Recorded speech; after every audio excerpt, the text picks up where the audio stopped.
Hello. Give me 1 second. And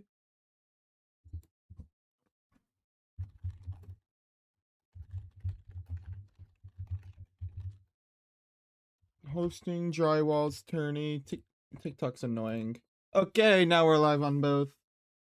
Hello, everybody. My name is Control Geek, and I have a suit and tie on, which is unusual for me because usually I don't give a crap about what I'm wearing on stream, but I do give a crap about what we're wearing on stream today because today's a big stream. Today's a very big stream. We are casting the Drywall tournament officially as the caster today. You know? Originally, Rosie and Cinders weren't going to be able to make it, and then now that has entirely changed. It seems like both of them are available now. But I still got the position for today, so here we are. So hello, everybody. Hopefully everyone is looking forward to a great tournament today. I'm even doing all the logistics. I'm doing the check-in timer and the judge requests and I'm starting the tournament. I'm doing it all. I'm making sure I teach myself how to do everything. That way I can do it in as a backup host in case Cinders is ever busy again. Still speaking to Mark about some stuff that needs to be addressed for work. Okay, well, I am going to be judging the tournament and casting at the same time, and while teaching myself how to do everything. And we're still going to have a very successful night because I'm just goated like that, you know? These things happen. Instead of an expensive watch on with my suit, I've got a mega ring, like every Pokemon player should have. Are you gonna cast the F out? Yes, of course I am. Thank you for the follow, BLCDE. Love the name. It's pretty easy to remember because it's just letters, you know? Mega Aura, I want a Mega Ring. Yeah, this one, I've got the Keystone.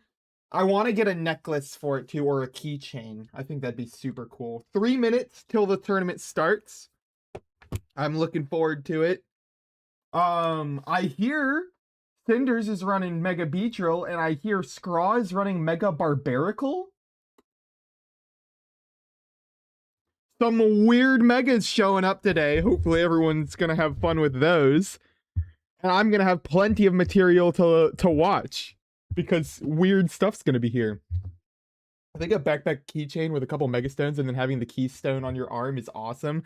Nah, you got a full send. Be like Karina in the DLC. You gotta have like all megastones all down your body in weird places. I want to see it on your I want to see the Metachamite on your elbow.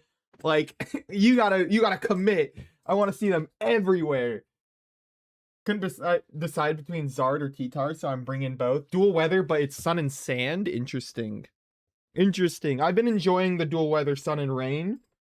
I got the Dramponite on my on my butt. Then I do like the Dramponite. The Dramponite Megastone looks cool. I would want, because this is the Keystone. Obviously, it's not a specific Megastone. In terms of Megastones, I gotta say the Sablenite looks awesome, and I love Sableye. So, hey, what's up, Gaff? I know I butchered that name, so please correct me. Feel free. I am dressed up a deal, so you like the fit? Fit check? I've got sweatpants on, like every freelance worker, you know? I've got sweatpants on underneath of this, but shh.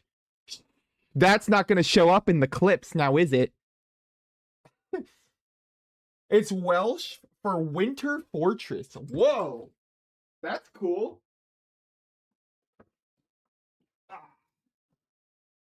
That is a sick name then.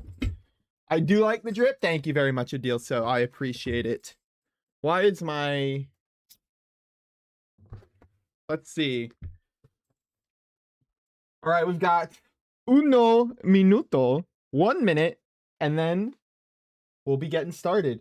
I love the idea of Mega Barbaracle being here. I love the idea of Mega Beedrill being here. I'm hoping that some crazy clips come out of that because that would be super fun if that's the case. That'd be super fun. I got talked into playing this, so we'll see how far I go. Looking forward to it, Orange Steve. The more familiar faces, the better. All right, let me... All right, y'all ready? I have started the tournament. Let me make the announcement at Drywall. Series player. Round 1 is live. Check your pairings and good luck. Have fun.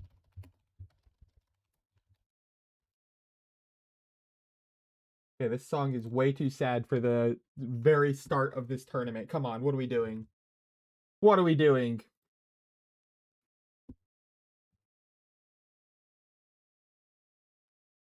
Start with the rumbling.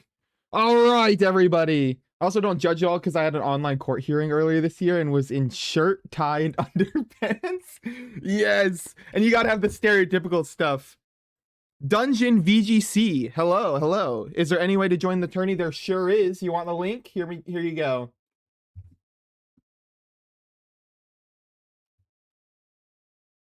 I think I can pin it. Yep, pinned it.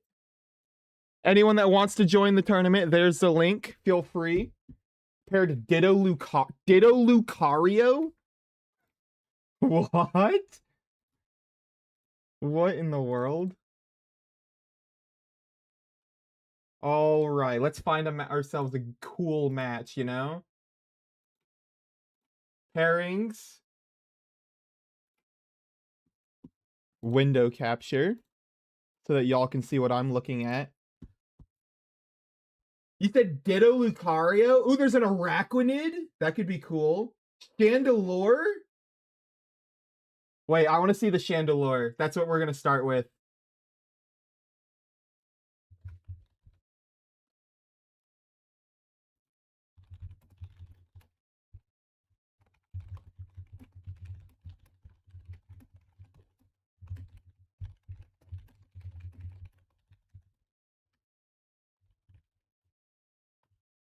All right.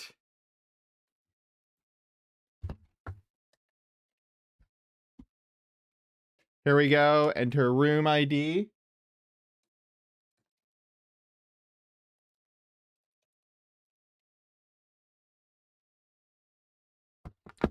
You have to show off Masaji later. They do well in these.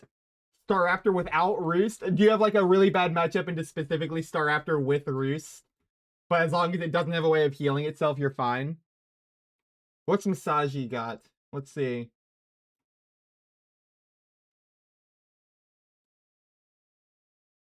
Masaji. Oh, that's the Araquanid. Oh, I see. You're right. I will look forward to seeing Masaji with the Araquanid. I'll save them for later, though. Dude, there's a Bellybolt Gliscor team. There's an Alakazam on a Zard Slop team. I see Hisuian Zoroark. There's some awesome ones. I see Mega Sceptile. I see the Lucario Ditto that you're talking about, Memer. I see that one. Unless it's miraculously a second one, which would be wild, of course.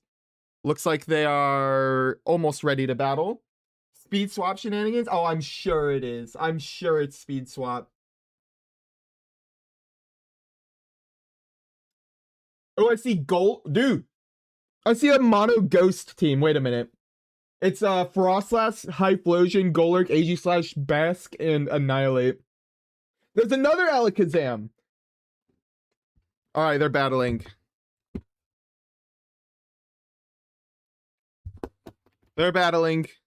Let's hop in. But yes, welcome in everybody to my first official casting stream. Of course, Return to Cinders is the main caster of this channel. However, I am the backup caster, so I will step in the event where he is preoccupied. So, this probably won't be my last one, but it will be scarce in between because he is the main caster. He does way better at me in terms of casting because he actually, you know, focuses on the match in front of him. Like, I just didn't even focus on what was going on right there. Sinisha Professor got that PhD in the T. Mouthhold Floette .exe. That could be a naming scheme. It could also be a... I don't think... Yeah, I think it's just a naming scheme. Gut style. What? Kangaskhan Chandelier. Is this also Mega? We've got Mega Evolution off rip, but it is the Floette. That's the one we all knew was coming. We all knew that was happening. Oh, it's not Mega Chandelure. This is Focus Dash Chandelure, actually. I just realized. With Mega Kangaskhan.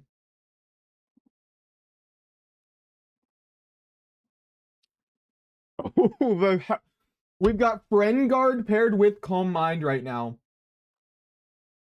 Let me pull up their team sheets. And Trick Room goes up, which is huge for the Chandelure Kangaskhan.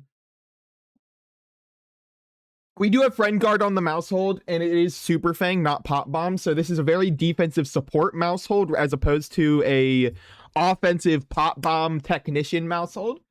So the Calm Mind is going to work wonders when combined with Friendguard. But what does this Kangaskhan have? It has Double Edge, Sucker Punch, and Brick Break. Double Edge being the... and Fake... So Fake Out's offline. Obviously, the other two, Floette resists. Double Edge is the only effective target into Floette. But of course, this Mousehold can redirect.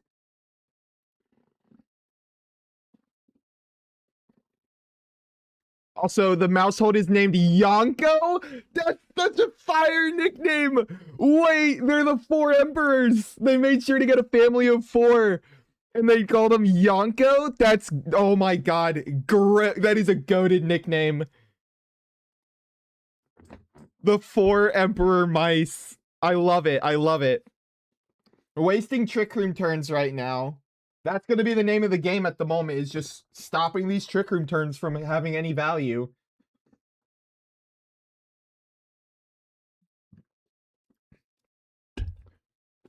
They faked out the Mousehold turn 1 because the Mousehold does in fact know Taunt. There's a high chance he went to taunt the Chandelure. Doing a lot of damage to the Mousehold, but almost nothing to the Floette because of that Friendguard Calm Mind. Crit absolutely didn't matter there. Mousehold goes down, Friendguard's offline, and there's no more redirection to stop this Double Edge from going straight towards this Floette. Second Calm Mind going through. This Kangaskhan in base form was scrappy as opposed to inner focus. But obviously it has Mega evolved now, so there's no chance of dodging Fake Out had it come in, but instead of Incineroar, we do have Ceruledge showing up right now. Ceruledge Colbur Berry to dodge a potential Sucker Punch, but also has Shadow Sneak to dodge Sucker Punch, assuming speed tiers line up in their favor. And Bulk Up.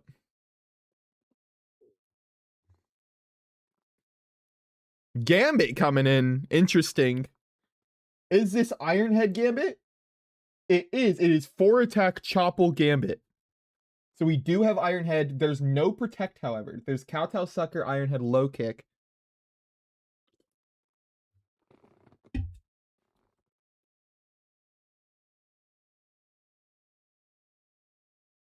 Low key. You know what? I want to play this song. All right. Now this Gambit is still under Trick Room. There is a lot of pressure. Sucker Punch is no longer necessary. Kowtow will take this thing down, except for the fact that it is, in fact, holding a Colbur Berry. Almost as if they predicted a situation precisely like this one. Clement style.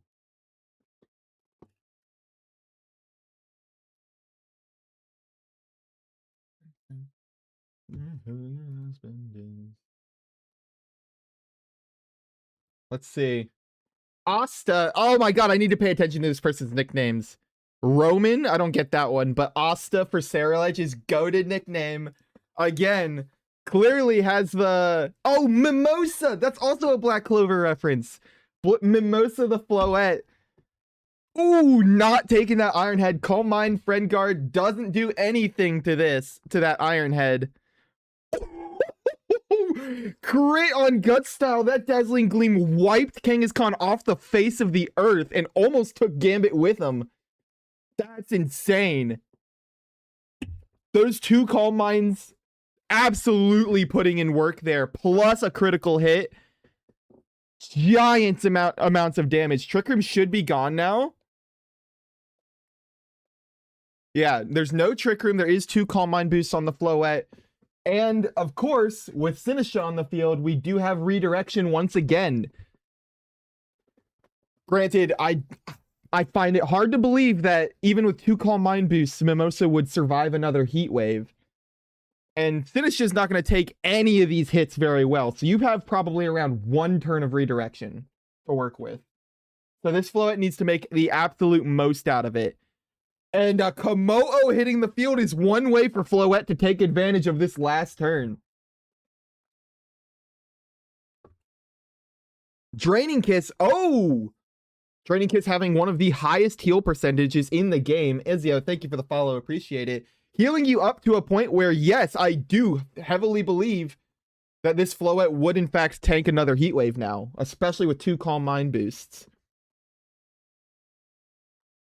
Sterilege still hiding in the back. At any point could come in and absorb a Heat Wave. They gotta call it. If they Shadow Ball, it can be redirected. If they Heat Wave, they can at least hit this Floette. Probably still won't kill it, but then there's also the added threat of Sterilege coming in. And if you think it's gonna come in, by all means, Shadow Ball. Let's see if you can take it out early.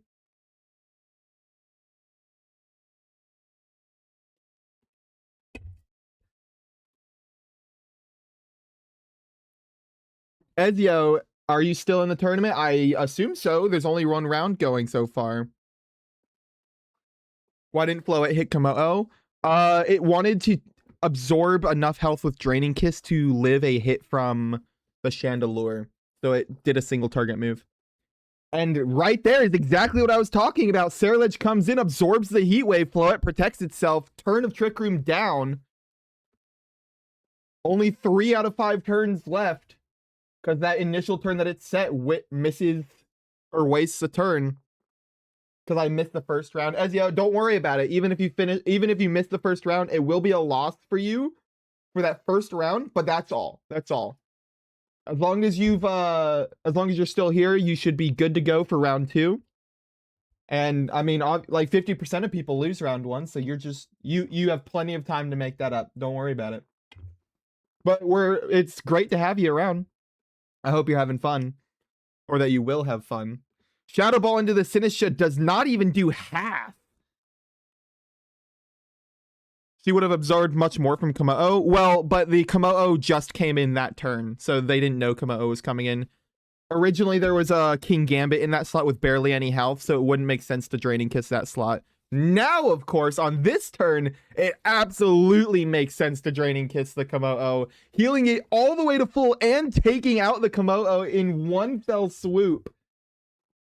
Oh my gosh, you love to see it. Is that not satisfying to see a setup bulky Pokemon like Komodo go down in one hit? Seeing those health bars go down like that, oh, it's beautiful. Gambit, so close to death right now. With 2 turns of Trick Room, you easily can redirect with Sinisha for 1 turn and protect on the other turn. Game is looking very much on the back foot for Maria Stella over here, as Trick Room almost certainly will be running out. Although they do protect this turn. Not getting the value of the redirection here is very interesting, because that means that now you are in Iron Head range again.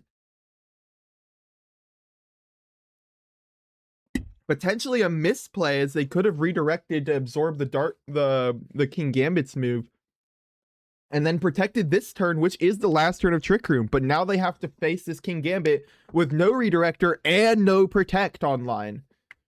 We saw before, it does live in Iron Head, barring no crit. However, that Iron Head does a lot of damage, enough that this Chandelure might be able to take advantage of this last turn of Trick Room and get a Heat Wave off. That even though there's 2 things of oh, the Shadow Sneak kills. The Shadow Sneak does in fact kill. So no Iron Head going off. Shadow Ball will probably do a lot of damage. Yep, just takes the Sterilege right out. But it won't be enough, as this Floette is now going to get a move off.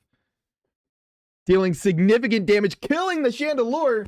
Didn't even matter if it lived, because it would have been able to this Trick Room would be ending right here, and it would get another move off. Now, of course, this tournament is a best of 3, so this whole set is not over. Maria Stella is on the back foot, of course, being 1 game down, but it ain't over till it's over. It never is. Zaka 010. Hi to you as well. Hope you're having fun. Welcome in. Also, Cupcakes Rose Squire, welcome in to you as well. I don't think I said hi officially. It's great to have all y'all.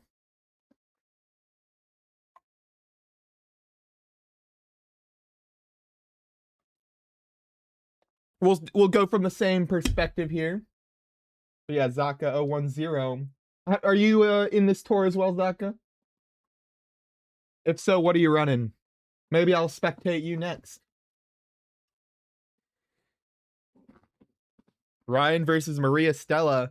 Lots of ghost and dark types going around. We've got Basculegion, Chandelure, and Saraledge, and Sinistra for ghost types, with Incineroar and King Gambit on the dark side. Oh, you use Gallade too? Mega one? I do not use Gallade at the moment, but I do quite like Gallade. You're using Big 6 team? Oh yeah. If it ain't broke, then what is the point in fixing it? An identical lead to last game. Identical lead to last game. He's in my team. Oh, I'm spectating this match. I'm not playing. Sorry for the confusion. I should have cleared that up. I'm just spectating at the moment. This isn't, neither of these people are me. Yep. I see how that was confusing. I should have said something earlier. My bad. I'm using Big 7. Titan is on a whole nother playing field using Big 7. Whoever. Are you including yourself, the trainer, in that Big 7? How's that working?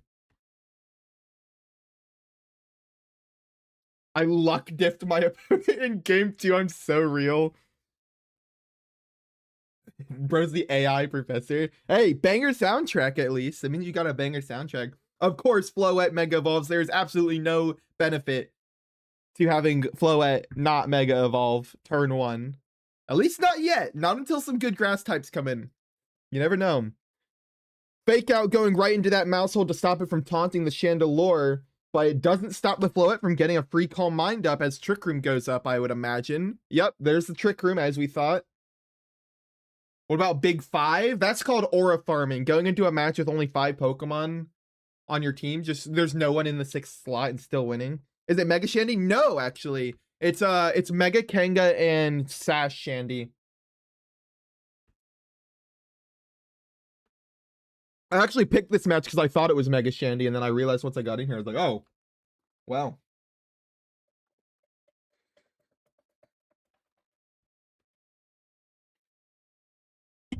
Taking Chandelure out. Moving Bask in. That is an adjustment. Basculegion was not here last game at all. Follow me going through. Double Edge. I do not believe this Kangaskhan is Mega Evolved yet. So that does not do as much damage. I think that is a misplay. Not Mega Evolving might have been the difference between picking up that KO. Actually, it absolutely was. No, it wasn't. No, it wasn't. I don't think it would have killed had he Mega Evolved, but it would have been closer. And barring either of them critting, could have done it. So true, I want a game setting up non-Mega Floette so the Sylveon wouldn't kill my partners. Have you seen all the teams? I briefly looked through them right before this match, right before this round started. I'll take a more in-depth look out as soon as this one's done. If you guys see something super interesting, feel free to give me a shout about it. Wave Crash coming out into that mouse hold. Slight bit of recoil, but it does take out the mouse and disables Friend Guard and Redirection. Scrapping Last Resort strategy? It is scrappy, but it isn't Last Resort, no. I do like that strategy, though. I'm currently fighting a Mega Shandy? Oh, then I picked the wrong fight, I guess. I would love to see some Mega Shandy.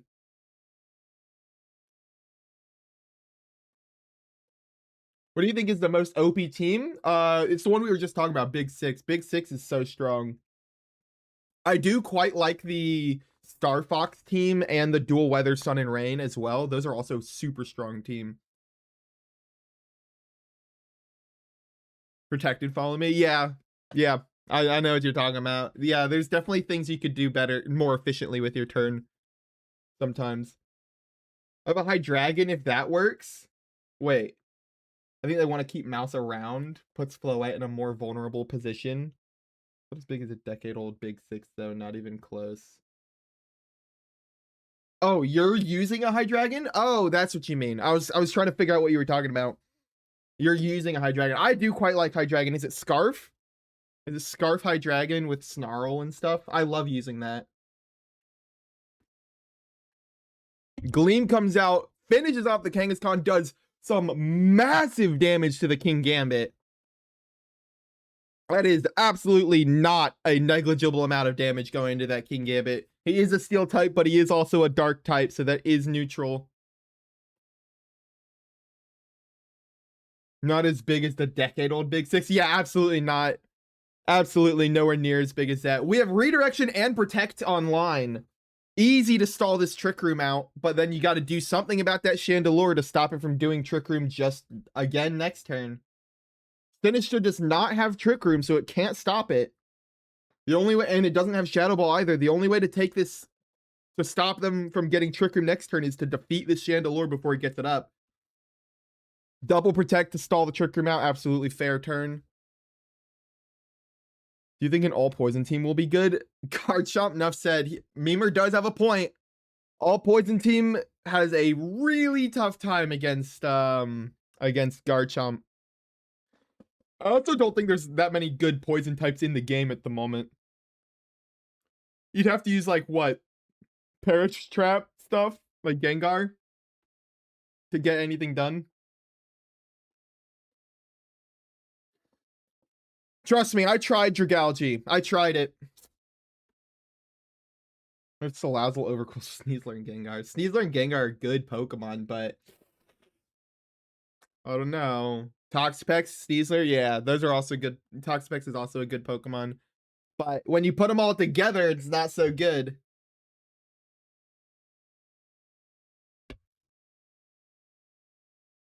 Oh my gosh, and there goes the King Gambit from a Dazzling Gleam. Gone. This Chandelure is going to try and get Trick Room up, almost certainly. Tragically, this King Gambit does not have Protect, which would have been beautiful for it to do. It would. Oh, it didn't even go for Trick Room. It went for Heat Wave, powering Ceralege's Flash Fire. Very interesting choice. Is this Scarf Basculegion? It is Citrus Berry Basculegion. So it will not be, it's going to be in an awkward speed tier. Make it work? Well, good luck with that, Ezio. Which team are you in this tournament? What are you running?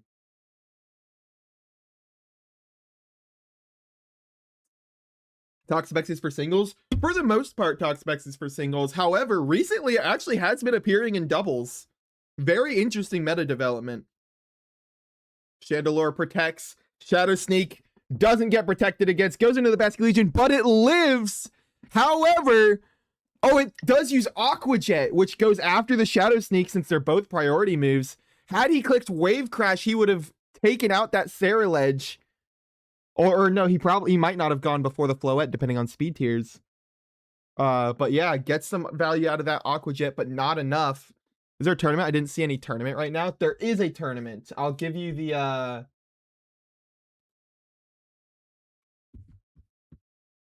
yes, this is absolutely a tournament. There is the link if anybody is curious. It for some reason won't let me pin it for more than a minute, but there's the link for y'all if you're interested in either joining. Late registration is open, so feel free to join. I do believe that is a wrap on this.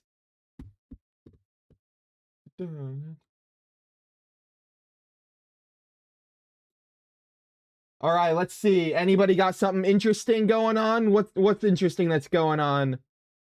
Orange Steve's still locked in. Masashi is done. They did not show up, so we don't get to see the Araquanid this round. Unfortunate. Unfortunate.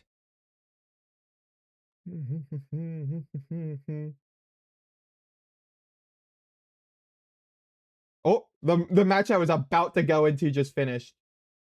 All right, we're gonna go into this one. I have no idea what teams they're running. I just chose one, so we're gonna be surprised together what we see.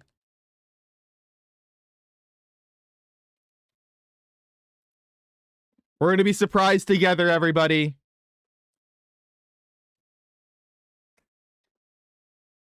It is TP Gamer 007 versus Purple _ Meow Stick. Let's see what we've got here. Garchomp Ape versus Zard Glim. A lot of Pokemon on here that can Mega Evolve, theoretically. Look how many, I've said this before, look how many starter Pokemon there are. There's a Zard on that side, a Zard Instant, and a Venusaur on this side. So many starters are, like, relevant nowadays. But we were just talking about Toxapex. There is a Toxapex in this tournament, or in this battle. According to the screen, it looks like Toxapex has already appeared, but then been retreated. It is still alive. It's just on the bench. Can I join the tournament? Of course. Late registration is available. By all means, click the link I sent there just a few minutes ago. And you can sign up and be, who knows, you might be the next stream match. Garchomp is poisoned from the Glamora right now. Lord Boo, Pert and Chicken are both also relevant. Yes. Yep. Swampert and Blaziken, absolutely also relevant. Hoenn did a really good job of making, like, decent VGC Pokemon. Not as good of a job as Kanto. Don't get me wrong. But Hoenn did a good job. Mobile players are allowed. They sure are. Rock Slide coming out, connects with both Pokemon, knocks that Zard out, hits the Hydreigon. Mobile players are allowed. How do I join from here? So that link that I had, you're probably going to have to copy paste it because TikTok is a bit weird about the links. Close Combat absolutely destroys this Hydreigon. Completely gone. So you're probably just going to have to copy paste it into your browser and it should take you right to the tournament. All you got to do is hit sign up and paste your team sheet and you'll be right. You'll be ready for round 2. And you'll be a candidate for being picked to be right here on stream. Is it your first tournament by perchance? We've got a Glamora staring down a Poison Garchomp, and Annihilate, and a Toxapex in the back 80s. Not looking good. So is Blastoise, actually. Kanto didn't make good VGC Pokemon. Game Freak. That is a good point. That is a good way of wording it. I like how you're talking. Yes.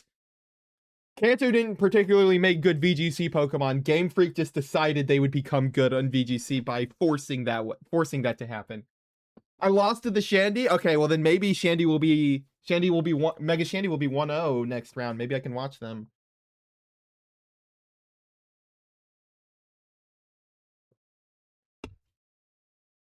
I'm trying to join on Switch. How do I copy it? You don't copy the link I put. You don't copy that on your Switch.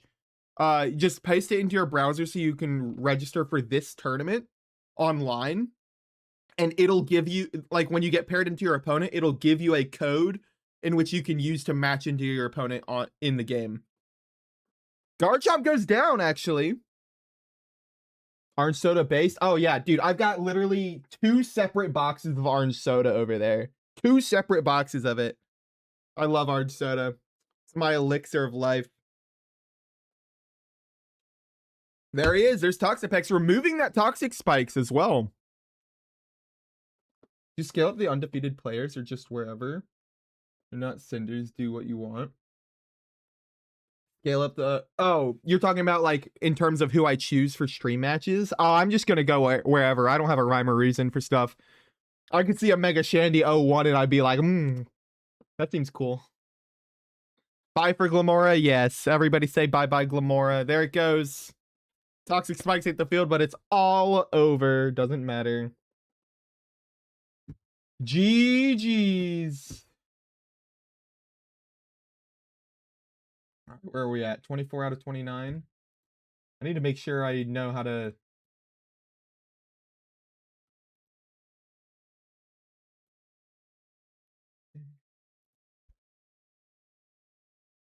Okay. I figured out how I'm gonna be going to the next round. All right. Who's left? Let's see. We've got 4. Aren't Steve still going at it? One of the matches is the one I just finished. So that one is probably just hasn't loaded in yet.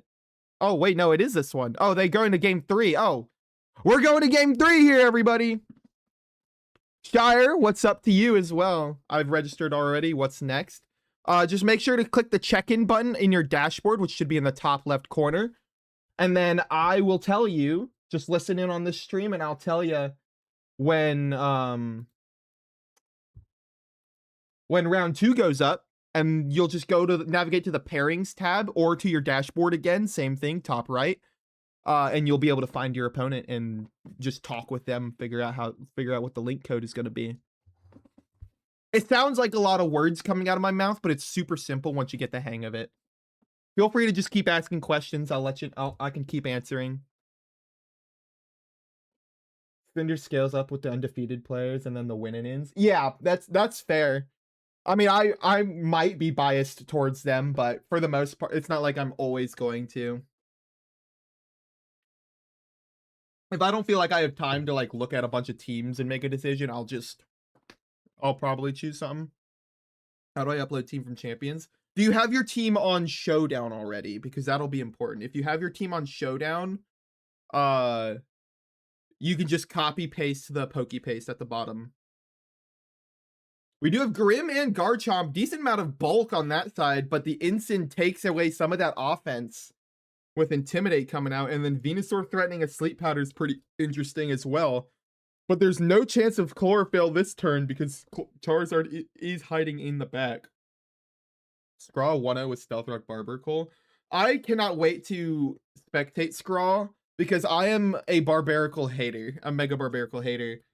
So if he's doing good with Barbaracle, then I would love to see it.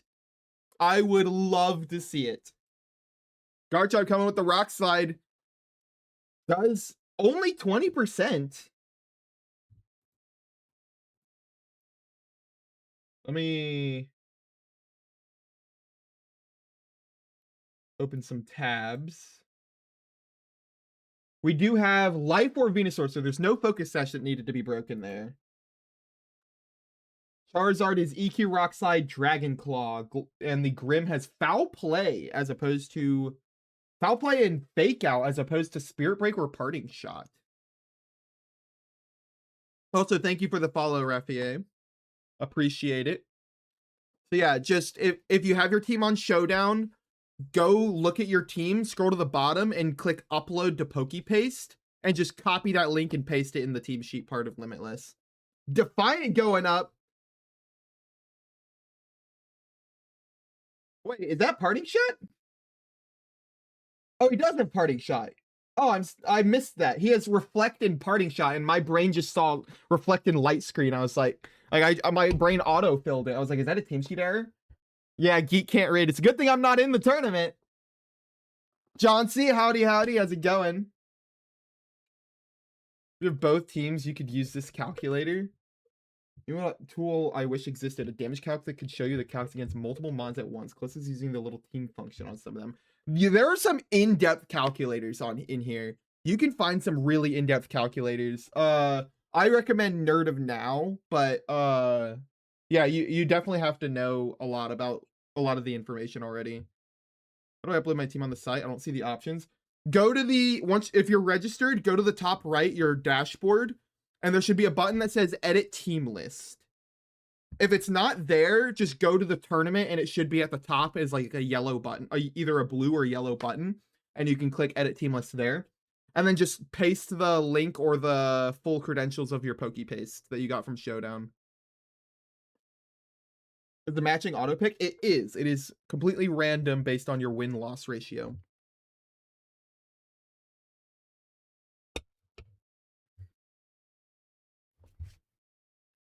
All right, we've got 0 KOs so far, surprisingly, and 0 effects on the field. It is actually startling how little has happened so far in this game. It's been a lot of positioning and lowering each other's stats, which, I mean, that happens a lot in this game. That is absolutely a form of skill expression.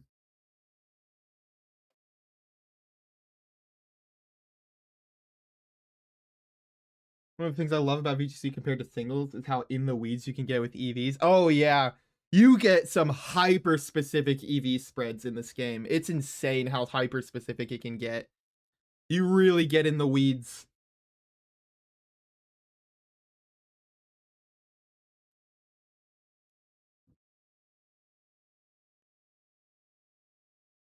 We have 2 dark types, 2 dragon types on the field.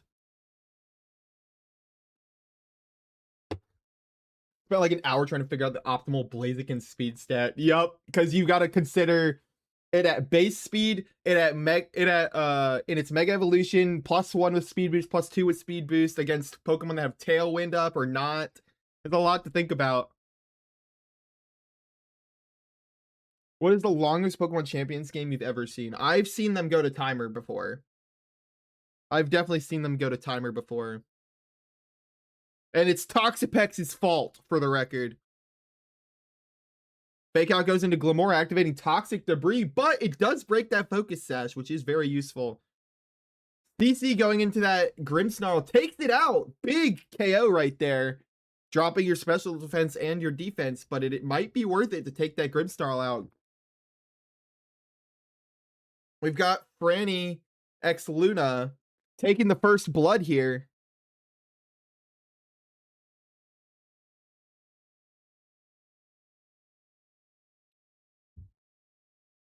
What happens when you tie? Yeah, it goes into a it does a draw. Well, it'll determine who wins based on how many Pokemon are alive. If both opponents have the same amount of Pokemon alive, it'll determine based on HP remaining.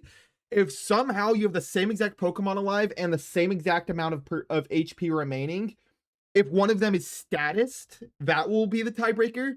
If that's also the same, then you'll get a draw, and then I get involved, and then I throw you into sudden death. Then you call the big guy up here, and then I have to get involved. But that never happens. That'll never happen. Can't take it anymore. Watching Toxapex is akin to watching paint dry. Real. Absolutely true. Heaven help me if I have to watch another Toxapex mirror. Every single match is 20 minutes long. It just doesn't end. Yep. Yep. It's the honest man's stall strat. It's the, like, you can't, Toxapex is such a rare phenomenon to show up and actually be good in VGC that, like, it's hard to be like, it's hard to get mad at people and call them scummy over it, because I mean, it is a rare occurrence. It's not like people are doing it out of spite. But yeah, it sucks. It sucks to fight against, it sucks to play, and it sucks to watch. And it sucks to even be in a tournament that uses it because everyone has to wait. Private battles, there is a winner. On ranked, it's a draw. That, yeah. Protect coming out, stomping, absolutely eviscerates that Glamora.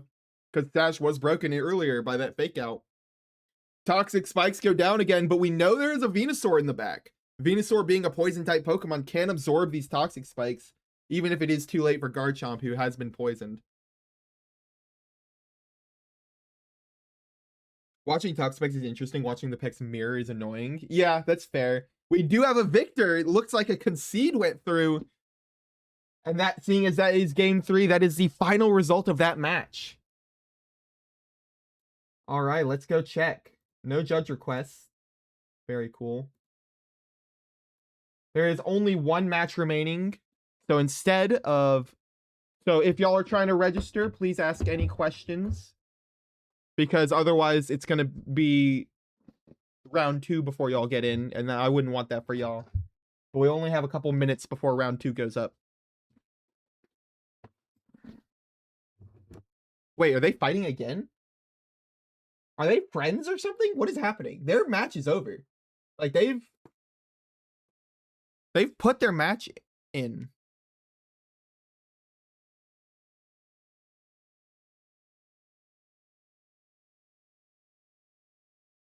It's weird. Can't see how you register team. Here.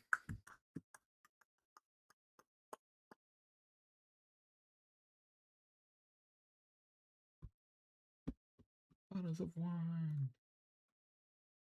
So go to Showdown. You'll go to your team right here. And at the very bottom, there'll be a button like right here at the bottom. It's not showing my cursor, but see these buttons right here at the very bottom?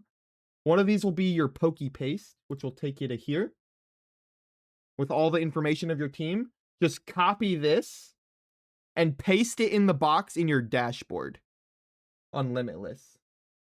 So like in here up in the top right is your dashboard. It's this black button right here. And there'll be an edit team list button there.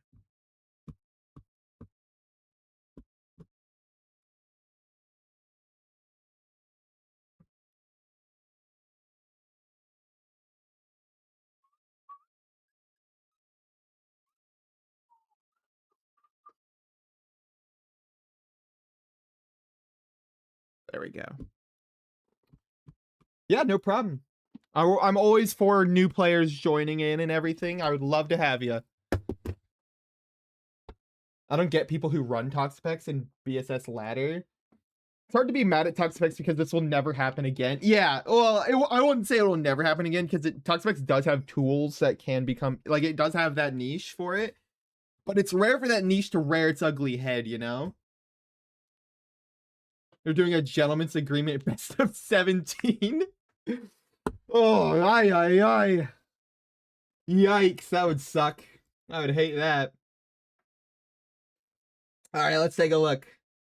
What do we have? When we get better psychic types, you will be going back on that. That's true. That's true. Toxapex really only exists right now because there aren't any psychic types. Like, psychic terrain doesn't exist. So it's like, it has a chance. It has a chance right now. But yeah, you're right. One good psychic Pokemon and it's kind of Jover for him. It's the most crazy rain team you've seen.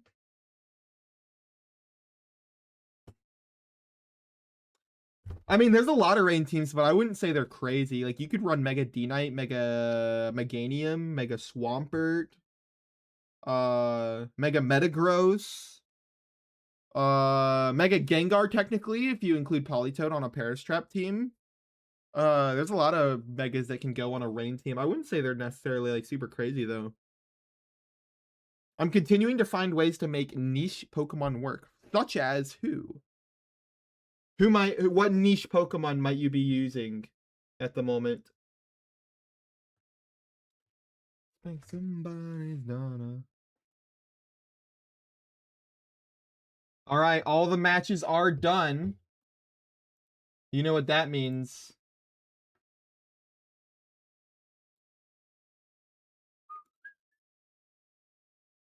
Round has been finalized. And everybody, guess what? Round 2 is up. Let me do the announcement for that.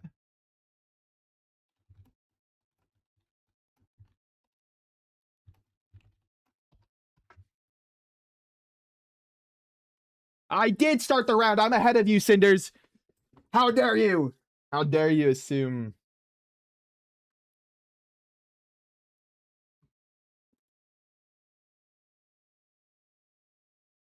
Almost done copying my team. You can still do it. You can still do it. It's not over. You can still get in. Don't worry about it. It's not till round 3 that you can't. I think once round 3 starts, you can't get in. But as long as it's in the first 2 rounds, you're fine.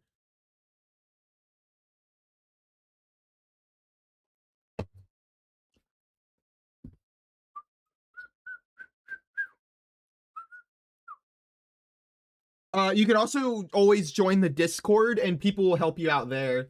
So if you want to like talk with somebody, like text them, we've got a couple people on hand that can help with that.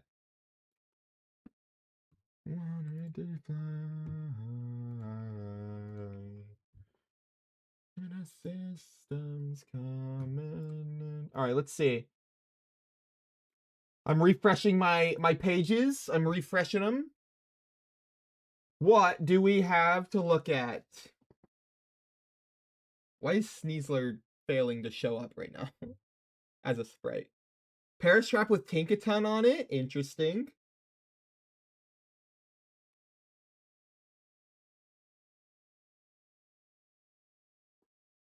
All right, guys, what mega do we want to see?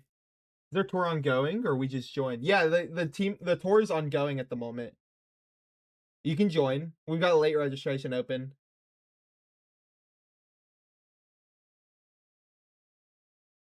The link for it should be pinned at the top of my chat. So feel free to just click that link and register. I think there's enough of that Star Raptor team here. Yeah. Yeah. Are you talking about Star Fox? There's a lot of Star Fox, I'm sure. What about a team where the only mega is Mawile? What do we think about that?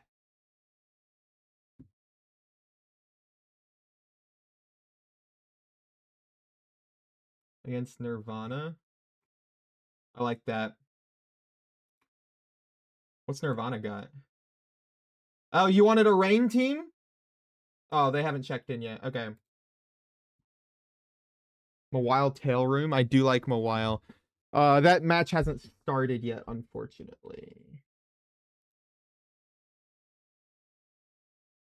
Bum, bum, bum, bum, ba-dum, bum, bum, bum. Wish I brought my Scullipede team maybe next tournament. Ooh, Scullipede? What's the sauce there? What's the Scullipede sauce?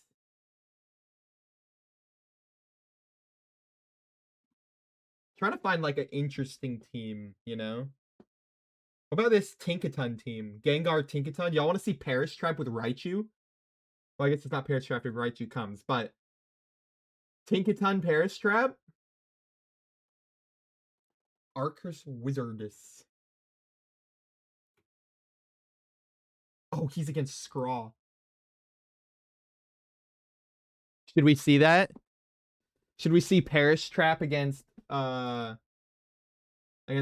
That one hasn't started either. Where is everybody? Have any of the matches actually started? Okay, yeah, a couple of them have.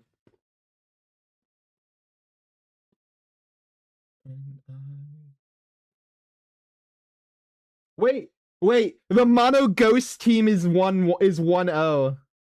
I'll see if they get 2-0 before I do it. I'll see if they get 2-0. If they get 2-0, I gotta see what they're cooking. I gotta see it.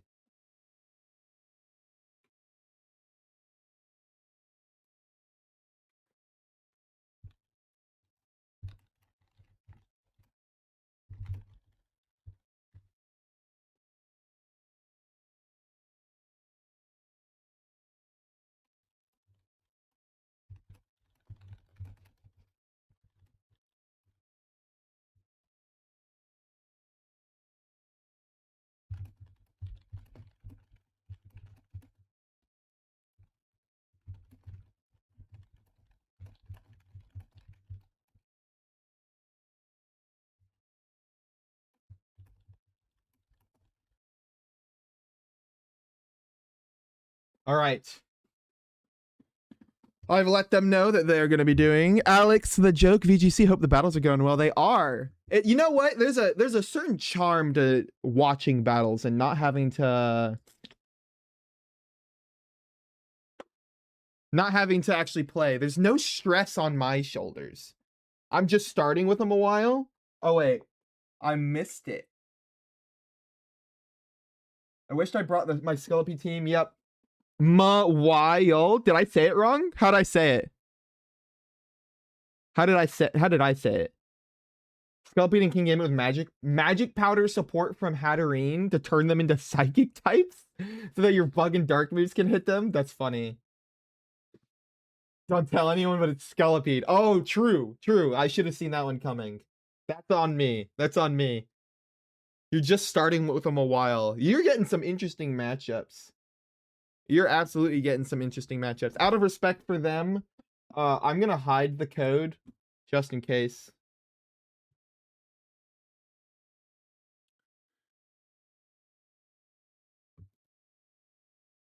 Hide it on TikTok as well. Nope. You know what? I'm gonna make my. There we go. Hi guys, I made that way bigger. Hello.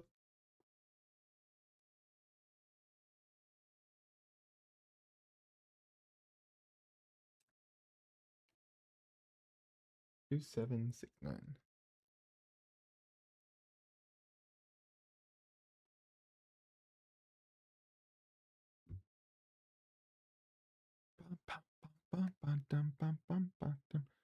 Okay, it's not showing the code, right? Yeah, we're good. We're good. We're good.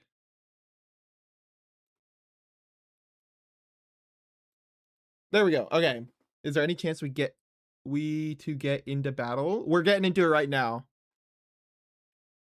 How do I upload team again? Is it the PokePaste? Yes. Yes, it's the PokePaste. Just copy the link of the PokePaste, or you probably will have to copy just like Control A the whole page, like all the information on the page. Just grab all that, copy, paste it into the text box on Limitless. You say Mawile, not Mawile. Oh, that's the part I was getting wrong. Mawile. You're right. I was saying that wrong. I absolutely was.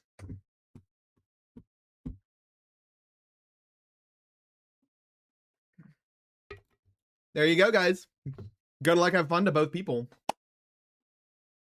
We've got a Mr. Rhyme professor. That's funny. There's the Tinkaton I wanted to see. Look at that. Dango Vanillux. Ooh, Dango's so good right here. Tinkaton is the only nickname on here. We kill everything with a +2 rain boosted muddy water. How did you get a +2 rain boosted muddy water? What happened?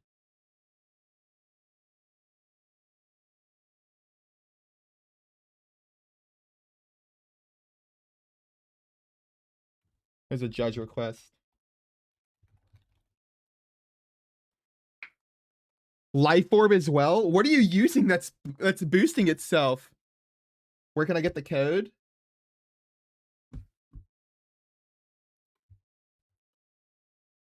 There you go. Has the round started already? It has, but you should be here for the next one. Congrats on getting in.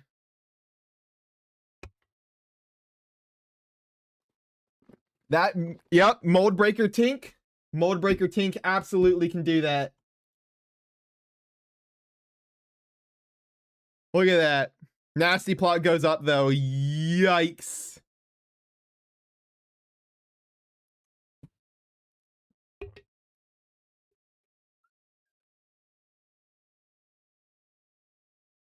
Uh-oh.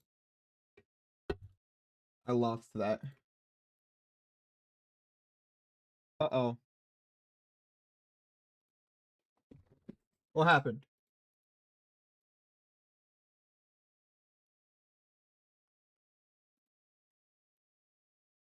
No! I lost.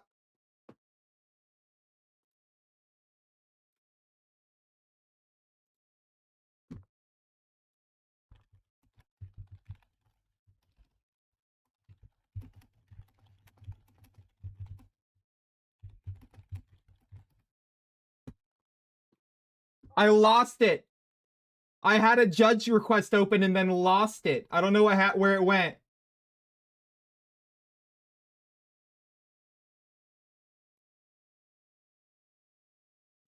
Where did... Oh, I found it.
Okay, okay. I've dealt with it. I've dealt with it. I've dealt with it.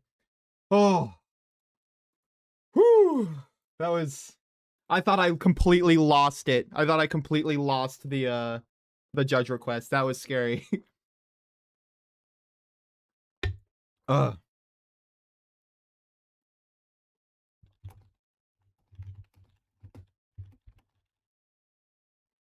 All right, all right, all right. What have I missed? What have I missed? The Grimmsnarl and the Farigiraf are dead. Support Pokemon dropping left and right. It is a bad day to be a support Pokemon, clearly.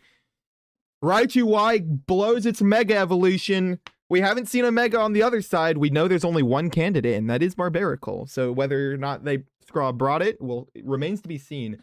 Icy Wind dropping that Raichu's significant speed stat and getting a crit on Tinkaton. Goldango getting a Shadow Ball. Raichu notoriously frail, paper thin, but it lives very comfortably. Even with Life Orb.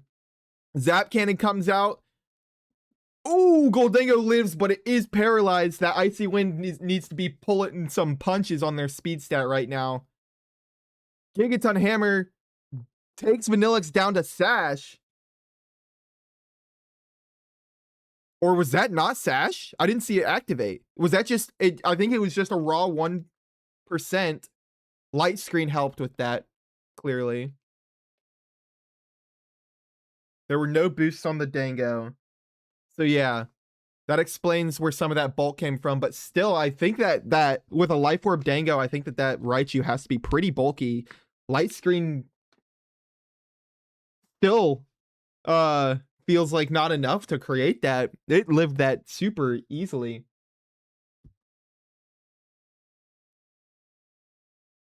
Oh, somebody got the judge request. I don't know who did that, but I appreciate it. I was about to grab that. Feint comes out, hits the Vanillix priority move. It is gone. Vanillix down, Farigiraf down, Dango not looking good. Volt Switch into that Dango. Also, interesting choice with Volt Switch. Snow's gone.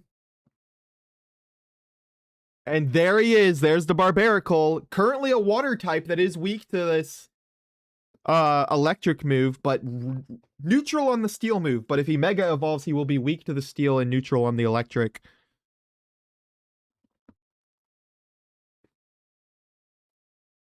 Correction, you kill everything that you hit with +2 boosted Muddy Water. That is true. Alcremie with Pelipper. What? Also, sorry, I'm catching up on chat a little bit right now. I do really like Tinkaton, but I just don't know how I would use it. Like, the only use is the Fake Out Mold Breaker. So I guess if you're really worried about Farigiraf. I see it on this Perish Trap team. These Perish Trap teams, I totally get it. Also, wow, that Icy Wind definitely making that Barbaracle faster than the others. Rock Slide took out that Raichu and flinched the Tinkaton, allowing for Goldango to get a nasty plot off, even considering it's super low right now. Wow. There's the Sinistcha getting that hospitality boost on Stinkaton's health.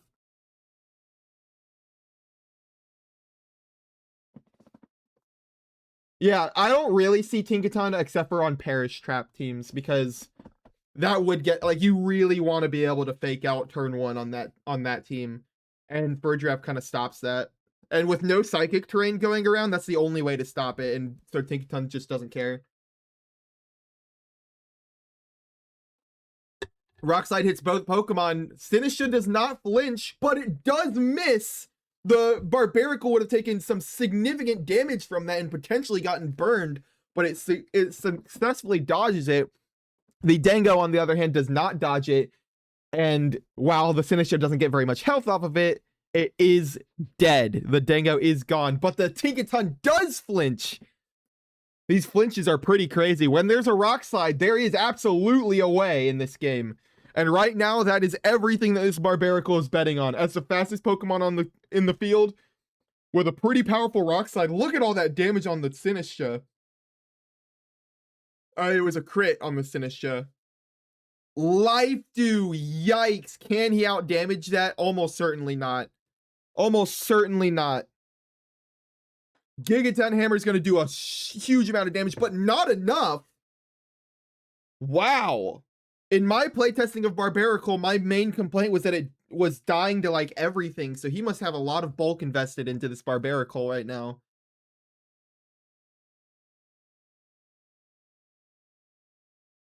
But again, where there's a rock slide, there is a way. You just need like 3 flinches in a row right now. I think you flinch both Pokemon right here. Oh! That's definitely the smarter choice, because now, it had Shadow Ball. I was going to say, it was entirely possible he clicked Machagacha and missed there again. That was all but impossible.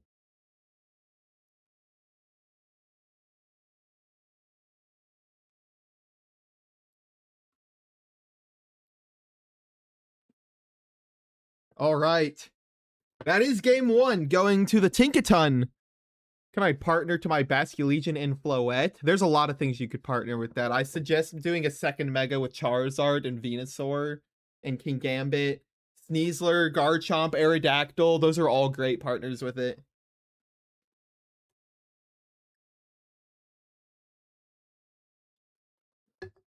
I recommend looking into some of the top teams, because a lot of the top teams have both of those Pokemon, actually.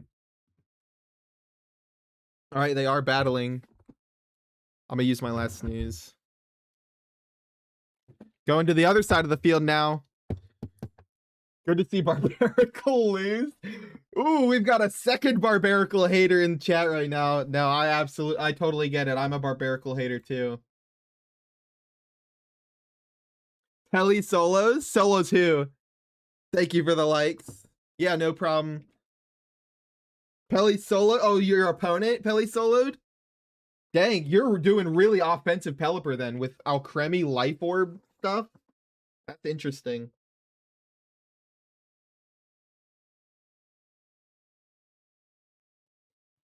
We have similar lineups, 2 ghost types on the other side, Dango and Basque. And then 2 potential fake out users. My guess is this Raichu doesn't have fake out though, because it did use Volt Switch a second ago. And that is not something you see. Yeah, Volt Switch, Zap Cannon, Focus Blast, Protect. Okay, yep, that makes sense.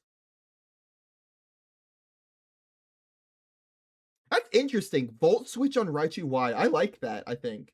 I like that. I can get behind that. It's a cool tech.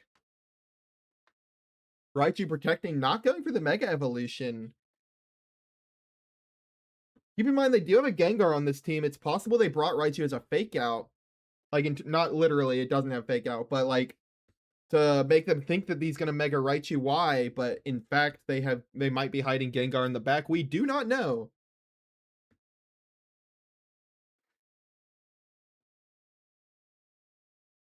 Let you know what I do. We have 2 ghost types on the other side, and a second ago we had 2 fairy types. Actually, no, I think the Tinkaton swapped. Yeah. But there were 2 fairy types last round. So it's feeling like a lot of type overlap, which is totally fine. It's interesting how these teams are being built. Life Orb because of Oko's Mega Box with Muddy. Interesting. Ooh! That's a lot of damage off a Volt Switch. And that's a bulky Basculegion, because it has Citrus Berry, so it is built with bulk in mind. Had that not been bulky Basculegion, that most likely would have just straight up killed it. Of course, assuming it's not Focus Sash either. Here's the Tinkaton ready to absorb this Shadow Ball. How well does it absorb it? Pretty well. Pretty well, all things considered.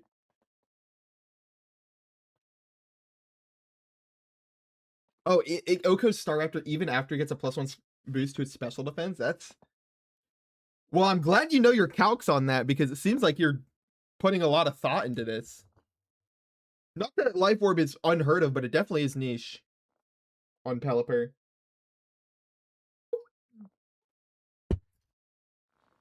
Goldango, Basculegion, Grimmsnarl, Tinkaton. Again, we have Ghost versus Fairy. Nasty plot going off on the Goldango, fastest thing on the field at the moment. Which means play rough into the Basculegion. Does not pick up. Citrus Berry pulling a lot of punches right now.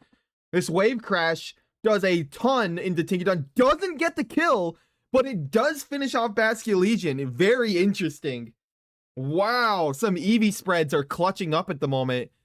In return, Tinkaton now activates its Citrus Berry as a Spirit Break knocks that special attack down one stage for the Goldango, making that nasty plot only half as effective.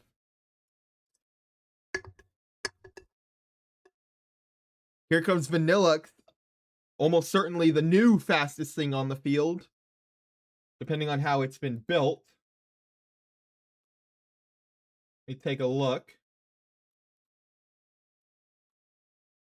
It is Choice Scarf. Yep, I figured. So Choice Scarf Vanillux coming in. Easily the fastest thing on the field. Most likely going to be spamming Icy Wind.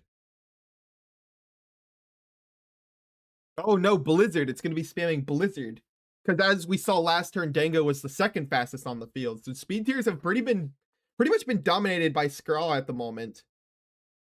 And then the Make It Rain on top of that with +1 is going to drop Dango down to -1, but it's absolutely worth it considering both Sinistra and Tinkaton are going down here. Raichu will not... I don't think Raichu is going to be faster than Scarf Vanillux. But it has locked into Blizzard as opposed to Icy Wind. So the Goldango is going to have to watch his back in front of this Raichu.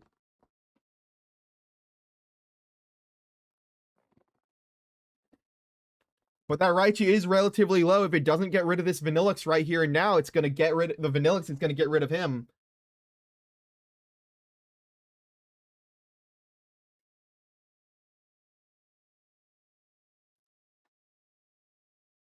Blizzard has been locked.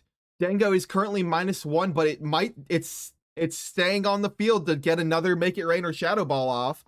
Focus Blast going into this Vanillux absolutely eviscerates it. Vanillux is gone now. Probably the right decision. I think I would have done the same thing. Make It Rain comes out, resisted by Raichu. It lives. Super effective on Grimmsnarl also lives. That -1 sucks. Life Orb getting a little bit of chip damage. What's the Grimmsnarl doing? Did it already go? I don't think it did. Yep, Spirit Break coming out. This Dango is now at -4, I believe, with 2 Spirit Break drops and... No, it went Nasty Plot, down 1 for Spirit Break, down 2, -1 for the first Make It Rain. Another Spirit Break puts it at -2, and then it's -4 off of the last Make It Rain. Check my math. Yep, I'm right.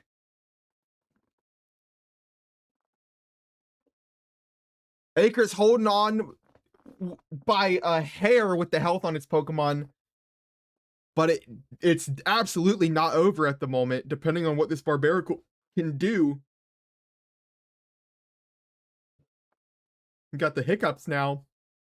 Control Geek has the hiccups. Gotta say that in my announcer voice.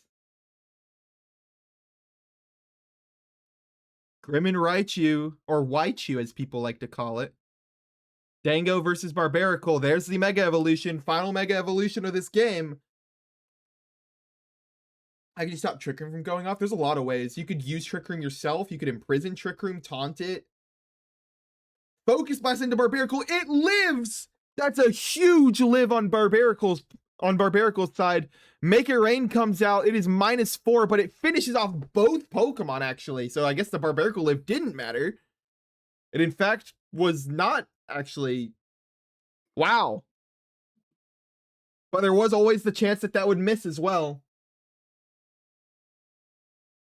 Roar, yeah, Roar is also good. And just killing it. Faking out the Trick Room Setter if that's possible, but that's not always possible for a Giraffe.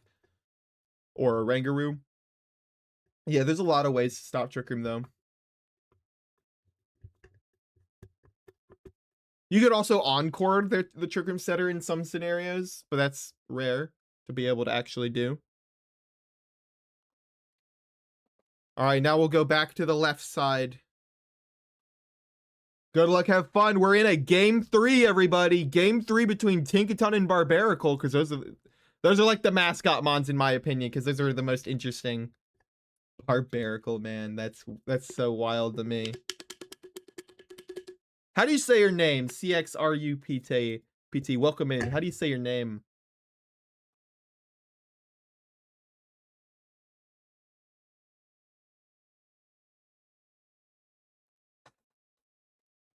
Corrupt. Oh, okay, gotcha. Gotcha. That makes sense. No, don't worry. I've got the exact same problem with my name. Everyone calls me Central Geek instead of Control Geek like it's meant to be because I left the vowels out. I totally get the struggle.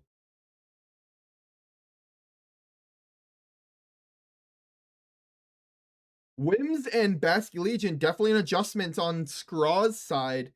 Versus Grimmsnarl and Tinkaton, we've got just a fairy battle right now. Basque being the only non-fairy Pokemon on the field at the moment. Just so many fairy types getting thrown around. It is one of the best types in the game, so I'm not totally surprised. What about Imprison? Yeah, Imprison's a good way to stop Trick Room as well. Always a good idea.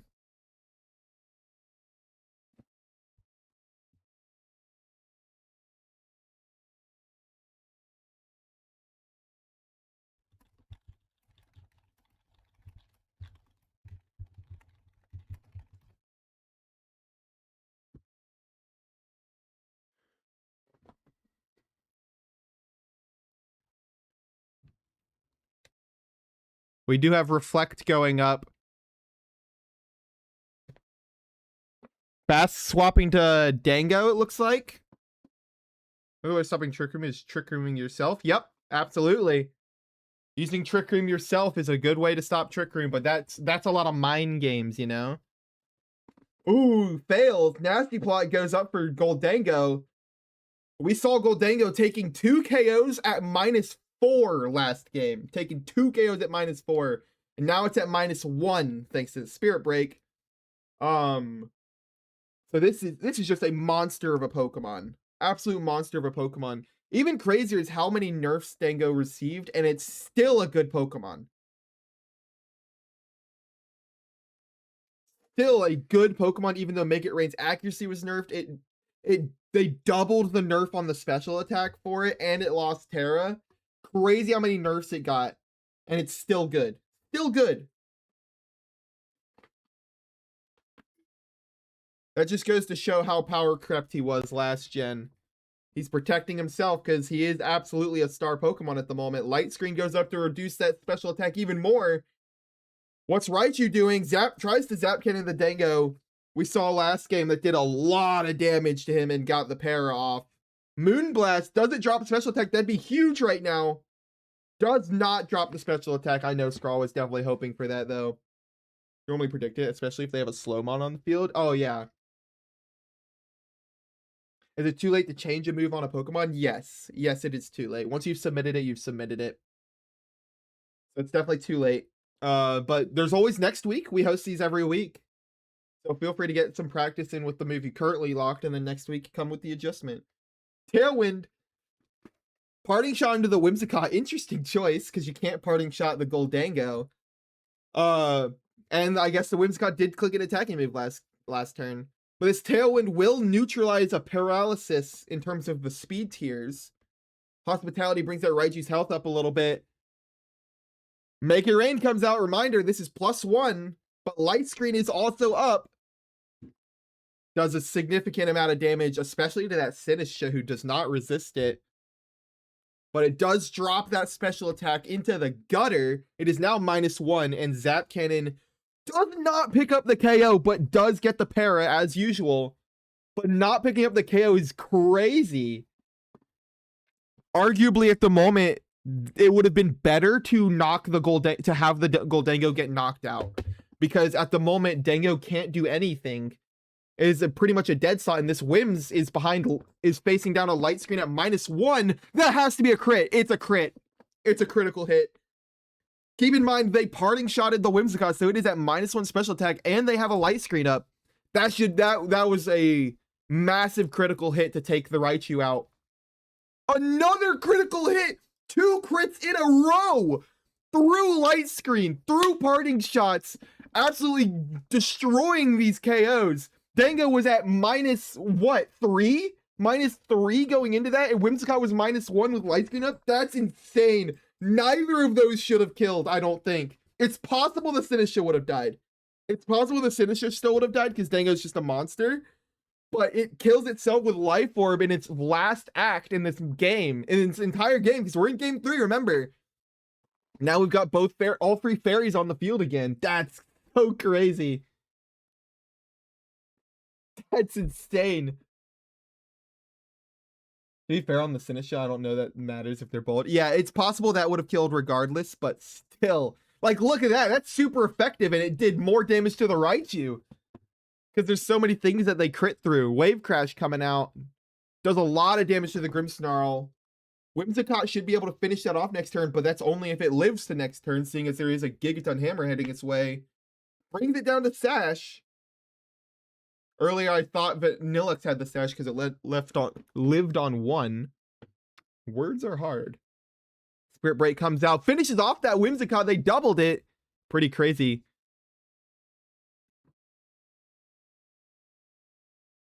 The Spassky Legion, I don't believe it's choice because the Vanillix is. Yeah, it's citrus.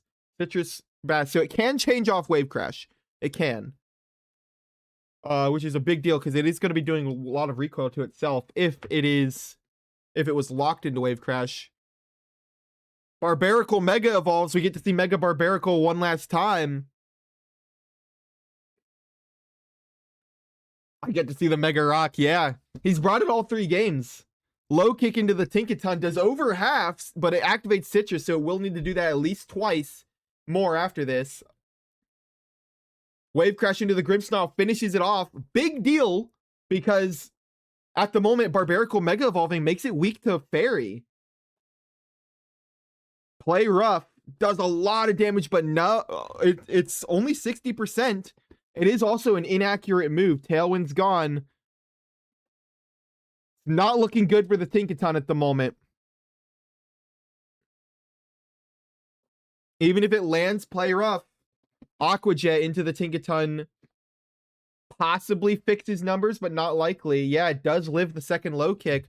Play Rough comes out into the Spassky Legion. Nowhere near enough. Does it lower its attack stat? No, it doesn't. Reflect is gone. Didn't matter, though. Aqua Jet should finish this up.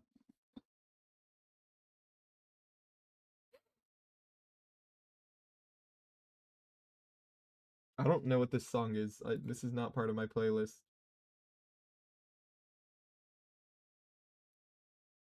Oh, it's okay, whatever. All right. Tinkaton is down. That is a win for the Mega Barbaracle.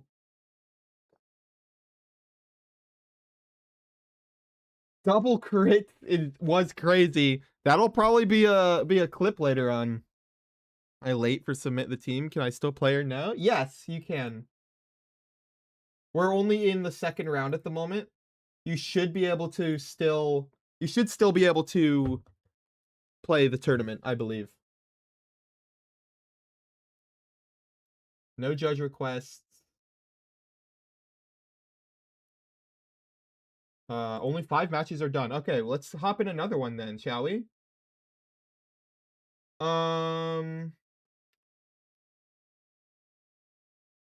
Oh, wait, I need to refresh. Oh, all of them are done. I'm stupid. They're all done. That was the last one. All right, everybody. Guess what that means? Guess what that means?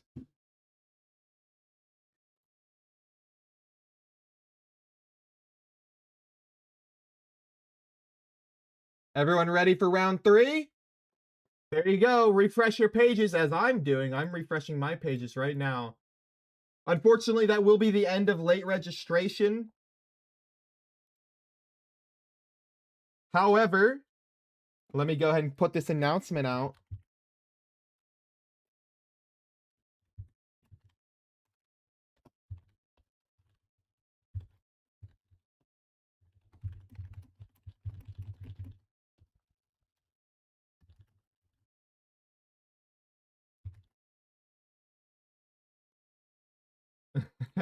All right, round 3's live, everybody. Good luck, have fun. One of the matches is already completed. Oh, somebody got a bye. That makes more sense. I was like, wait, what? How? What is happening? All right, is there something interesting? I'm playing the exact same team again in a row. What is it? Big 6? What happened? Bob the Man, welcome back in. What was the team? Is this the wait? Ooh, there's a Mega Shandy team that is 2-0 right now. 4th seed. SX Rafa. We're gonna go watch this one.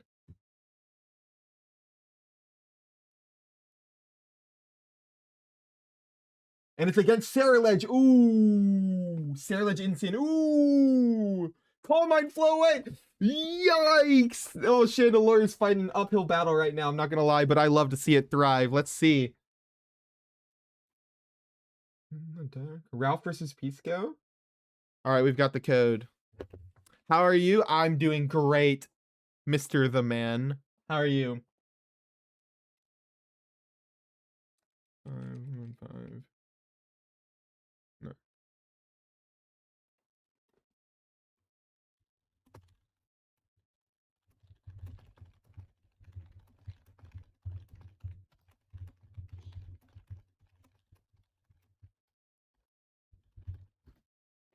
All right, I'm in the room. I let them know what's going on. I let them know it's popping. Sandstar Raptor? Oh, gotcha.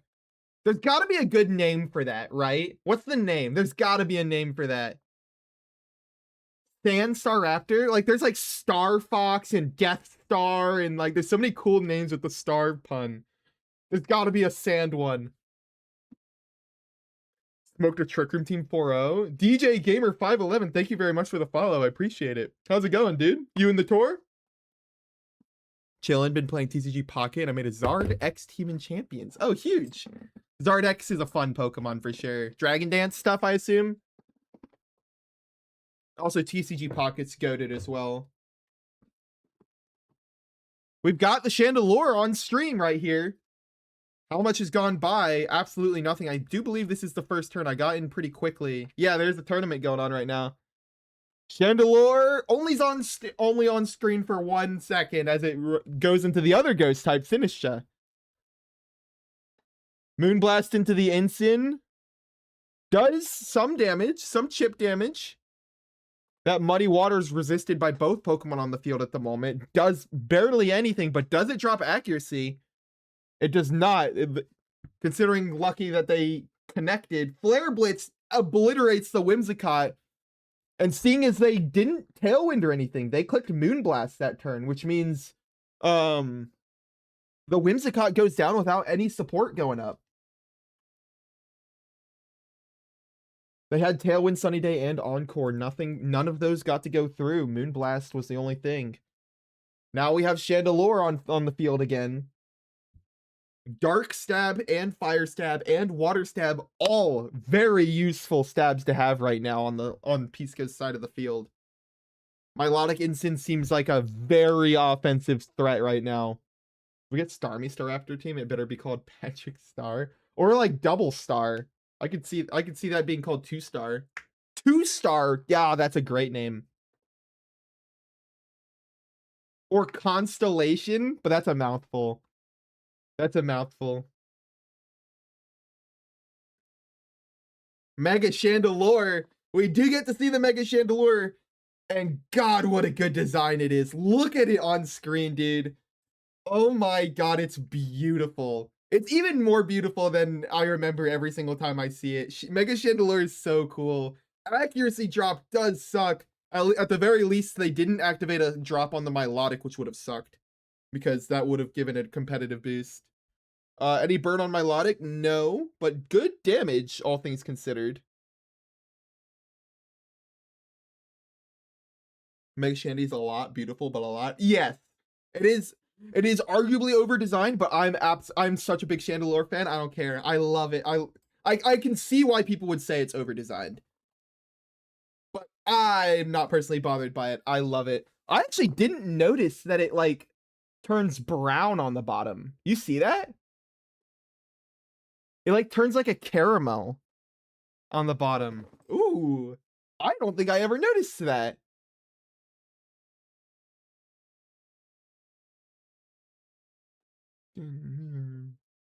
Wall stars. Starmie is like the wall breaker, and Staraptor's the wall. It tarnishes. I just wish it had a better ability. I do too. I wish it had a better ability. I keep coping that it's gonna be good at some point, but when you have like Delphox and Zard being like the default fire types, there's just no reason to run it. Some more chip damage going down, but both those Pokemon do resist grass. What can the Chandelure do though? Throat Chop, Protect, blocks it. Does this Sinistcha have Trick Room? It does have Trick Room. Does the other Sinistcha have Trick Room? It does not have Trick Room. That is a possibility of how this could go. However, I do think Chandelure is naturally faster than Incineroar, which puts Chandelure in an awkward position, you know? Rage Powder goes through.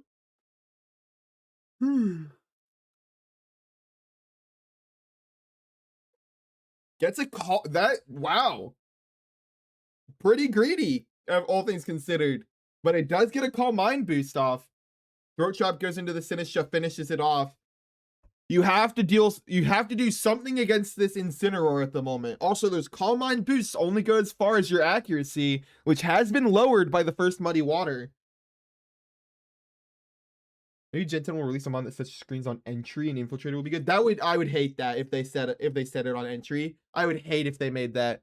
Competitive boost is not what you want to see right now, but they don't have a choice. They're on their last 2 Pokemon. The Intimidate is useful into the opposing Incineroar, though. Buff Infiltrator somehow. I mean, I don't know how they would buff it, but that would be cool if it got a buff. New Unseen Fist, but everyone's fine because nothing good but Dragapult gets it. Yeah, yeah.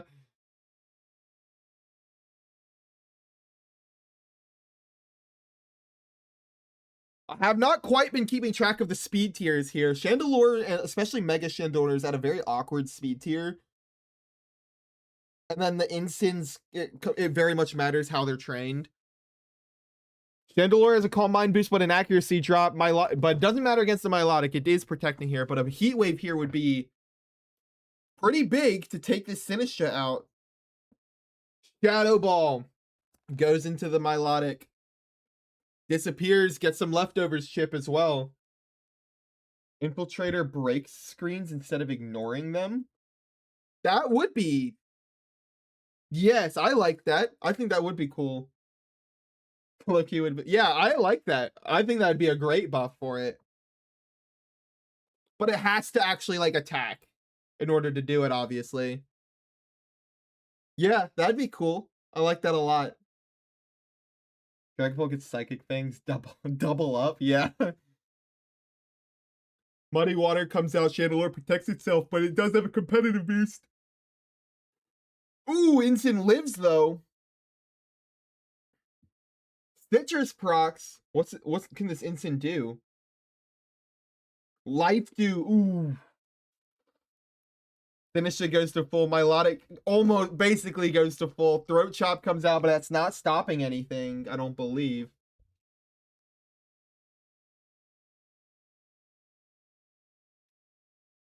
This is Coil Hypnosis Milotic, by the way.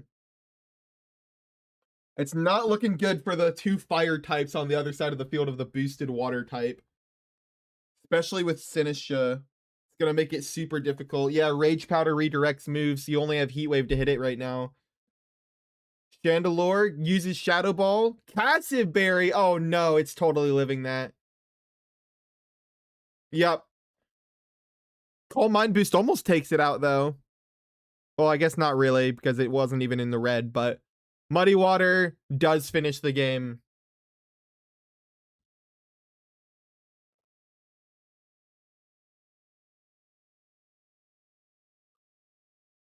It breaks, you can reset it, and we've already got Screen Cleaner to get rid of screens. Nah, I think breaks makes more sense because it's Infiltrator, right? Like, the whole point is that the Pokemon can go through screens, not that it just, like, it can't just Cloud9 it for its ally. That wouldn't necessarily make sense, like, lore-wise.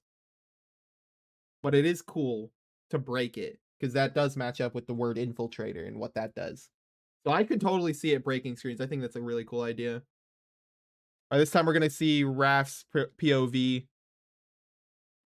Screen Cleaner is cool, though. I wish that... I hope Screen Cleaner gets given to at least one other Pokemon. It doesn't have to be a good one. I just hope it gets given to at least one other Pokemon, because it is a really cool ability.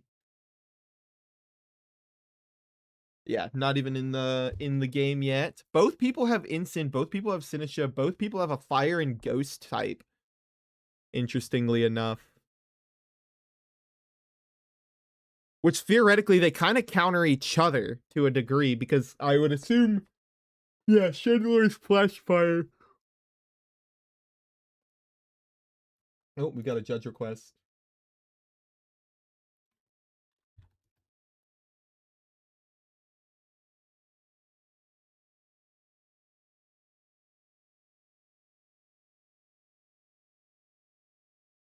All right, going into game 2 here, or is this game 3?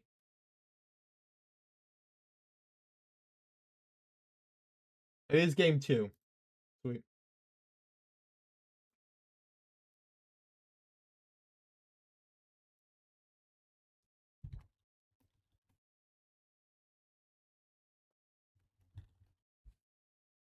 All right, there we go. I think I have dealt with the judge request.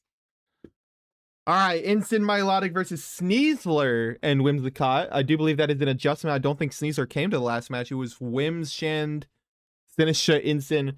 I think they realized this time that the Milotic is a much bigger problem, and they're trying to figure out a way to get rid of it. Totally understandable.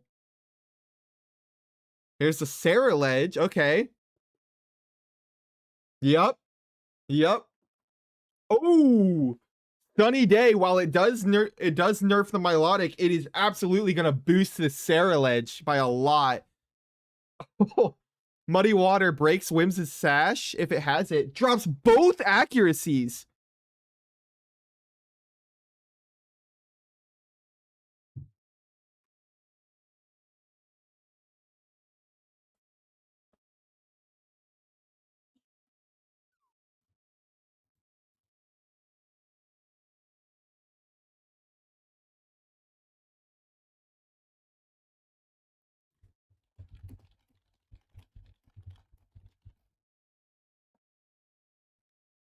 Okay.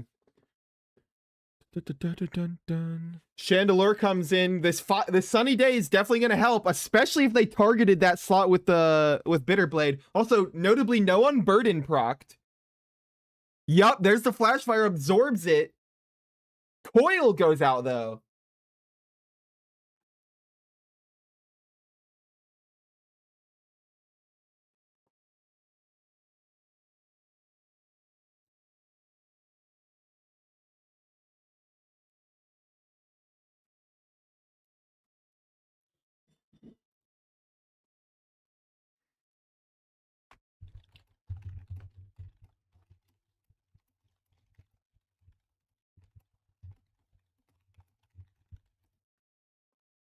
Okay. Encore comes out, but that shouldn't affect the Insyn. Nope. Dark type.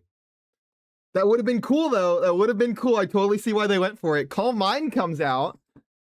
This Insyn is a threat. It is absolutely a threat. The Chandelure can't get rid of it very easily at all. And the Insyn threatens a lot of damage into Chandelure. This is why Chandelure is struggling right now, because so many Pokemon in the metagame, Milotic, Batsky Legion, Sarah Ledge, even Sinisha to a degree, King Gambit, Incineroar. There's so many Pokemon at the moment. Garchomp that hit it for stab super effective. 5 weaknesses is a lot, especially against some of these Pokemon. Aerodactyl is another big one.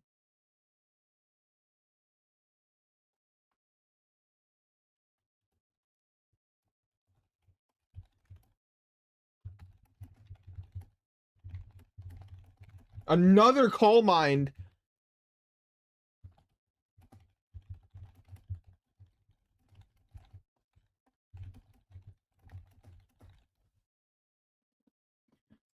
All right. Super effective on Chandelure, but look how much that did. 2 Calm Minds and Sun being up makes that Muddy Water do nothing except for drop his accuracy. Look at the stat spread right now on the Chandelure. And then look at it on the Milotic. Intentionally not Mega Evolving the Chandelure, by the way, in order to keep the Flash Fire. Which is interesting because the Chandelure does gain some pretty good stats upon Mega Evolution. There it is. There's the Mega Evolution.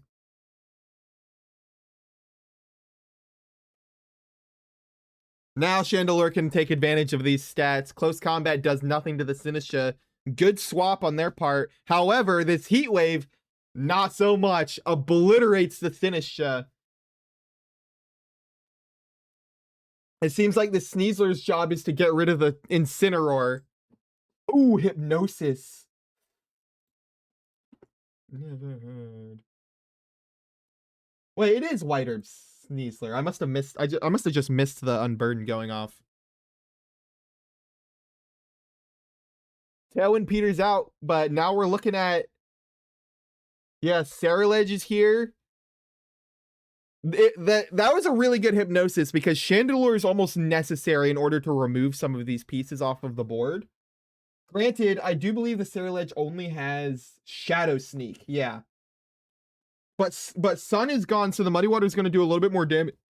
A little bit more damage. Wow. Removes Chandelure, dropping all of the Calm Mind boosts that he got. Shadow Sneak, Castleberry stops it a little bit. Not very much damage, but it'll do a lot more the next time. Dire Claw into Milotic makes absolute sense. Does he roll a status condition? No, he doesn't. Muddy Water pretty much guaranteed to connect. Hits both Pokemon. No drops this time. Nothing's proccing. No accuracy drop on Sinistra, no accuracy drop on Sneasler, and none of the 3 special conditions on Milotic from the Dire Claw. That is wild to subtract your Chandelure there. That was a wild play in my opinion. I think, especially with Sinistra in the back, you could have stalled out that sleep. Just click Protect, and then Bitter Blade goes into the Sinistra. Ooh, removes it. Removes the Sinistra. They'll never see it coming. But at the same time, I mean, even if you don't see it coming, I still don't think it was a good thing.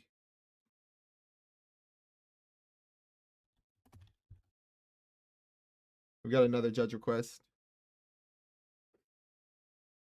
I need to open another judge tab, holy shit.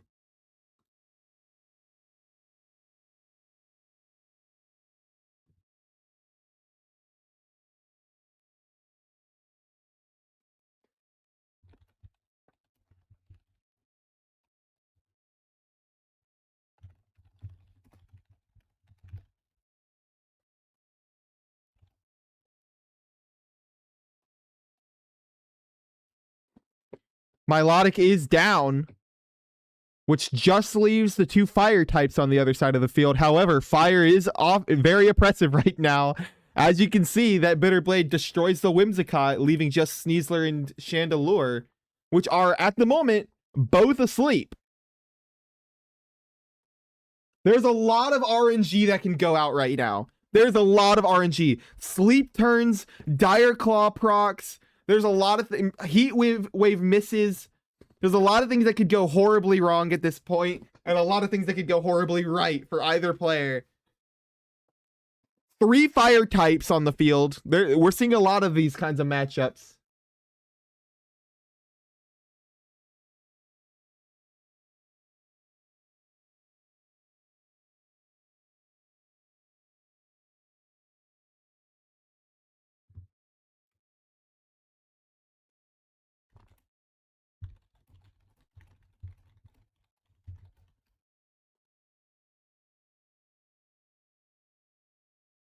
Oh my god, there's like 5 judge requests active at the moment. I'm having to like hang on.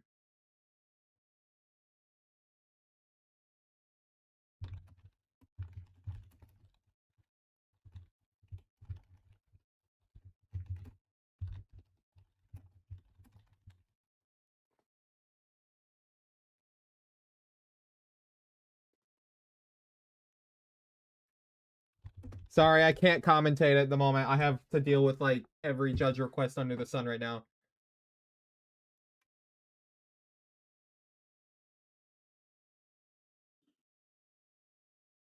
Ezio, welcome back in.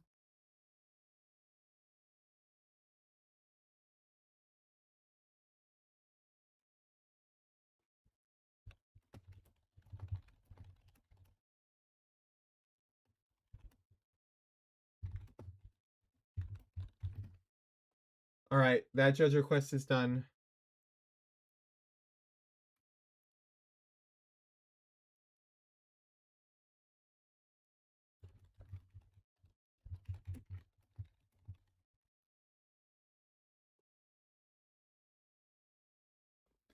Okay. I thought I have a fight trick second. Wait, what? I thought I have a fight trick second match. What are you saying? Am I having a stroke? I thought I have a fight trick second match super speed. What? I think my brain is like malfunctioning trying to read that. What are you saying?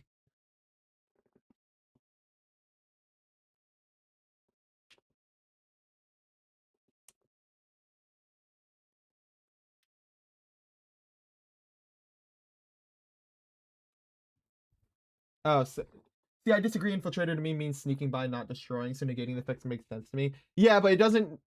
In my opinion, negating it for your ally doesn't make sense because they're not an infiltrator. Telling you that I'm eating spaghetti right now. Sure. Yeah. That's what he's saying. This guy's not responding at all.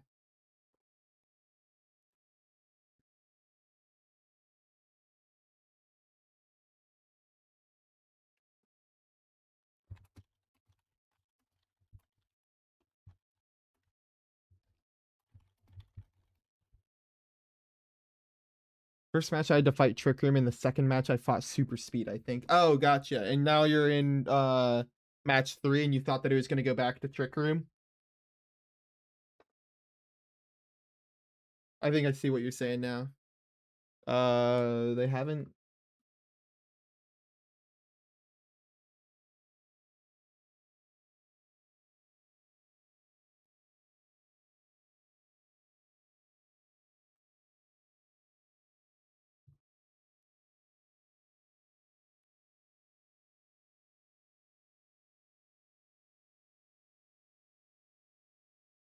What? What is happening?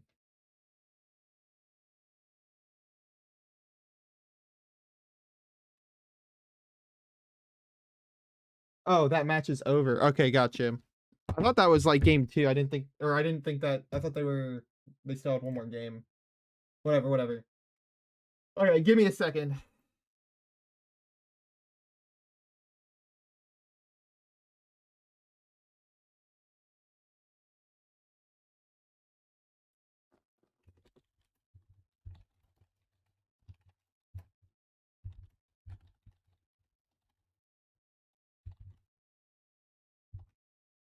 I'm gonna give. Okay, whatever. I'm just gonna have to give them a minute. Okay, I can close those 3 tabs. Jeez.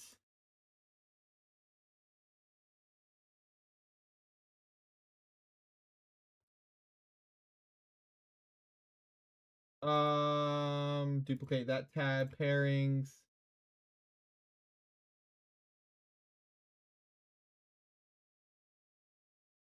About to lose my, cause I'm about to lose my mind. I wish I could put like Subway Surfers on for everybody right now because I'm having to completely. Okay, there we go.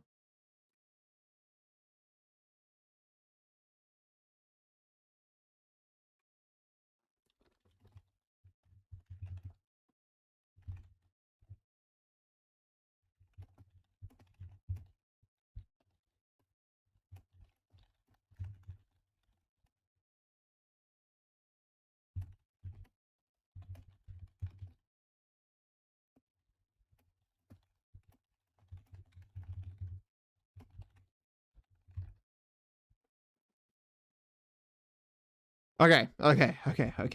I think it's stable now. Somewhat stable. I still have to attend it, but like I can maybe start another match. Like look at another match for a little bit. I'm gonna throw y'all in this one.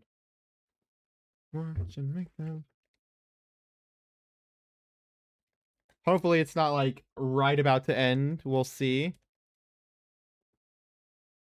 The date. Oh my god. I'm so sick of the date changing in the middle. I'm so sick of that. How is that still happening? How is that still legal? How is that allowed? I hate that they do that every single time. So frustrating.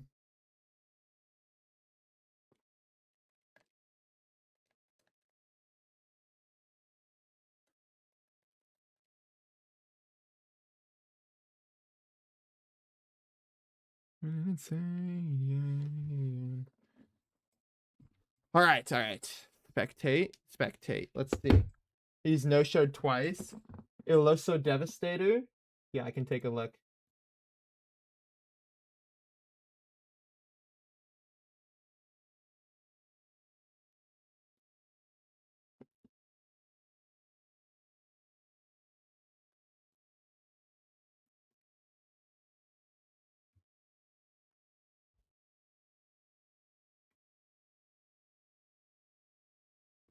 Iloso Dev. Ooh, you see that burn on Annihilate? Oh, did he attack the Scovillain? I thought it was like a heat wave thing.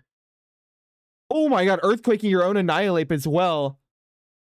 And getting the burn on Mamo. Oh my god, this match is crazy. I'm glad I joined this. What the heck? You are correct. Iloso Devastator did not show up this round. They also did not show up last round. Yep, I'll drop them. Thanks for letting me know.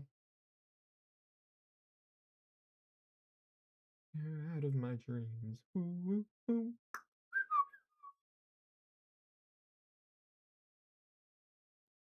All right, they're dropped.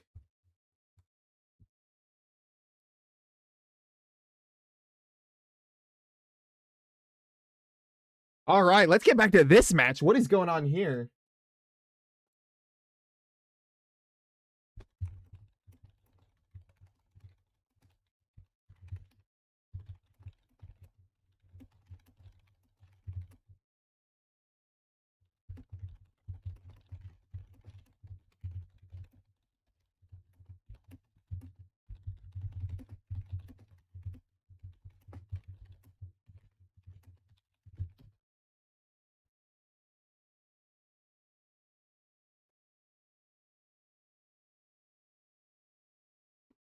All right, all right, all right. Whew. Tailwind's gone. Wims is down. Mamo's down on the other side. Grim is down on this side. Scovillain is on its absolute last legs. Absolute last legs. And the ape is burned. Jeez. Just now popping Mega Evolution for the Charizard Y. It is Charizard Y, in fact. There's a lot of interesting speed tiers here. If Sneasler's activated on Burden, it's the fastest. Actually, it's the fastest regardless. Dire Claw comes out. Oh, doesn't get the kill. It does not get the kill. But Annihilate does nothing with its last turn before that burn takes it out. Weather Ball gonna kill the Sneasler. Nope, doesn't kill it. It lives. Burn finishes off the Annihilate, making it just the Charizard left. Now, this game is absolutely not over. A Heat Wave will remove both of these Pokemon off the field, but it has to tank a Dire Claw first. Oh, actually, come to think of it, I think this game is over, because that last Pokemon is, in fact, a Lycanroc. Heat Wave does connect, removes both of these Pokemon, but it will reveal that the last Pokemon is once again Lycanroc. With Tough Claws Accelerock, this game is all but over. Lycanroc's mission in this game is one thing and one thing only, and that is to remove Charizard, and guess what it's about to do?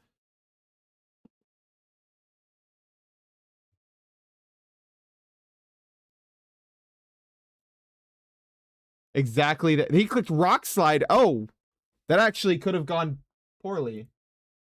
That very well could have gone poorly. Well, that game's over. Let's go back to pairings, I guess. There's only 2 games remaining. Let's go in this one then.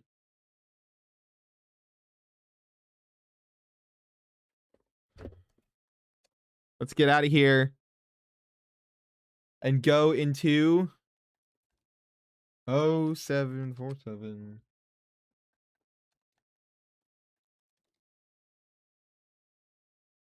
There. All right, let's go here. Johnson made top 4 with Scoville and Lycanroc. Scoville and Lycanroc was good. I just haven't seen it in a while. So it's nice. It's nice to see it pop up again, you know? Have you ever seen one come back from 03? Yeah, you can't top cut if you've got 3 losses. That's the problem. Once you have 3 losses, your top cut potential is gone. Some tournaments have it very strict based on win-loss ratio, where like just anybody that's 03 doesn't make it in. But even in tournaments like this one where it's resistance based, or where it's top 8 based, it's still not going to work, because by the time you have 3 losses, there's just not enough slots to accommodate. Also, big charm on the Sneasler right before Rockslide removes this Whimsicott, bringing it to 2 KOs on each side. Oh my god, that charm did that close combat did not do enough. Rough Skin giving it some chip, dropping your defenses. Rockslide doesn't connect with the Sneasler. Would have been huge seeing as its defenses just got dropped, but some good damage on the Aerodactyl at the very least, even at the cost of some Life Orb chip on yourself. Tailwind peters out. Aerodactyl still the fastest on the field, can easily set it up again. Tonight the game will be down. That is true. That is true, Ezio. Absolutely true. Or no, actually not true. That's tomorrow. It'll be down tomorrow.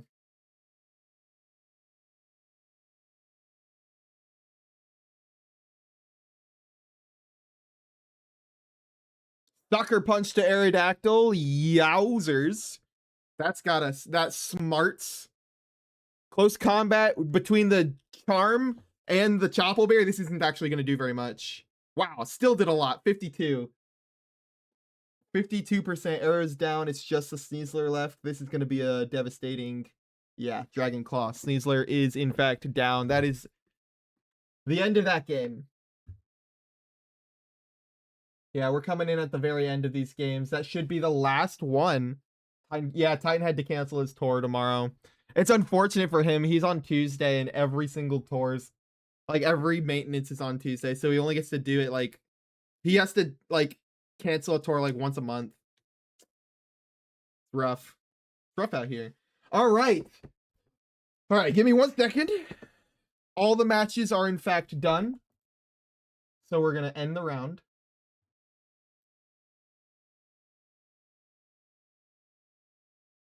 We're going to pair the next round. I'm going to announce that guess what? The round is up.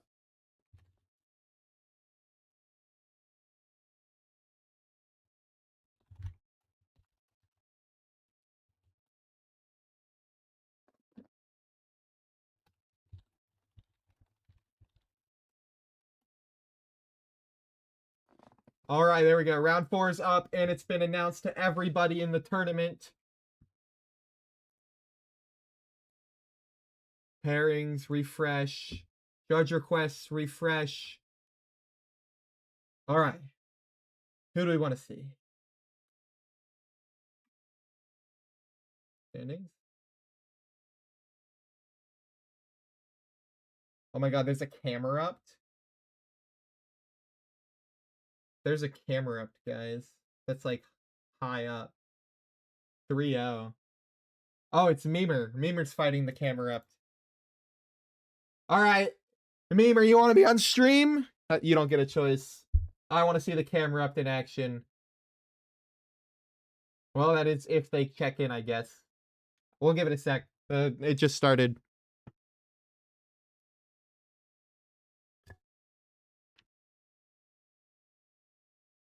From 2 to 6? Well, you're looking at UTC time. Or, yeah, UTC time. And it's the 5th. It's UTC time on the 5th. Oh. Okay, no Camerupt, everybody. I lied. There's no Camerupt. The Camerupt is a lie. It's like the cake, you know? They had to go.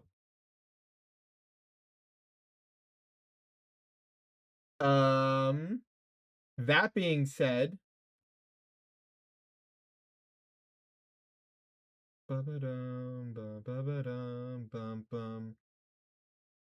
y'all The cake is a lie. It's so real. Yeah, it sure is. What is CompsTube running? Oh, nothing crazy. He is against something kind of weird though. Oh, he's against the Mono Mawile team. The team where that's his only mega is the Mawile team. Kind of want to see that match. All right, all right, all right, all right. We're gonna go see that match then.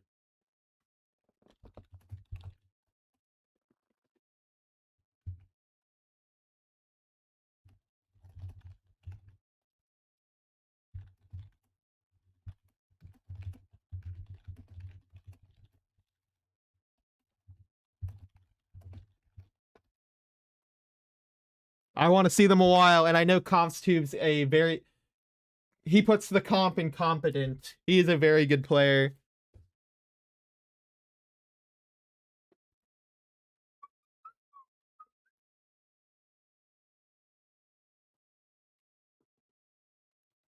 One,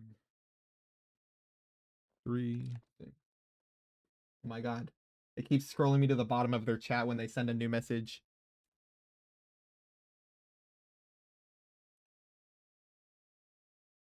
All right, we're in.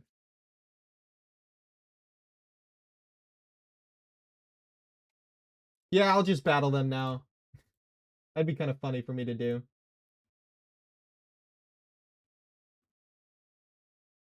In the air, the nowhere.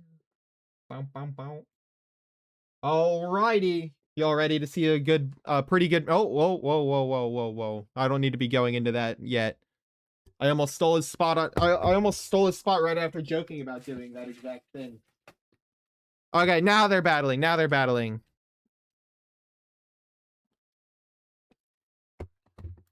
Okay, let's go.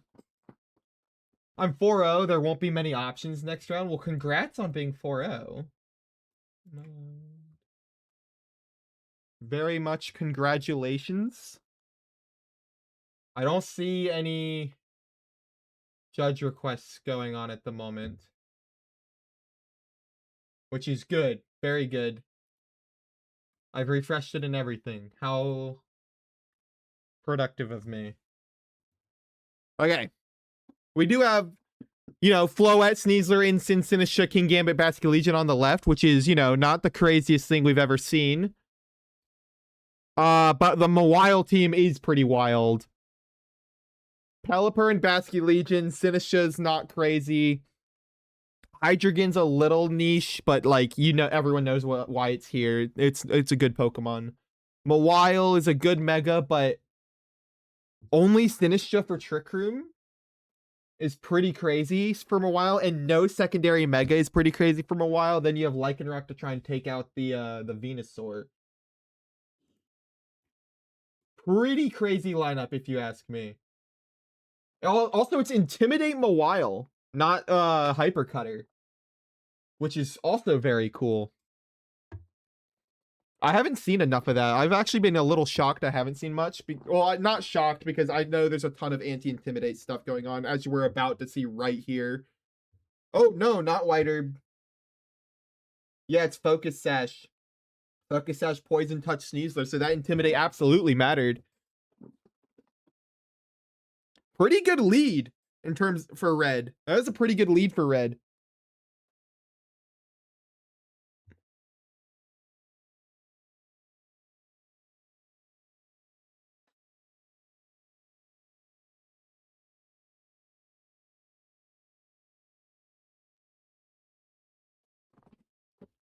Does this Mawile have Sucker Punch? What's it got? Play Rough, Ironhead, Sucker Punch. No Rock Slide. Okay. Or any kind of coverage move outside of Sucker. Sucker's the well-known coverage move that Mawile likes to run. But the second that I saw the Rock Slide set, I've been a pretty big advocate of not having both Play Rough and Ironhead because of the fact that they are resisted. They hit similar stuff. Like, oh, Poison Touch on that Pelipper is pretty nice with the Fake Out. They really do sometimes hit some similar stuff. Oh my gosh!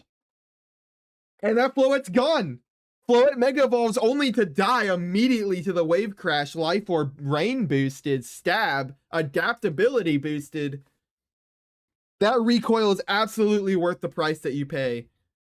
Taking out Floette turn 1 is insane. And they still has Mawile in the back for another Intimidate. Because it did not Mega Evolve yet. Although, now with King Gambit on the field, maybe reconsider, sending it out for the Intimidate, of course. King Gambit threatening that Basculegion pretty harshly. The Basculegion is Life Orb. It does have Protect. It does have Aqua Jet. It has ways. It could swap. It does have ways to deal with Sucker Punch potential, but then obviously you could play the mind game. Well, if they're going to Aqua Jet, or if they're going to switch out, maybe I do click Kowtow Cleave. Maybe I click Iron Head to predict Mawile. Try and do some damage there. I find it hard to believe that Lycanroc came to this matchup, but it's not impossible. We don't know the last Pokemon on either side. Aqua Jet does pretty good damage, but you take some Life Orb chip and you risk, if they click Kowtow Cleave here. Coaching, ooh.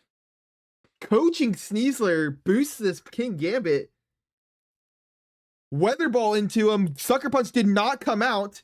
He lives the Weather Ball, which means he clicked Kowtow Cleave. And that is one filleted fish. Basculegion is absolutely gone. I bet that calc was insane. Easily 150%. Sneasler takes a little bit of chip damage. Or sorry, Gambit does. Wait, no, that was the Pelipper taking damage. Oh, my bad. And it was from the poison. Now, oh, it is the Lycanroc. Whoa. I'm pretty surprised by that, honestly. Is this close combat Lycanroc? It is. Okay, close combat Lycanroc. Actually, Accelerock just removes this King Gambit right here.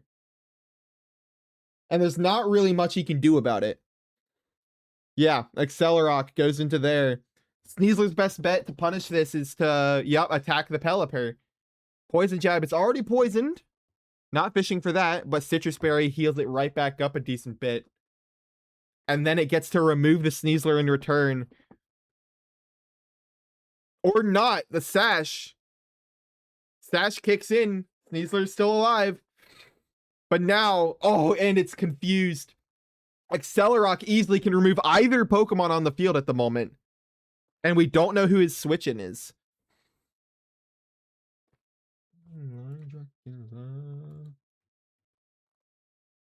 Golden Touch retreats. Who is his last Pokemon? Let's see. It's Sinistra. Oh, and King Gambit resists Rock. This will give him the health he needs to live the Accelerock. Yup, seeing his... And that cures Sneasler of his confusion, which is probably part of why he targeted King Gambit over Sneasler. And gives him the chance to Sucker Punch Pelipper, removing him immediately. That was a very good play. This forces Mawile to come back in, intimidate the Gambit, which activates Defiant. Sinistra doesn't care. King Gambit loves it. Now there's priority moves all over the place. 2 Sucker Punches, and Accelerock, and Rage Powder to ruin it all.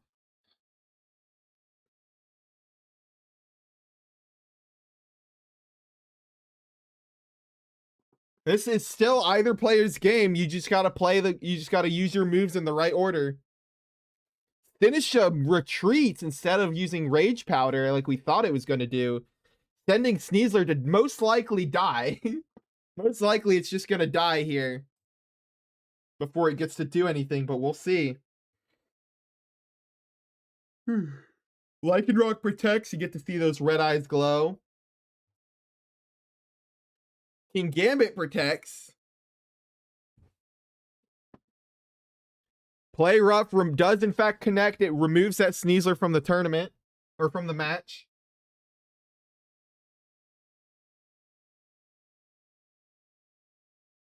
Rain is gone. Not that it mattered at all anymore. But this Sinister is going to come back in, give a little bit more chip health to this King Gambit.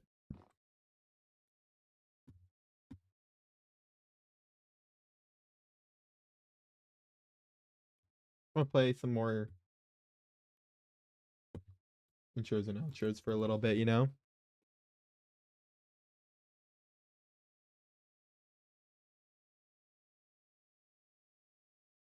Yep, that hospitality. King Gambit's actually healing up a decent bit.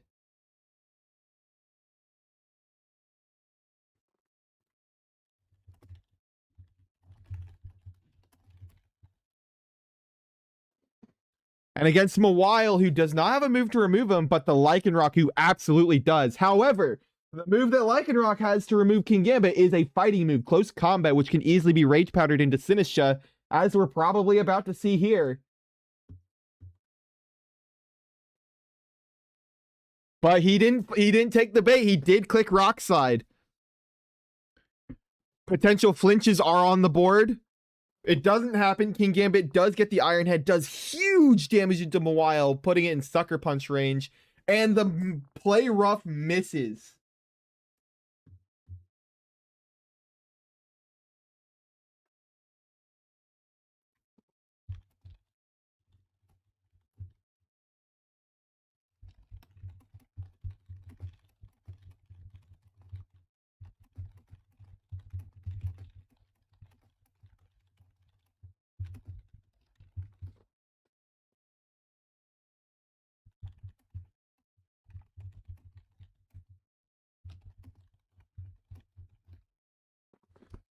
Center of attention, Sucker Punch. Holy, does huge damage into the Lycanroc, brings it down to Sash. But Rock Slide comes out, also misses the Sinistcha. Does tiny little bit of chip damage to the King Gambit. Not even worth it. No flinch can happen this turn. Play Rough finally connects with the Sinistcha, but doesn't pick up the KO. If attack falls, doesn't matter. Everyone is in the reds except King Gambit, who was in the reds previously.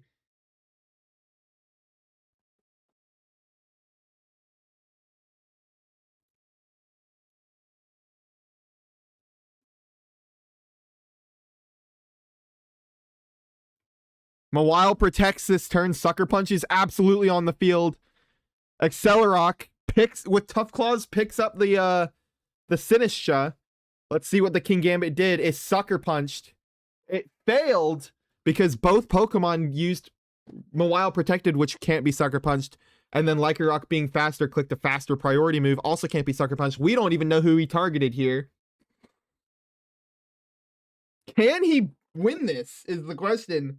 Sucker Punch picks up the Lycanroc. He did go for Close Combat or potentially Rock Slide, which means the Mawile gets a move, Play Rough, and it does pick up. Accuracy was definitely a modifier there that did not come into play. Kills the King Gambit, giving Red the victory. That was a very close game.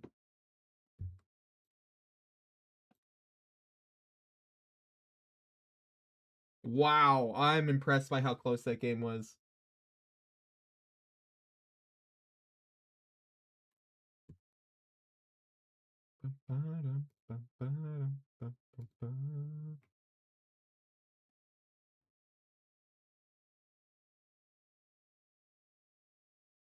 Um, 2-2. I guess my team works somewhat. Yep. That's how I would describe that 2-2. Hey, I'll look out for your name when picking stream match next. I'll look out for your name if you're, or no, you, but by the fact that you're saying that, I guess you're done with your match already, huh?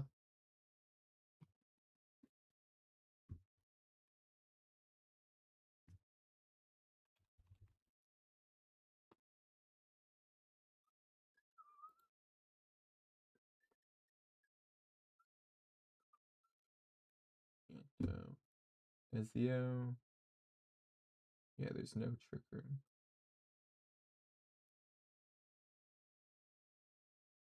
No, don't open my file explorer. God dang it. Okay. I either steamroll or get steamrolled. No in between. Are you hyper offense? Are you a hyper offense team perchance? Because that sounds about right. Or a hard trick room team perchance? Because that would also sound about right.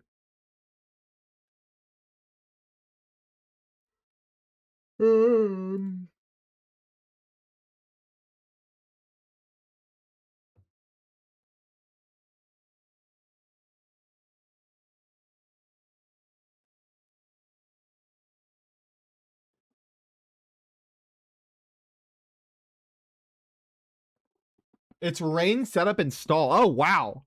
So sometimes the stall, I guess, just doesn't work. A crit absolutely screws stall, so I guess I could see that. All right, ads are gonna go through because I don't have any snoozes left. I can't stop it. So ads are gonna go through in a few seconds. How much time did it take you to hunt that basculin? You're gonna hate this. By the time I had set up the hunt, it took me 2 picnic resets. Literally the second picnic reset I got it. I ate a whole 30-minute sandwich.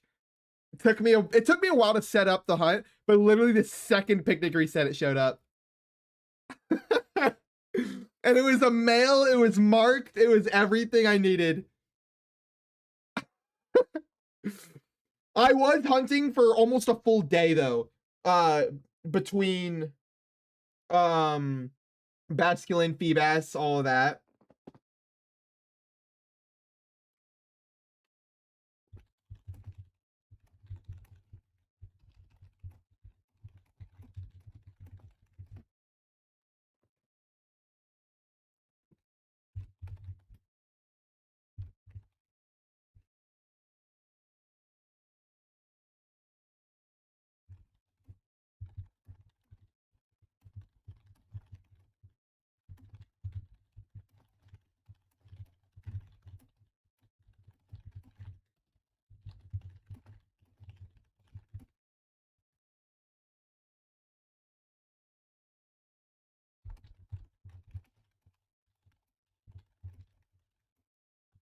Sorry, I'm dealing with a judge request.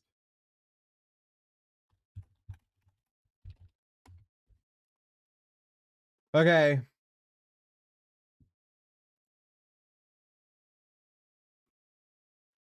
All right, all right, all right.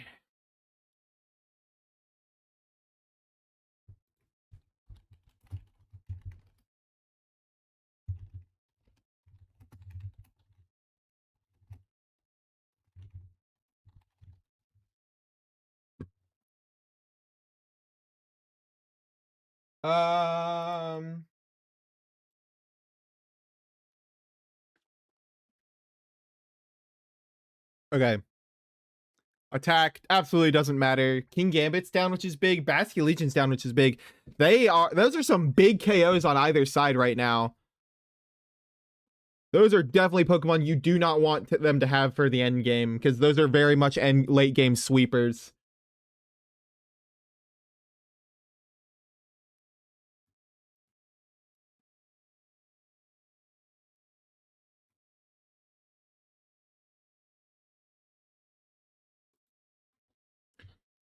Floette is here to stay. Finally get to see the flower come out. Last Respects finishes off the Pelipper, which is nice.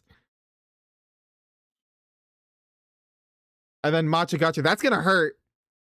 Yowzers! That hurt a lot on the Basculin. Does it get a burn? Crit? No burn. It does crit, but it does not burn.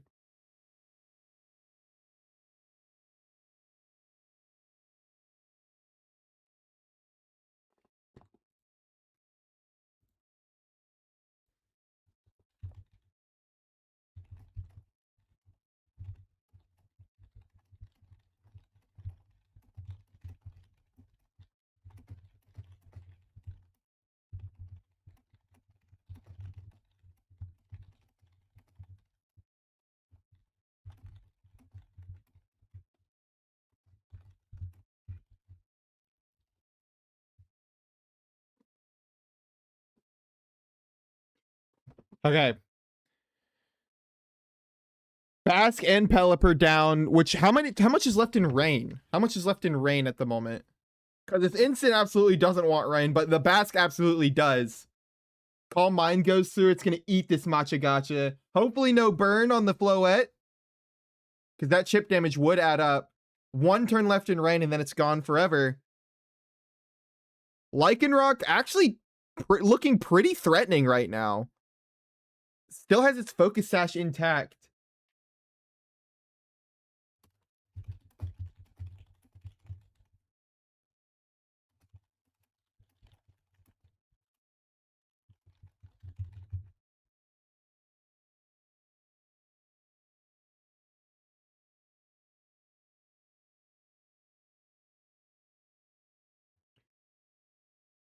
Tony protects himself. Gets another Calm Mind. How many is this Floette at?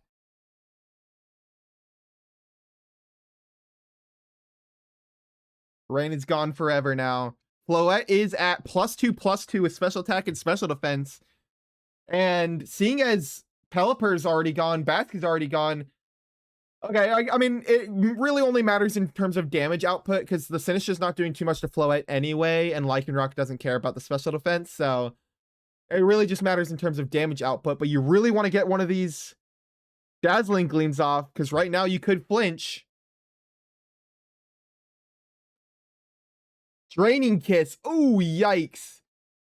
Gonna heal that Floette up and do a lot of damage to the Sinistcha. Not quite full, but pretty much. Machagacha, not much damage. It's at -1. Oh, did I miss some? I must have missed it. I was doing a lot. What's at the -1? Is it the Lycanroc? Like 2 flinch chances? Yeah. It's just game 1, Ezio. A team sheet error only results in a 1 game loss. So you should still go into game 2 if your opponent's still there. Just make sure to confirm with them whether or not they're changing Trick Room. They should change Trick Room off their team, but if they're going the route of just letting people know, they have to let you know, or they'll be disqualified by me. I will do it.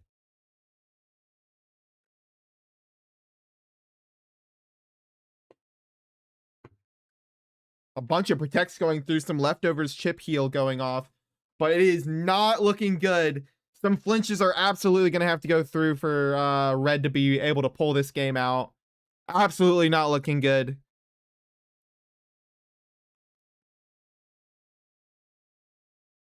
And seeing as Red won game 1, so we will probably see a game 3 here. Pretty big damage with the close combat, but now your defenses are also dropped. Citrus procs. Gleam comes out and ends the life of both Pokemon, except for the Lycanroc actually lives because of the Focus Sash. But the Incineroar still hasn't moved this turn. Darkest Lair, it will finish off the Lycanroc and give KST game 2, bringing us to game 3.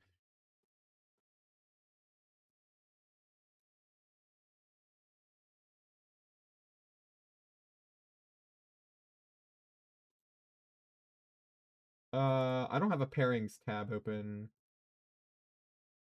Okay, about half of the matches are done. We're about halfway through, which is nice. I haven't seen there's a couple people who are pretty regulars here that I haven't gotten to see play yet. I know Sooner's a regular here. I might have to drop by their match next. What are they running? Dragon Fang Dragonite. I like it. Life Orb, Hisuian Arcanine. Wait, what? That's cool. I like that. I can get behind that.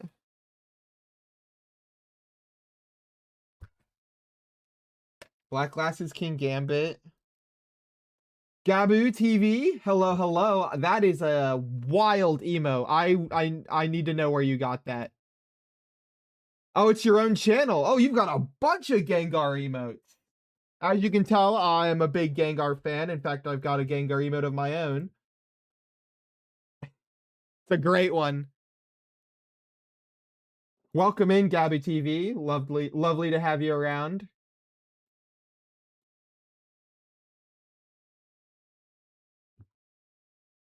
Where are you at? Are you in this tour as well, perchance?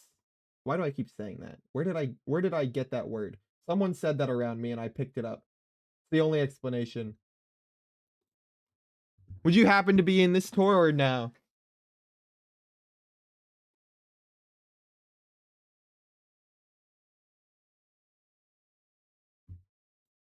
Shining, running forever.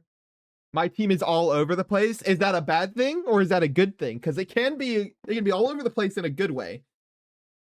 2 dark types staring each other down, 2 ghost types staring each other down. Lots of type overlap, especially offensively. Since Stark and Ghost hit the same things pretty much. But that Intimidate going off, all the Sinistra animation of it just looking around is cute.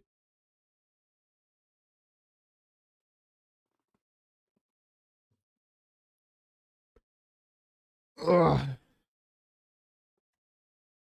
Some of these Pokemon are going to have a hard time doing damage to each other, especially like Sinistra into Hydreigon or Hydreigon into Incin without dropping its special attack. Some of these Pokemon are definitely going to have a hard time doing damage into each other. On the other hand, some of these are going to obliterate each other. Like Basque being -1 is going to have a hard time doing a lot of damage into the Sinistra with Last Respects not charged up at all.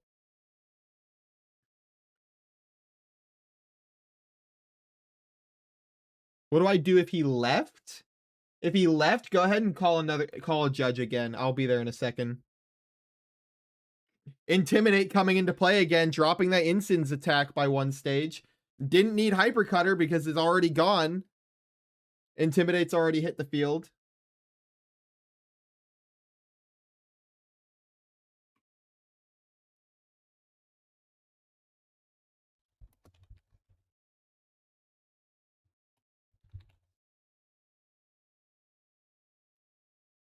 Yep, sounds like your opponent's left.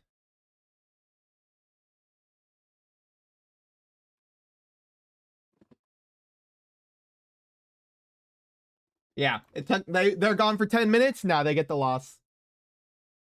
Congrats, Ezio, on your win.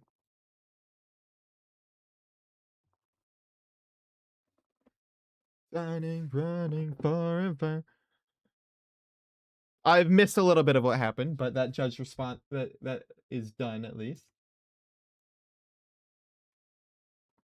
Before I had Lopunny and Basque Legion in my team, but they were inconsistent, so I've swapped for Sneasler and Swampert. Okay. Lopunny, Basque Legion into Sneasler, Swampert. Was it Mega Lopunny? So you're now Mega evolving the water type instead of the fighting type? Okay, I can see it.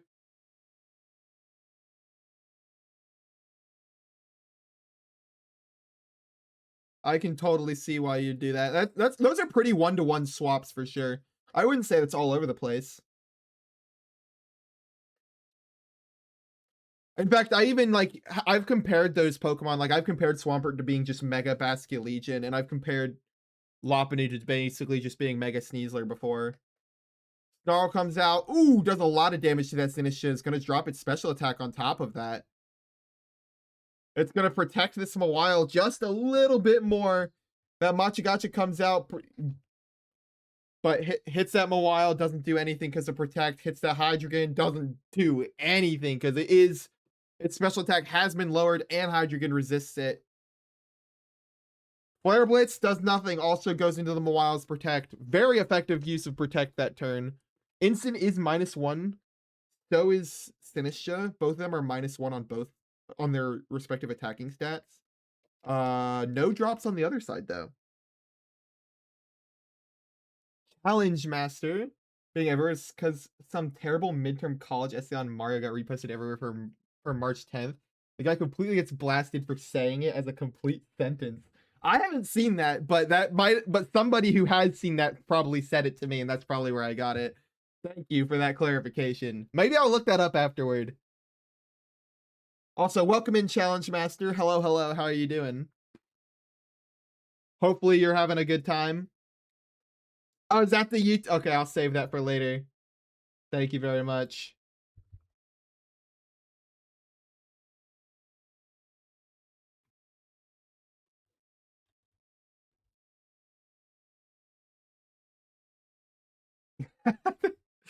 All right, I'll let Rosie handle that one. Sucker Punch fails because I assume because of the swap. Sneasler Floette on the field instead of Incin Sinistra. Fair swaps to make. I would argue that Comstube is definitely in a better position than he was a second ago by a good margin. Hypercutter actually was never there, but now there's definitely no chance because Mawile's Mega Evolved. Incin could easily swap in and lower physical attack. Basque Legion being in the back as well. Yeah, Incin's in a really good position to start intimidating away. Floette Mega evolves.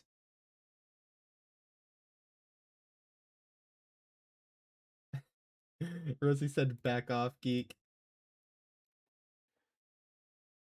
I'm a suit. Wait. Sneasler helps more into grass as well. Yes. Yeah, it's definitely more consistent. Lopunny does usually run triple axle, but then yeah, you know, you're running triple axle, which anyone who's run that knows the problems that come with that. Seen that Trick Room come up, and I knew he didn't have it on the sheet. Yeah, I even looked, since you don't have Trick Room either, I was like, oh, that's easy. Just send a screenshot of Trick Room being active, and it's obvious that there's a team sheet error somewhere, because according to both team sheets, there was no Trick Room even in the game. God, now that I'm aware that I said perchance, now it's actually like officially going to be part of my vocabulary, and I hate it. I don't want to say it. I don't want to say it, but I'm going to instinctively end up saying it now. It helped in bad matchups like Flow and Dual Weathers, but Venusaur's Focus Sash is an issue. Oh, because now you don't have the triple axle to deal with it. Yeah, it makes sense. You know, I used to think Sneasler had arm thrust for some reason, and I thought I could get around Choppleberry and Sash King Gambits that way. Obviously, I found out the hard way it does, in fact, not have arm thrust, which pissed me off. I thought I was so clever coming up with that. I was like, oh, that's such a good way to get around that. Chopple T-Tar, Sash Exca, doesn't matter. Arm thrust kills them all. Assuming I get enough hits. But turns out arm thrust is actually pretty limited in its distribution, and Sneasler's not one of them. Unfortunate. Have you seen that paper about Mario where that guy just kept saying perchance? Is it the thing that was that Challenge Master was just talking about? Yeah, I think you're talking about the same thing. Clearly it's popular. Yeah, that must be where I'm getting it from. Because people know about it. I was not aware of this, so I'm glad it's been brought to my attention. Mawile flinches, fake out. Lycanroc in a pretty good position to remove this Incineroar, but that's, of course, if he lets that happen. A Sinistcha swap on either side would protect this Incineroar right about now. Ezio, you like my Raichu emote? I like it a lot. It's my thinking emote. Big brain. I'm messing with a rubber band right now. You know, keep me stimulated from all the lack of stimulation, you know? Talking to chat, watching a stream, listening to music, dealing with judge requests, keeping up with all the link codes and pairings and starting the next rounds. I just don't have enough stimulation. What can I do?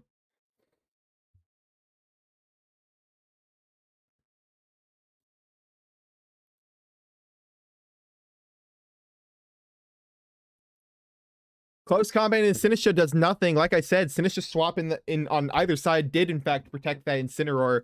Ironhead into that slot as well. Very interesting play there. Seems as if he was protecting. He knew that swap was going to happen. But unfortunately, it wasn't enough. A Rock Slide there would have actually been really clutch. Probably would have removed that Sinistcha outright.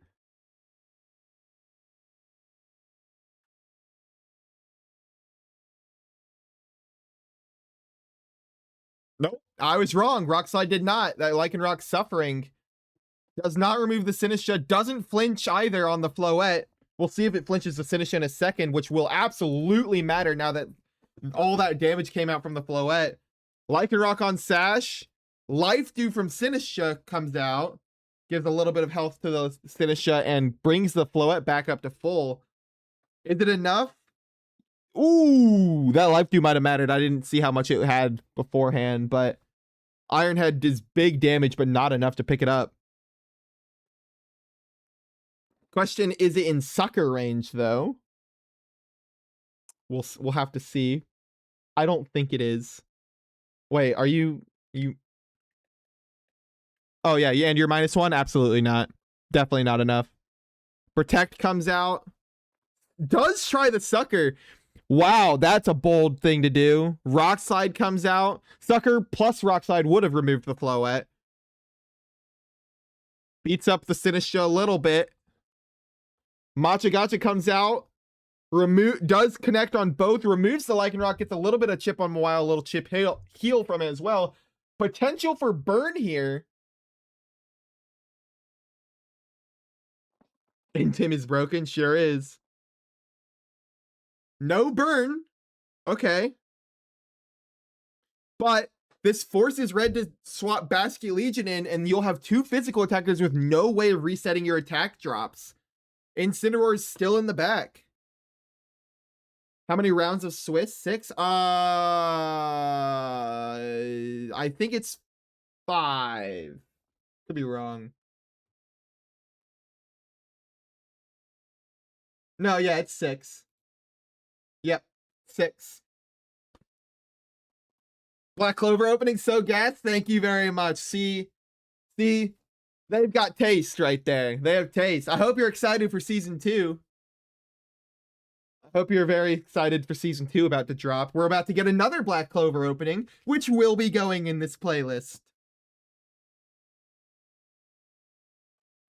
Oh, I forgot the Hydreigon's still alive. Never mind. They did have a way to swap and reset. And now the Sinistcha's gone. Dropping that special attack from the Floette one more time. This game should be over. Yeah, it's probably over. Draining Kiss heals you up a little bit and removes the Hydreigon. Now they're locked in. Now they absolutely don't have anybody to swap into to reset your attack drops, and you have a free swap into Incin at this moment. Just made it to Heart Kingdom arc, like episode 120. I think it's been a bit. Oh, so you're not caught up yet. Well, you got a little bit of time still before season 2 drops. So it'll be fresh in your mind the second that it comes out. That's still a winning strategy right there. Yeah, good attack drop. Also, where's my Spotify thing? Hang on. I forgot to add it to all of my things.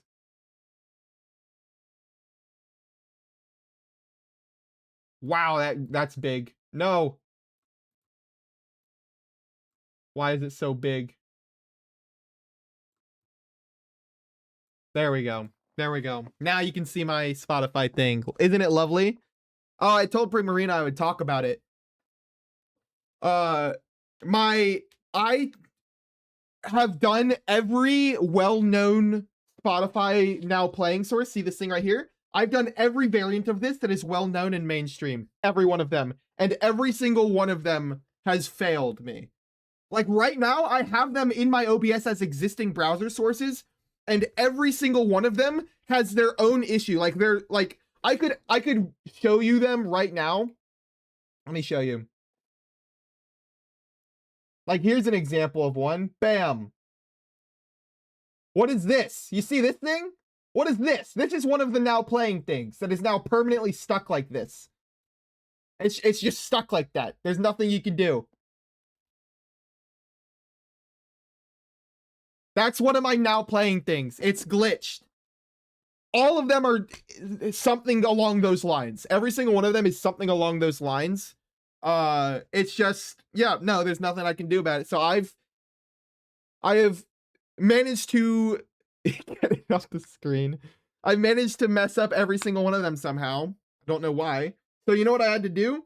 I had to download somebody's GitHub code, that personally coded one, and put it on, and the only way to find it was through their YouTube video, which was a demonstration and instructions video on how to do it. So I had to download their GitHub video, and then finally I have this one, which at the moment is working. Hold your breath, because dear God, like it's probably gonna fail as well eventually. There's a couple other guys that also have GitHub versions of this. So worst case, now that I know how to do one, I could do others.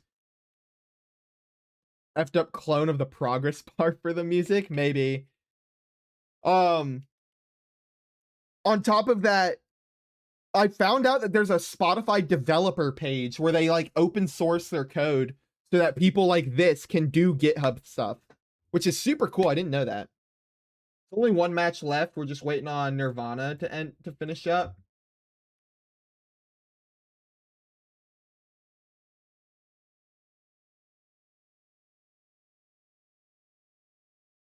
I hope that they've reported their team sheet error, because I had to get on to Nirvana before about it. My nose is so itchy right now. I don't know why. Sometimes that just happens while on stream. So yeah, I literally let's count how many freaking browser sources I have open right now.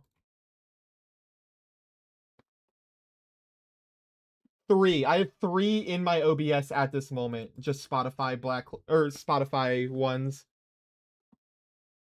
I guess we have a 1 or 2 minutes before this last match ends. So I'll go ahead and do a public service announcement. If you are new to this stream, if you are new to Limitless tournaments in general, if you are new to this specific Limitless tournament, feel free to drop a follow. We do this every week. Usually it's Return to Cinders doing the casting, but I am here for this week. But I also do plenty of other VGC content, so if you want to drop a follow for that, I would appreciate it, and hopefully y'all would appreciate it too. As for the tournament itself, we are here every week, like I said. It's pretty easy to figure out when we're going to do it. We do it at 6:30 EDT on every Monday. And unless we move that around, it's going to be the same thing every week. We'll let you know in the Discord if it ever moves around, so just feel free to either drop me a follow or join a Discord. There's your little public service announcement about that. But yeah, we wouldn't be, it wouldn't be possible for us to make these tournaments without y'all here. So we appreciate all the support that we can get. Super strong sets over the 1 to 3 turns. My router disconnected. I don't even know how many turns I missed because of that. Wow, you pulled it out even with a router disconnect is crazy. No, yeah, I didn't even notice. I've been all over the place too. I can't lie. But yeah, that was a super strong set. I saw the line from a mile away. I was like, I know it. I know what they're going for, and you managed and maneuvered it very successfully. That was very well played. Always good to have you around. You're very entertaining to watch on stream. All the rounds are done now. Is there wait, there's a open issue still? We have 50 minutes in the round still at a small.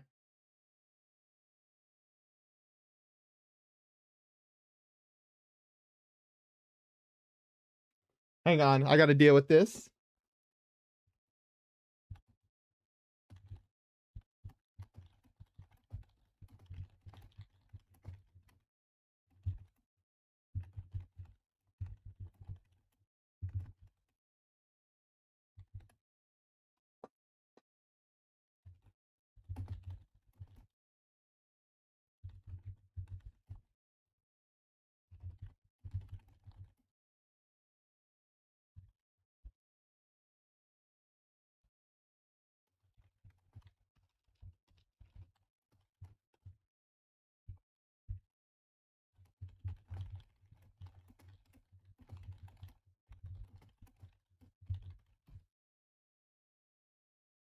All right, dealt with that.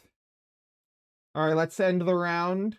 Y'all want to go to round 4? Round 5? Round 5. I know, Cinders, I'm dealing with a judge thing. There was an open judge request that nobody had gotten to, so I was having to deal with that before I started the next round.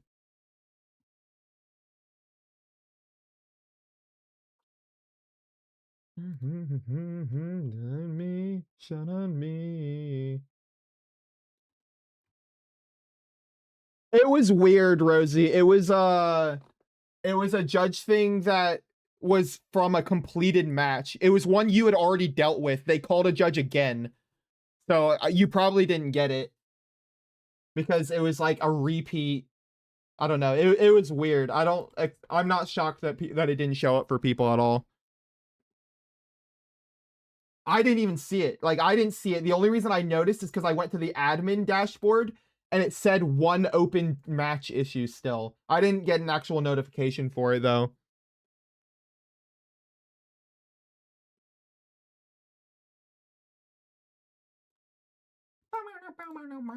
All right. Let me do the announcement now.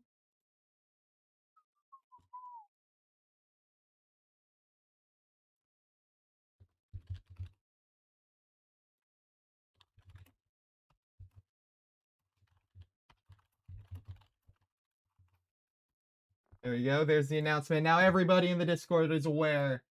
They should all know. Everybody should know that it is time for round 5 now.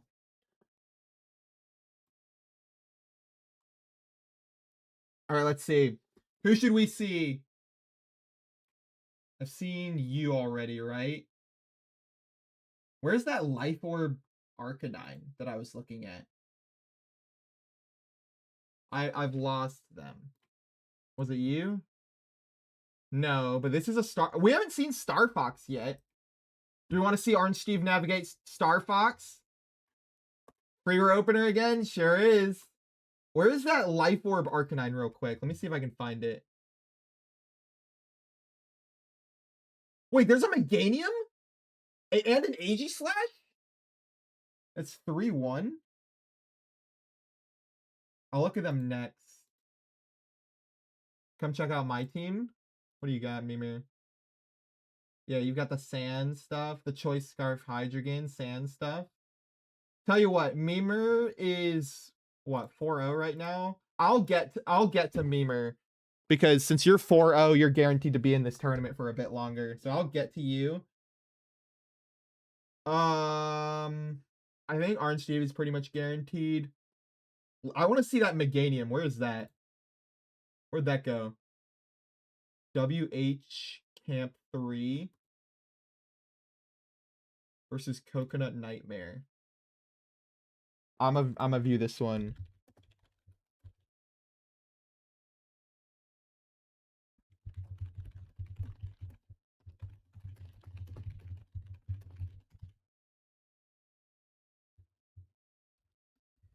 All right. Let's go in.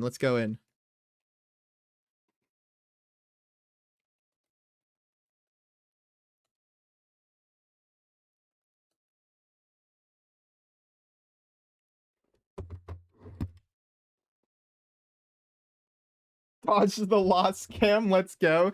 Do you typically like is that a thing? Do you like fumble when the camera's on you? Because I do that. I fumble when the camera's on me.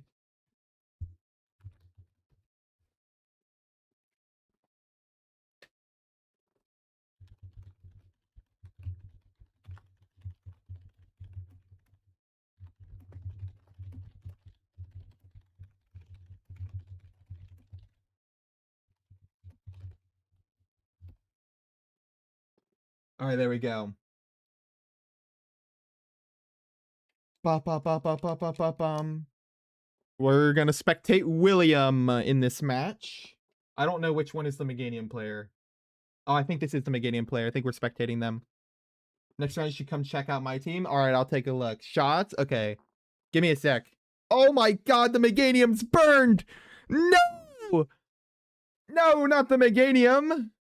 Aerodactyl and Meganium versus Scovillain Grim. Doesn't look like anyone's hit the field and swapped. Scovillain on 1 HP. That's not sashed. That's complete luck right there.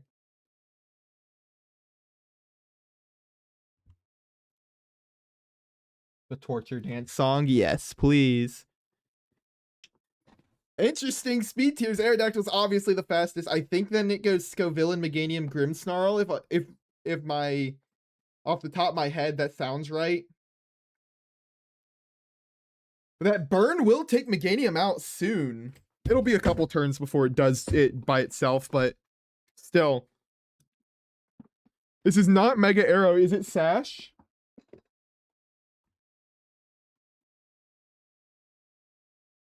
It is Focus Sash Aerodactyl, which means that burn was not only useful in taking out its attack stat, but also taking out its item. Does Scovillain get Endure? I don't think so. I don't believe so. I don't understand why Endure isn't a fighting type move, because like most of the Pokemon that get Endure are like focused fighters. Like they're very focused Pokemon. I could be wrong. Maybe they just give Endure to everybody, and I'm just wrong. Tailwind going up. Now we know who's fastest on the field at the moment. Dazzling Gleam coming out. Scovillain would have died, but it protects itself. It's going to hurt Grimmsnarl. Oh my gosh, that hurts Grimmsnarl so much. Wow. Spirit Break does remove the Meganium, though. Mega down. Mega Meganium is down now. But Scoville, the opposing Mega is not doing much better at the moment.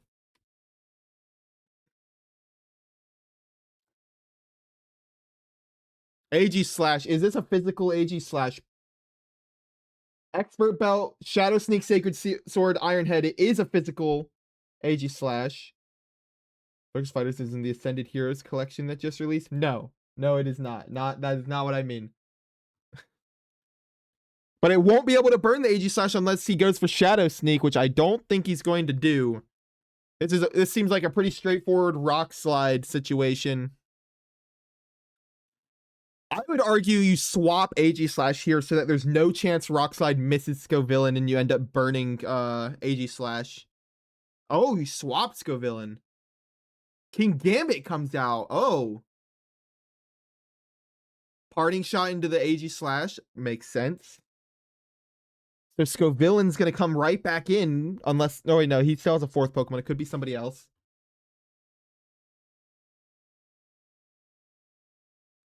But it is Scovillain. Rock Slide removes it. All right, both Megas are out of the game now. And they're both Grass-type Megas, too, interestingly enough. Nicher ones as well from Reg MA. Lots of similarities. Ooh, what'd he use? Sacred Sword! Ooh! Yikes. That parting shot did a lot to him, though. Because that's Expert Belt Sacred Sword into a King Gambit.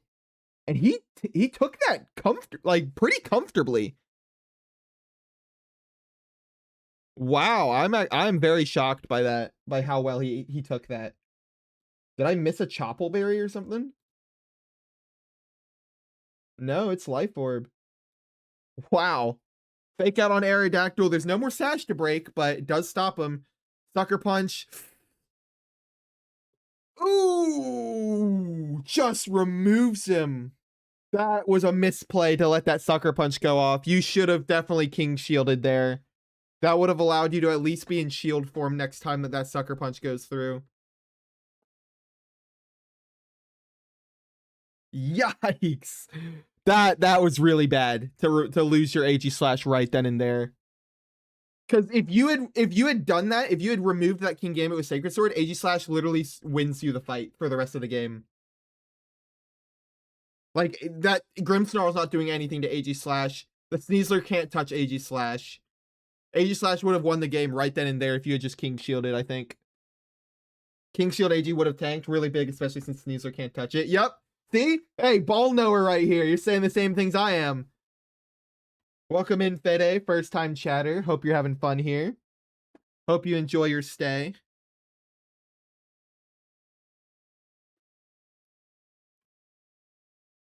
Yeah, ball knower, clearly.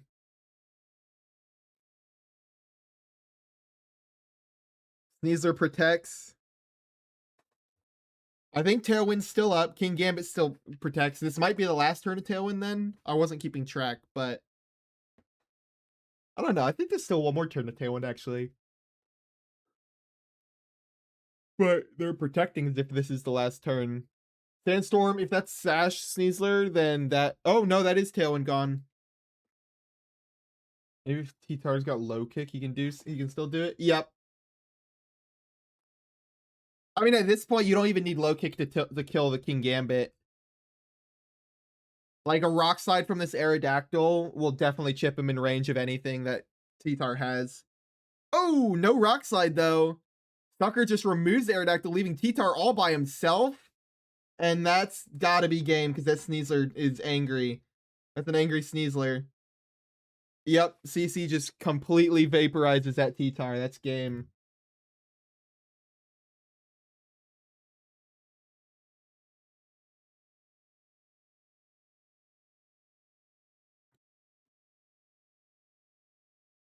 Stop thinking about it. Stop thinking about it while your mind's overclouded.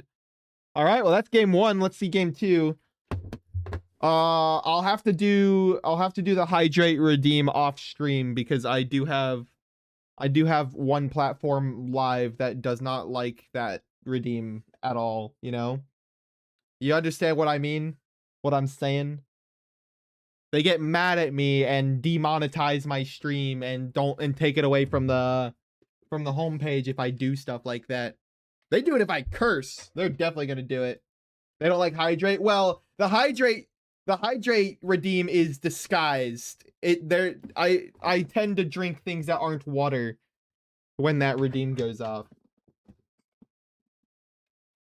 Also end zone. Hello, hello. I'll probably do it anyway, though. I'll just be discreet about it. You know? But I'll wait till this match is over. I see the obscure ball on the trainer. It's a cool design ball. I like the obscure ball. I wish you could like get it in game outside of transferring from Legends Arceus though. I wish you could actually like get an obscure ball and catch somebody in it like voluntarily. It would just be like a recolored Pokeball, you know? That'd be cool.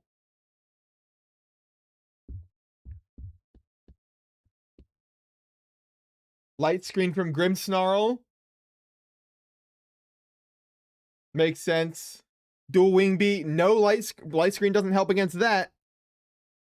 But it doesn't do that much damage, especially to Grimmsnarl. But Dazzling Gleam is going to do a lot of damage even with light screen up. This might be a combo kill. No. Light screen put in a lot of work there. Feel like he took a lot more damage last time, you know? Probably because he didn't have light screen up. Isn't it called the Strange Ball, or am I? Oh yeah, it is Strange Ball. Where am I getting Obscure Ball from? Where did I get that? I have no idea.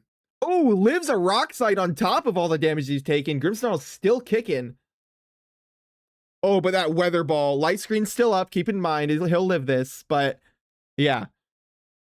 But that's still tons of damage coming out. Oh, and a flinch from the Rock Slide. Yikes, that would have been a devastating Iron Head. That would have been an absolutely devastating Iron Head.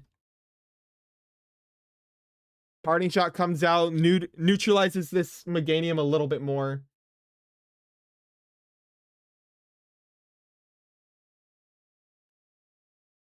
Sneasler comes in. He dual wing beated that before. He might do it again.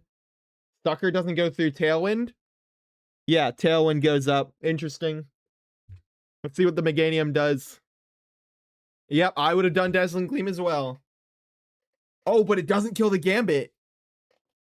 Dang, that was a very good light screen at the beginning of the game. That's doing so much work right now. And the Parting Shot actually also helped with that. Sneasler protects instead of doing any kind of fake out stuff. Now, even though it's its first turn on the field, Sucker Punch does a lot of damage, but Life Orb takes it out.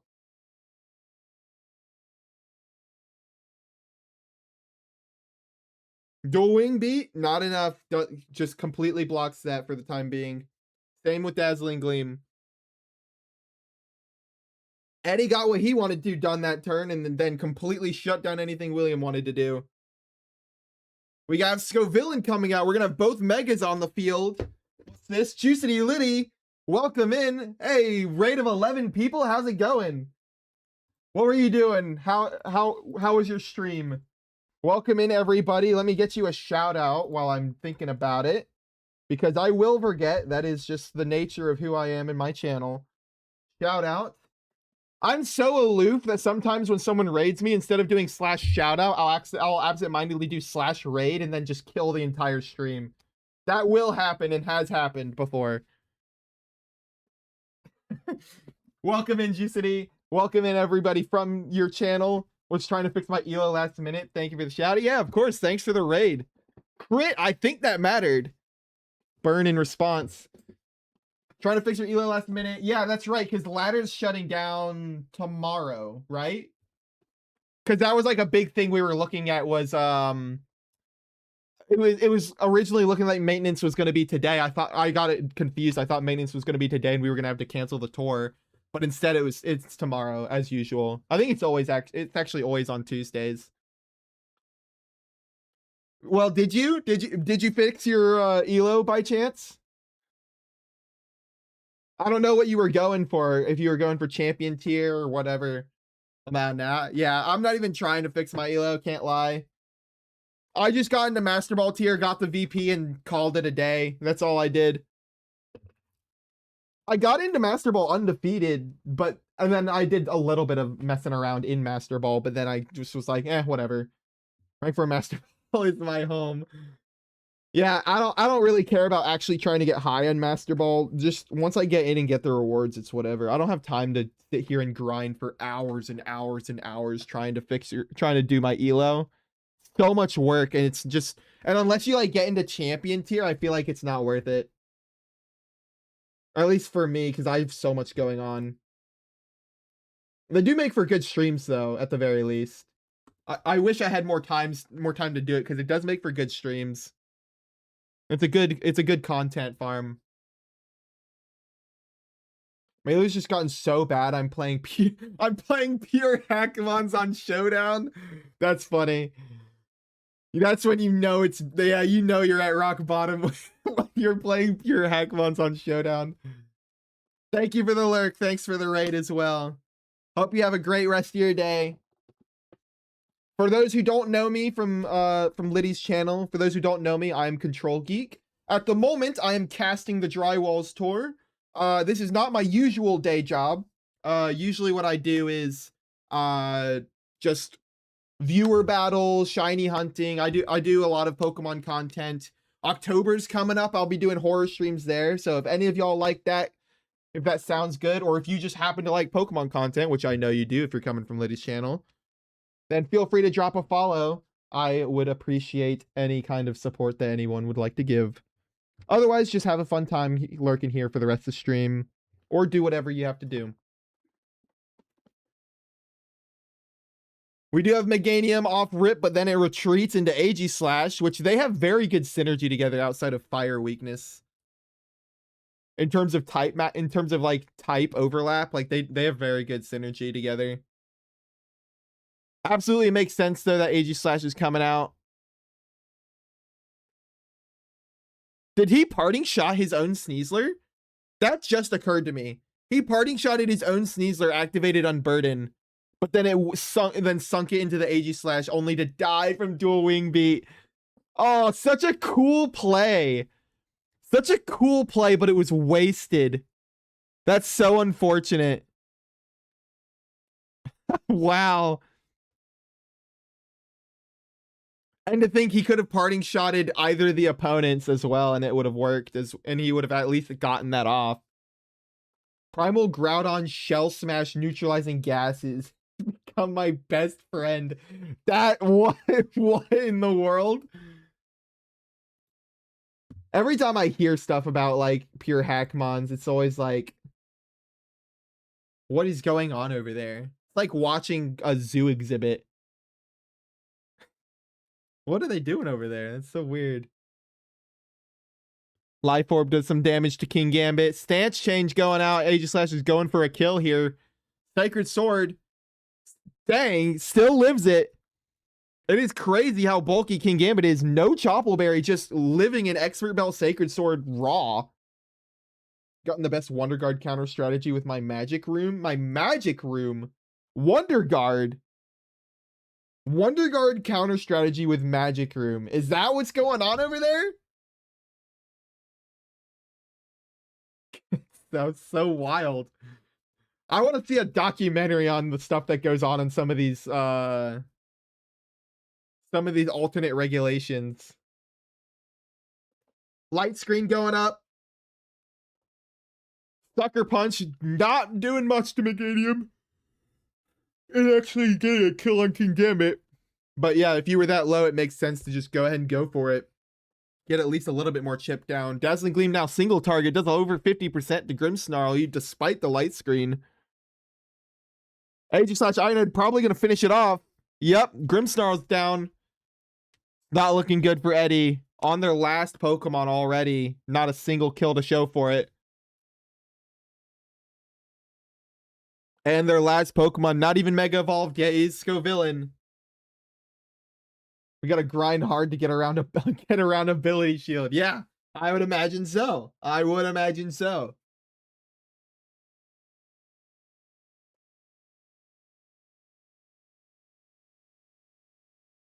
Honestly, probably going to be a concede here. Concession. Thanks for the likes, RV. Welcome in. Nope. Still going for it. Still going strong. What's the Scovillain going to do besides, obviously, Mega Evolve here? Is it Stall Scovillain? Leech Seed. Yeah, it is. So I guess there's no point in not doing it. You got to at least try. Does he Leech Seed the arrow? No, he doesn't. Oh, man. If only he had flamethrowered the arrow and gotten a burn or something, maybe it would be possible, but it's still highly unlikely.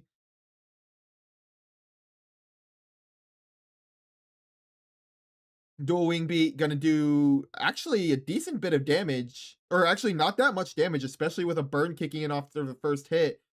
I don't know. Is it possible? Can you Leech Seed your way out of this? I don't think so.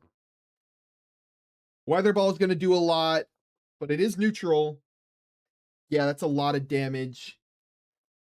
That's burned now.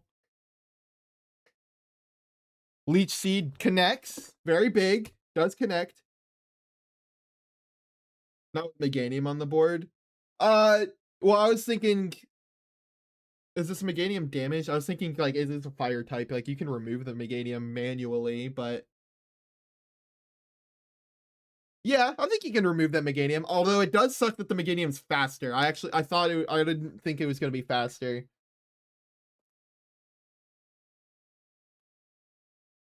Yeah, this looks like a complete shutout at this point.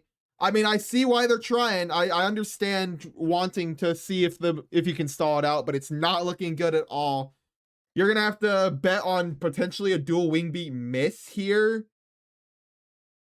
And then remove the Meganium, probably.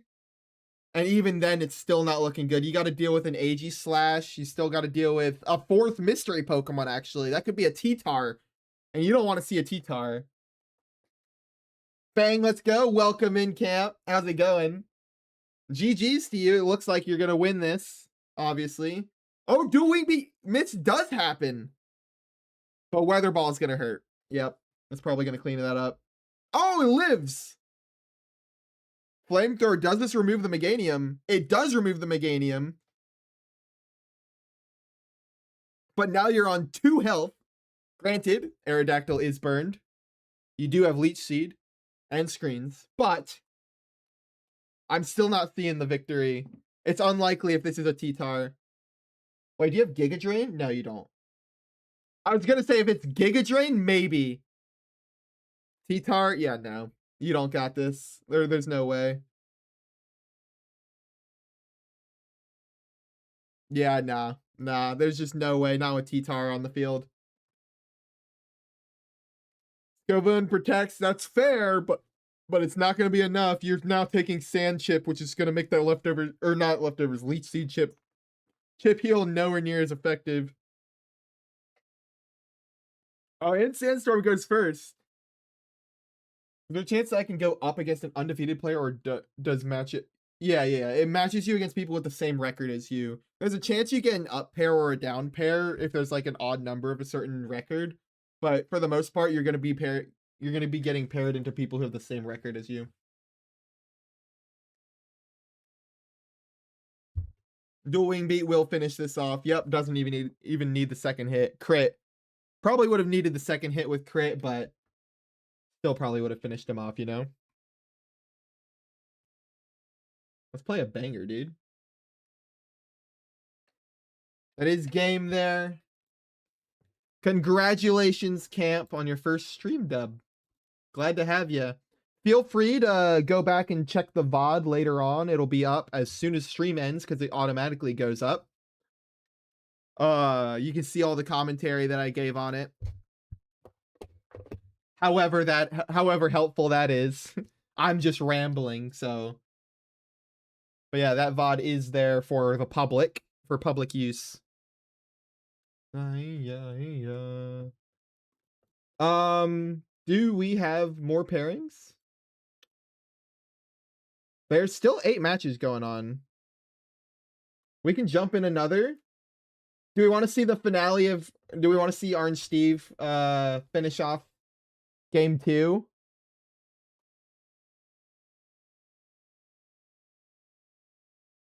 Nah, we'll see Orange Steve next round.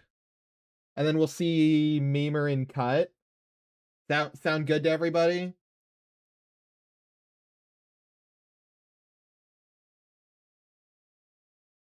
Let's go see. Nope, that game's over. I hate when it says like the match isn't over and then I go in and it is over. And they're lying. Next round, can you check out my team? What's your same name, Ezio? Let's take a look. Yeah, relatively standard rain, it looks like. I haven't actually looked yet. Just in terms of Pokemon, it's relatively... Whoa! Okay, wait a minute. This is not standard.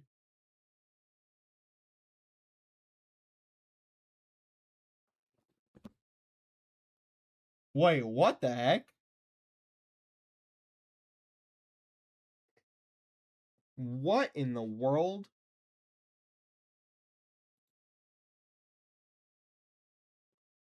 Okay. I have a couple questions. Why does Hydreigon have Rock Tomb?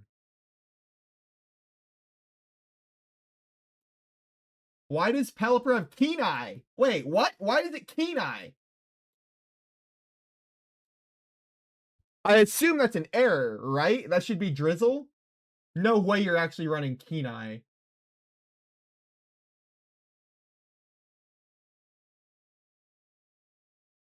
Fake Out, Protect, Imprison, Superpower?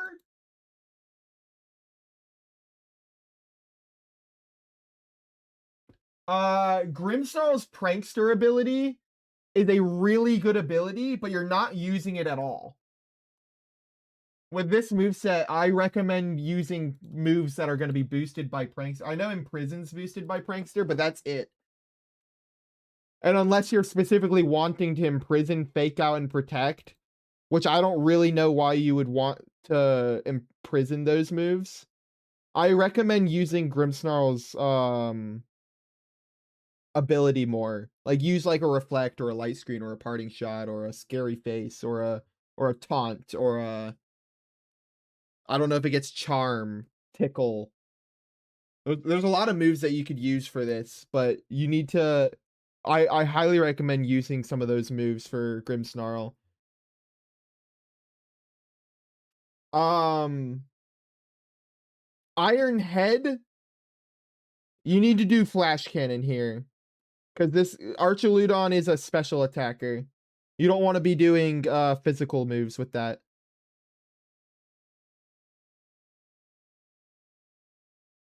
The Moose? What Moose? The Mouse? The Mouse is fine. You can leave the Mouse the way it is. That's fine. I don't mind that at all.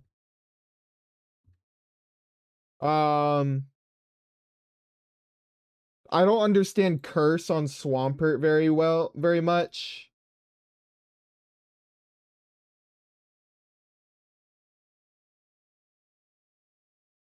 Also, yeah, I don't understand the Rock Tomb, the Iron Head. Also, yeah, Rock Tomb's a physical move as well, and Hydreigon's a special attacker. You've got two special attackers who have physical moves on them. That shouldn't be the case. Grimmsnarl also doesn't need a Focus Sash. If you have Reflect and Light Screen on him, he's very bulky. You can target the correct moves and make him very bulky. He won't need Focus Sash. You could do Light Clay with him or like a Trick Lagging Tail strategy or something.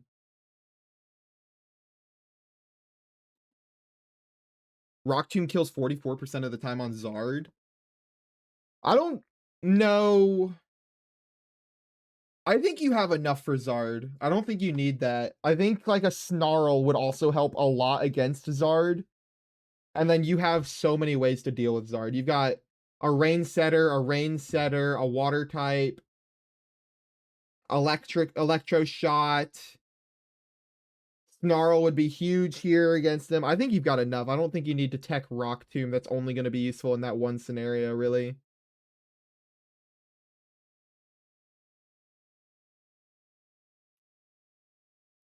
It guarantees kills Zard. Yeah, but they're not going to do that, right? They're not going to swap to that.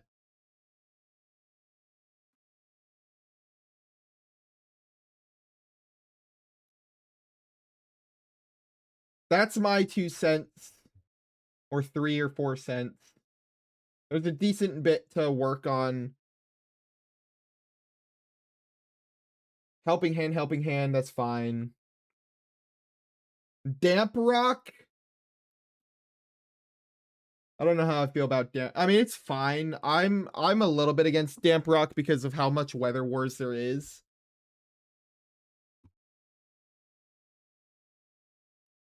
GG's unfortunately 2-3. Oh man, that sucks. Well, good run. 2-3, not bad.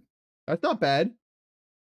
It's not gonna top cut anymore, but it's definitely not bad. See what you think? All right, I'll take a look at your team. Where you at? Let me see where. Oh, another rain team, and we've got Alcremie. Oh wait, did Adilso redeem a team sheet review a while ago? I think I remember that. I think I remember seeing that, and I completely forgot about it. Was there? Am I tripping?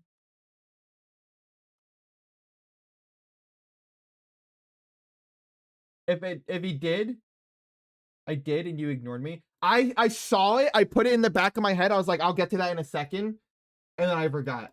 That's just I'm going over team sheets right now, and that just occurred to me. I was like, I never got back to that, did I? Drop the team again. I'll go over it. I'll go over it.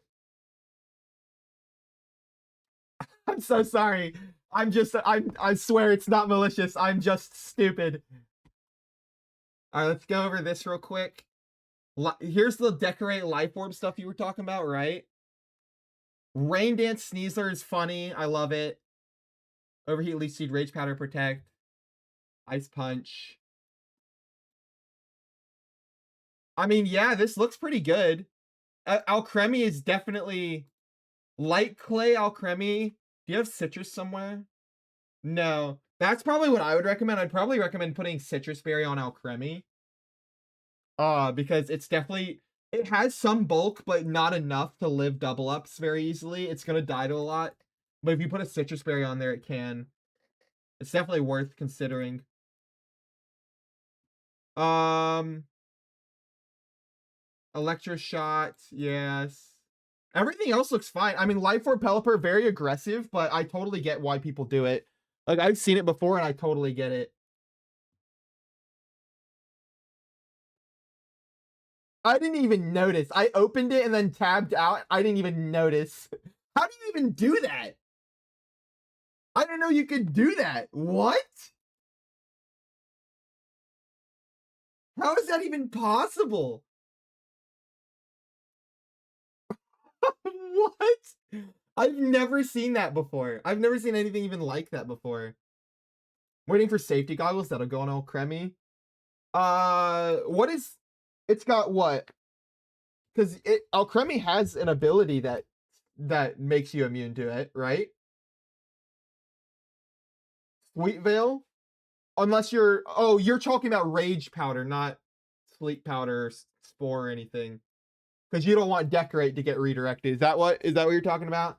That's why you want safety goggles? That makes sense. I think it's criminal that safety goggles isn't in the game yet. Could you blank paste page and just start typing? Really? Huh. All right, yep, you're right. Rounds are done. And round.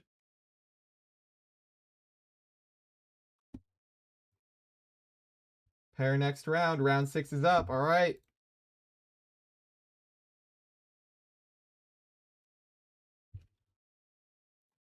Final round of Swiss is up, everybody. Good luck for those competing for Top Cut.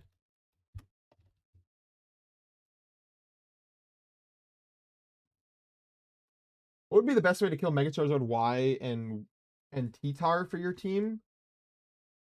For your team? I'm gonna have to close out of some of these. New round has started. All right, that's pairings, admin. Yeah.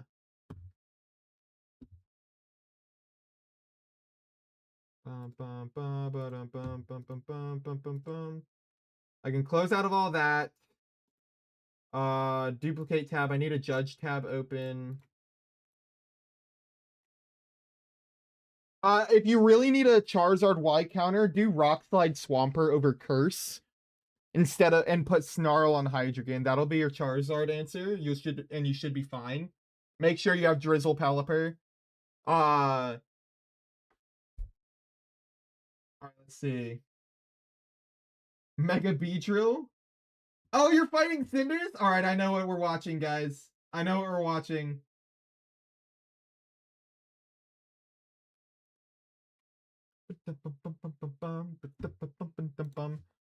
Here, let me give a shout out to Cinders.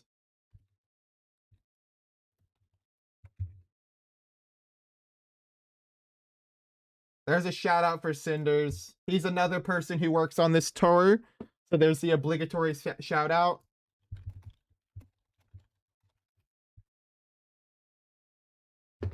All right, guess who's on stream, everybody? We're gonna watch the Beedrill play.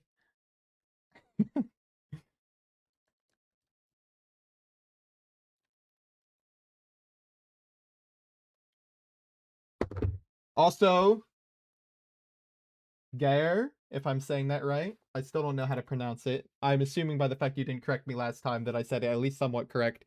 But you're also on stream. Congratulations. Lock in. Lock in. Gara. Okay.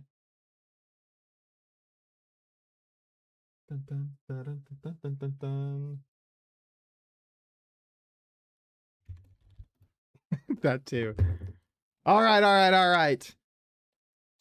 We're gonna go to the other perspective. I want to see the Beedrill on the other side of the field.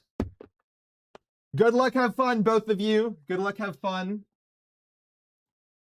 Y'all are going to be on stream match, so lock in. Everybody's watching. No pressure, though. No pressure.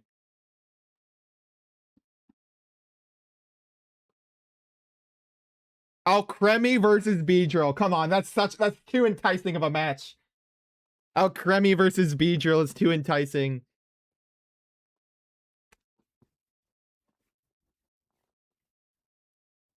Dun. That being said, there's still some other matches I would like to see, but I'll get to them in cut. I'll get to them in top cut. Orange Steve and Memer, I'll try and get one of their matches loaded up, you know? Go Beedrill! Primarina's rooting for Beedrill over here. Rooting for Return to Cinders.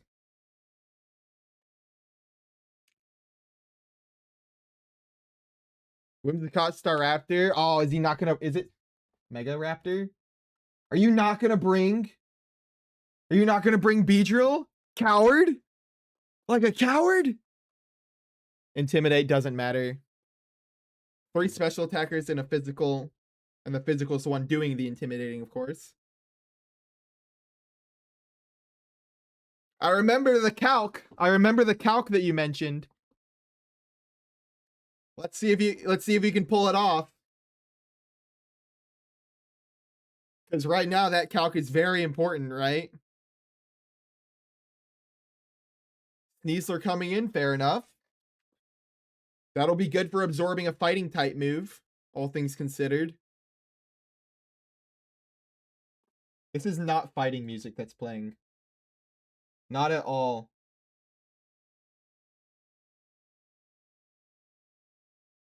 There we go. Pokemon music, in fact. All right, Tailwind does go up. Hurricane goes through, but it protects.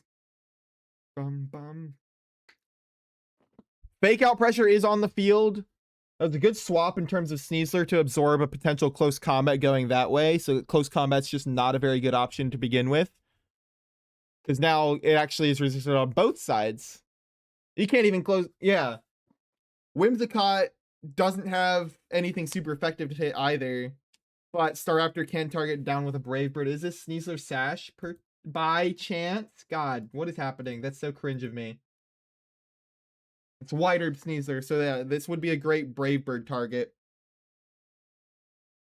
Fake Out gets completely blocked. And I think that's going into Pelipper. Yeah, Moonblast into Pelipper. Dropping special attack would be huge. Nope, doesn't happen. Whimsicott's the target of the Hurricane. And it does go down. It's not Focus Sash Whimsicott. So it's just completely gone now. Tailwind no longer an option. Life Orb brings it under half.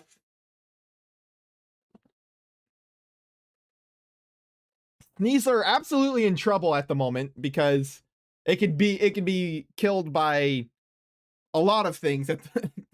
I assume that the Fridriff has Psychic, and I assume that the Staraptor is Brave Bird. Sneasler is definitely in a lot of trouble at the moment. Obviously, there is always counterplay.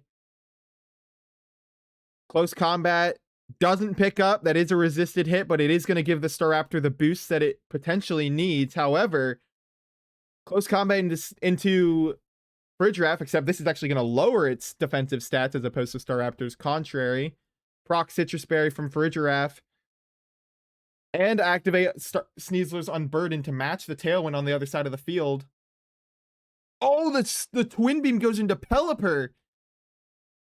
As we know, the calc was that Hurricane could kill Staraptor even when it was +1 special defense. But that calc never came to fruition because, well, the Fridriff outsped it in Tailwind and killed it. Swampert on the field now. Reminder that Sneasler is on the same speed tier now as the Tailwinded Pokemon. And with his natural 120 speed, he does most likely outspeed the Staraptor with natural 120 or 110. It is a jolly Sneasler, so I think it's safe to assume that it is max speed. And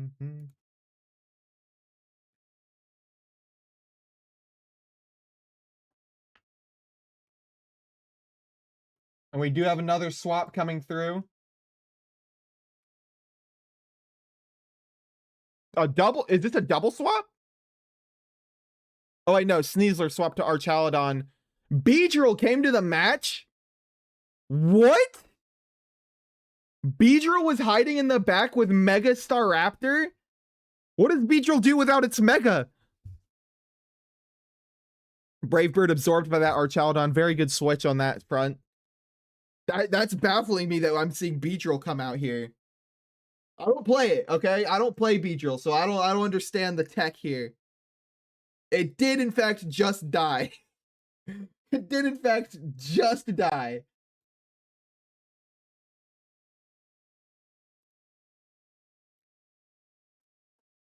Tailwind is gone. No Whimsicott to reset it. Does the Staraptor have it? I don't believe it does. No, it's Roost, like I thought. Roost Staraptor. No Tailwind, but Trick Room is almost certainly a possibility. Yes, it is. And with Swift Swim Swampert that's on the field, speed tiers are all over the place at the moment.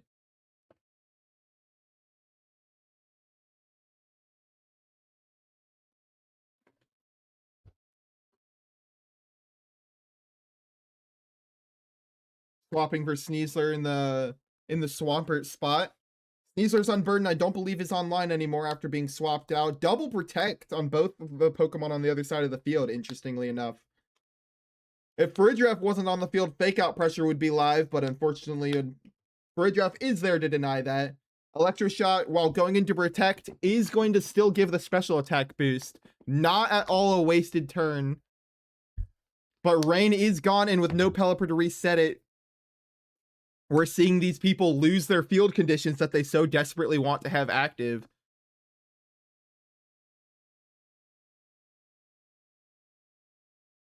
I do believe the Staraptor still has a boost. Yeah, it still does have a defense boost and a special defense boost.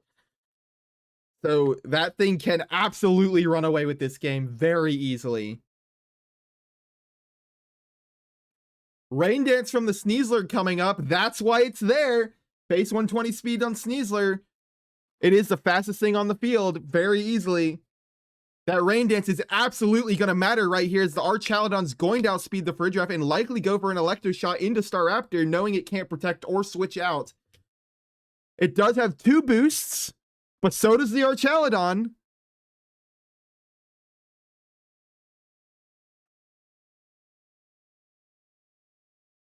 Does it pick up? It does pick up. Solidifying the Staraptor's grave. Crit, I don't know. It could have mattered. There were a lot of multipliers going around, and Fridge Draft, of course, eviscerates that Sneasler. Crit does not matter at all there.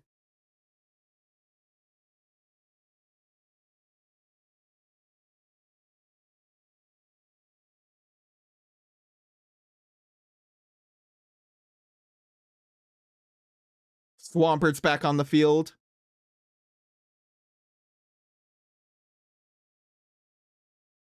And that is a forfeit. Which means that Gara has won game 1. We're going to go into game 2, see if we can get a game 3 in as well. This is the last round of Swiss, by the way. We will be going into Top Cut fairly soon.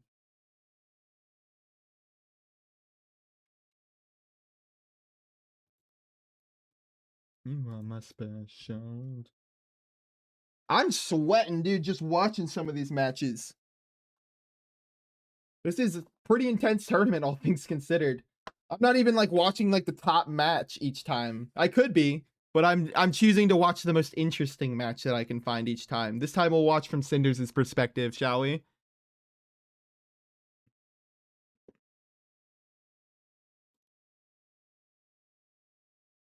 That was a very interesting play, bringing both Beetrol and Staraptor. Unfortunately, we did not get to see what the Beetrol can do. It does have Cross Poison, Lunge, and Dual Wing Beat and Protect. Does Beetrol get Tailwind? I don't think it does.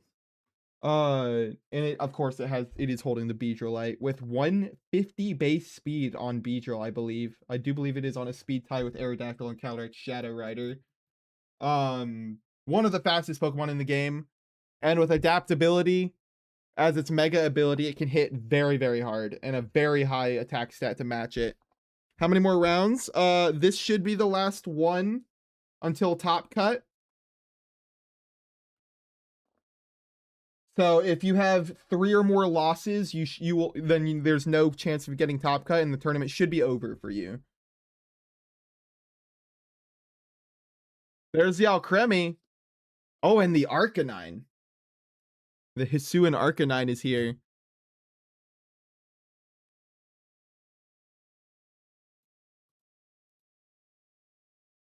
Incoming Swampert in place of where the Pelipper was. And that Head Smash sinks into the Swampert, who resists it. That was a very good swap.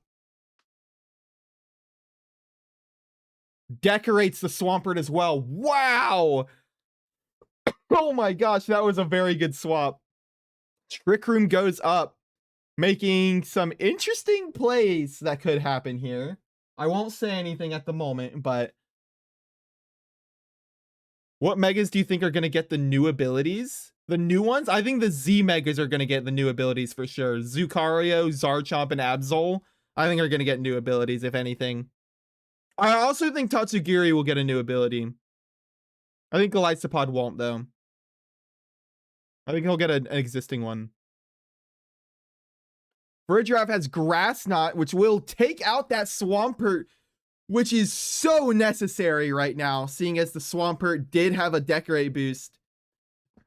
I'm actually surprised they Mega Evolved Swampert, considering that Trick Room was active, and by not Mega Evolving, they could have potentially undersped some things. However, I do not believe the Friddraft would have been one of those. So I don't think it ultimately mattered, but in comes the Pelipper.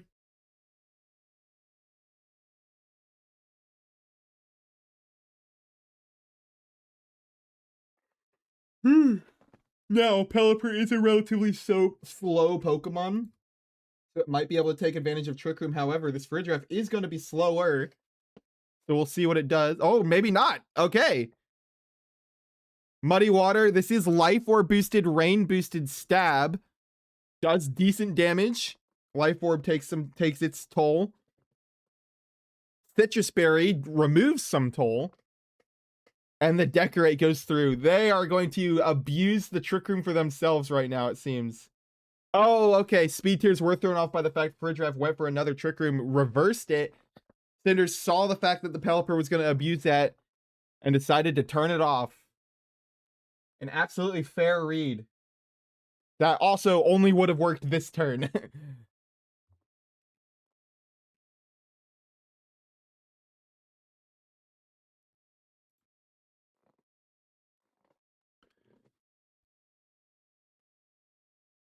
Fridge Draft does protect here. Arcanine gonna be the fastest thing on the field. What does it do? It does go for Head Smash. There was potential they Rock Slided there. Just takes out that Pelipper. We'll see what the Alcremie can do by itself, but as far as I've known, Alcremie's not very helpful by itself. Light Screen is a helpful move to click there. So who's the last Pokemon gonna be? It is Sneasler. Oh, not who I was expecting. Sneasler's here for the last part of this fight. Try and sweep up an endgame here. But that makes this Fridge Draft all the more intimidating, because even though Fridge Draft is a support Pokemon, it could kill either of the Pokemon currently on the field very easily.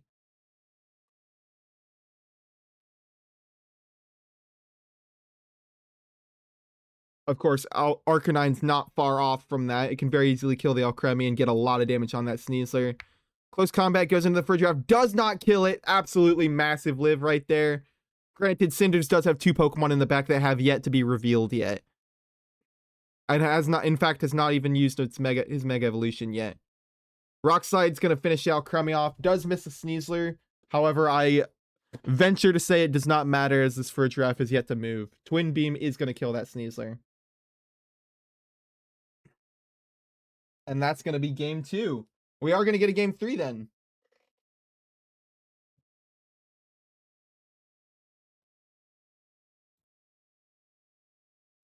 Matt had a good time. Time for some Top Cut. All right, sit back and enjoy the show.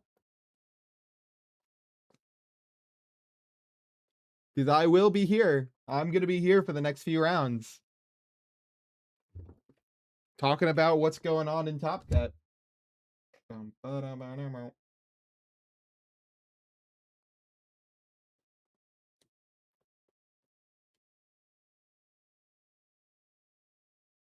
We'll go this one again. If Cinders wins this, he'll be 3-3. He'll break even. Or actually, also, if either person wins this, Gara. If Gara wins this, they'll be 3-3 as well. Break even. Which is a mad respectable run. I've broken even so many times in tournaments. It's not even funny. Specifically at regionals. I'm known for breaking even constantly at regionals.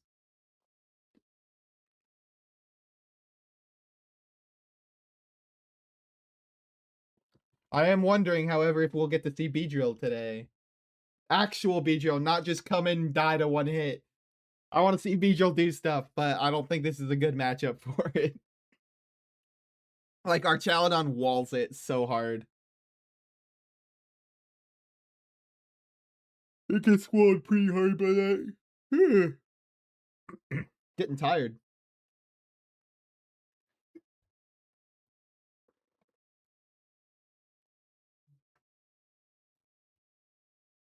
All right, game 3, everybody, lock in. Sneasler and Swampert to start the match off. Fridge Draft and Staraptor to start the match off. That is going to be an Intimidate, which is going to proc Unburden on Sneasler. There's potential for some very fast Pokemon here with a Swift Swim Swampert and an Unburdened Sneasler. No Tailwind necessary to get to +2 level on both of those Pokemon. Granted, there's no Rain active yet, but Trick Room is also an option for Cinders in order to flip that script and turn those speed stats on their head.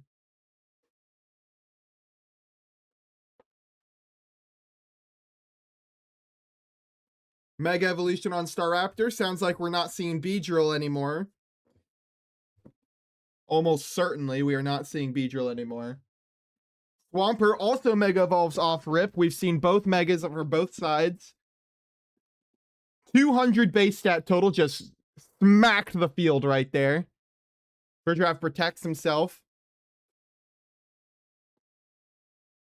Rain Dance from Sneasler. Now Swampert's fast. Swampert's going to be the fastest thing on the field now. But it tries to wave crash the Farigiraf, who protected, giving Staraptor a chance to get a close combat off and get a defense boost.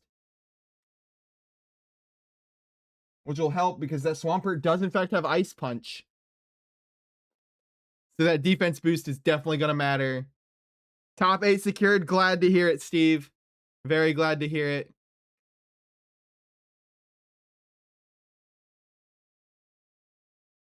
Four twos enough to qualify? No, right? It depends. It depends. A couple 4-2s will qualify. It'll depend on your resistance in the tournament. In comes Pelipper, but Rain's already set. Farigiraf also swapping out for Milotic. Some bunch of water types hitting the field.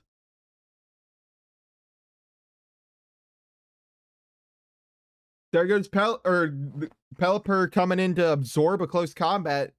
But Staraptor now has 2 separate defense and special defense boosts. GG, thanks for hosting. Well, GG to you as well. Thanks for coming by. We always love seeing people coming by into our tournaments, and we hope to see you next week.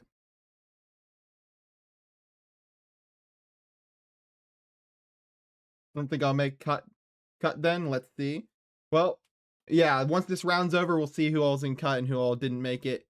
But regardless, whether you make it or not, we hope to see everybody next week, or at least at some point again in the future. We love having y'all out here. Close combat into the Sneasler, not very effective, but still does over half of its health. Scald, Rain boosted. Not that much damage into Pelipper since it resists it, but no burn either. Hurricane, we're going to get to see that calc. Oh, it only does a little over half of Staraptor's health.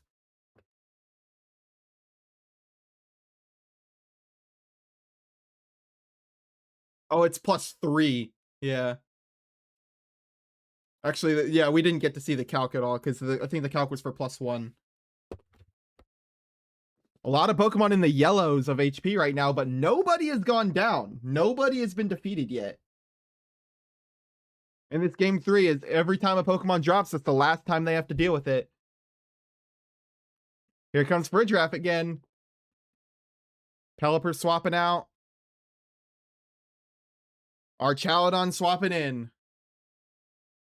Dire Claw fishing for anything right now, but nothing comes up. Close combat into Archaludon just completely removes it and gives him another boost. That's huge. Crit. Unclear if crit mattered or not. I haven't played Staraptor yet. I plan on playing it with the new Star Fox team, but we'll see. In comes Mega Swampert again. First blood drawn by Cinders by killing that Archaludon, and that is a big one to kill, especially in one hit before it gets to do anything.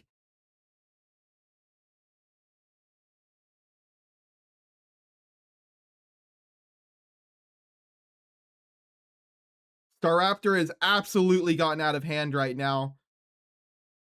Wave Crash goes into the Farigiraf and almost one-shots it. Tang! But that does a ton of recoil to Swampert, and since it doesn't kill Citrus Berry, it gets to heal it up a decent bit.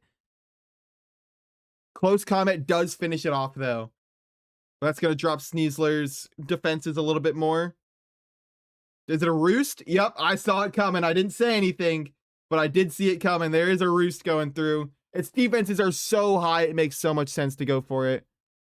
Super Dialga, I recognize that name. You're the 6-0 guy. Dang. Congrats, Super Dialga. Love to see it. Congrats on your run so far. Can't wait to see you in Top Cut. I think I did one stream match with you in it. I could be wrong. I think I did.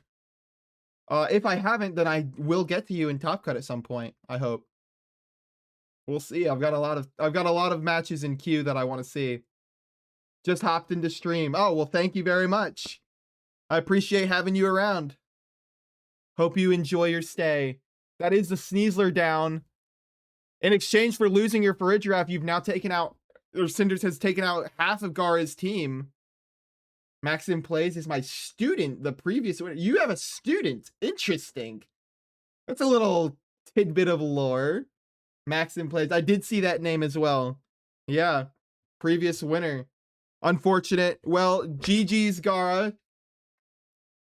Both of you had a very good run. It was great seeing y'all around. We still have a few matches before the next one goes through. But yes, great having everybody here. This tournament literally could not happen without all of y'all. And there's so many new faces. Zaka, I think this is your first time being in my stream. Bent TV, I think this is your first time being in my stream. Gara, I think it's your first time being in my stream. Super Dialga, first time being in my stream. Ezio, first time. Lord Boo. There's so many new people. It's lovely to have all of y'all here. I think I can close some of these tabs. Dun, dun, dun, dun. Kill the noise. That being said, should we hop into the next match? I don't think I recognize any of the names other than Costume who have already seen one. But it is a winning in. Should we see the winning in? I did already stream ComsTube, but there's another. Actually, everybody's winning in right now. Holy crap. Wait, I didn't even notice that. It's just one of them was 4-1. What's this matchup?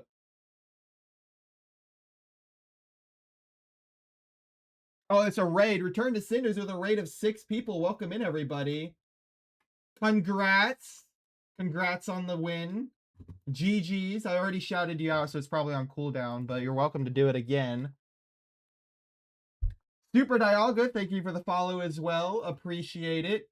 It's great having all y'all around. Thank you for the 6 raiders return to Cinders, and thanks for the show that you put on. The glorious Beedrill show. You have no VP? Yeah, you're right. I don't have any VP. Why am I being judged over this? It's because I spend it. I spend all of it. That's just how I am. I'm trying to buy like everything. I want to clear out the shop so that every time a new update comes out with more stuff, I can just immediately buy that next.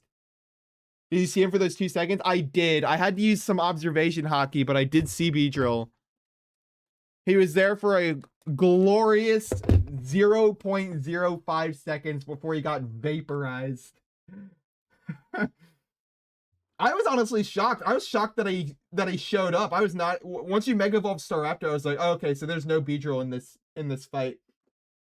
And he showed up and got vaporized. Oh, poor B. But GG's. You did pull the win out. Yeah, I spend it on drip. I mean, come on. Look at me right now. Like, that's who I am. I always have drip on, obviously. Also, it looks like we came in at a bad time. Yikes. Chomp finished that out very strongly. Dang. We waiting until finals? You can hop in. You want to come in? I can set up the stream together if you want. Or wait, no, you just ended stream. You just raided out. No, yeah, if you want to come in, you can come in. Just go live again. Keep going. What time do you have to be in front of the judge? In front of the judge? Let me check.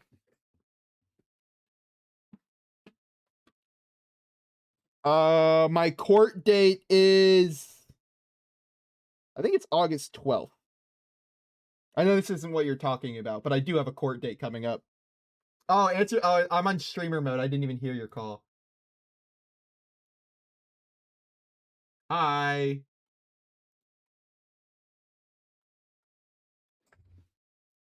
For the ticket? Yes. That's what my court date is for. It's for my ticket.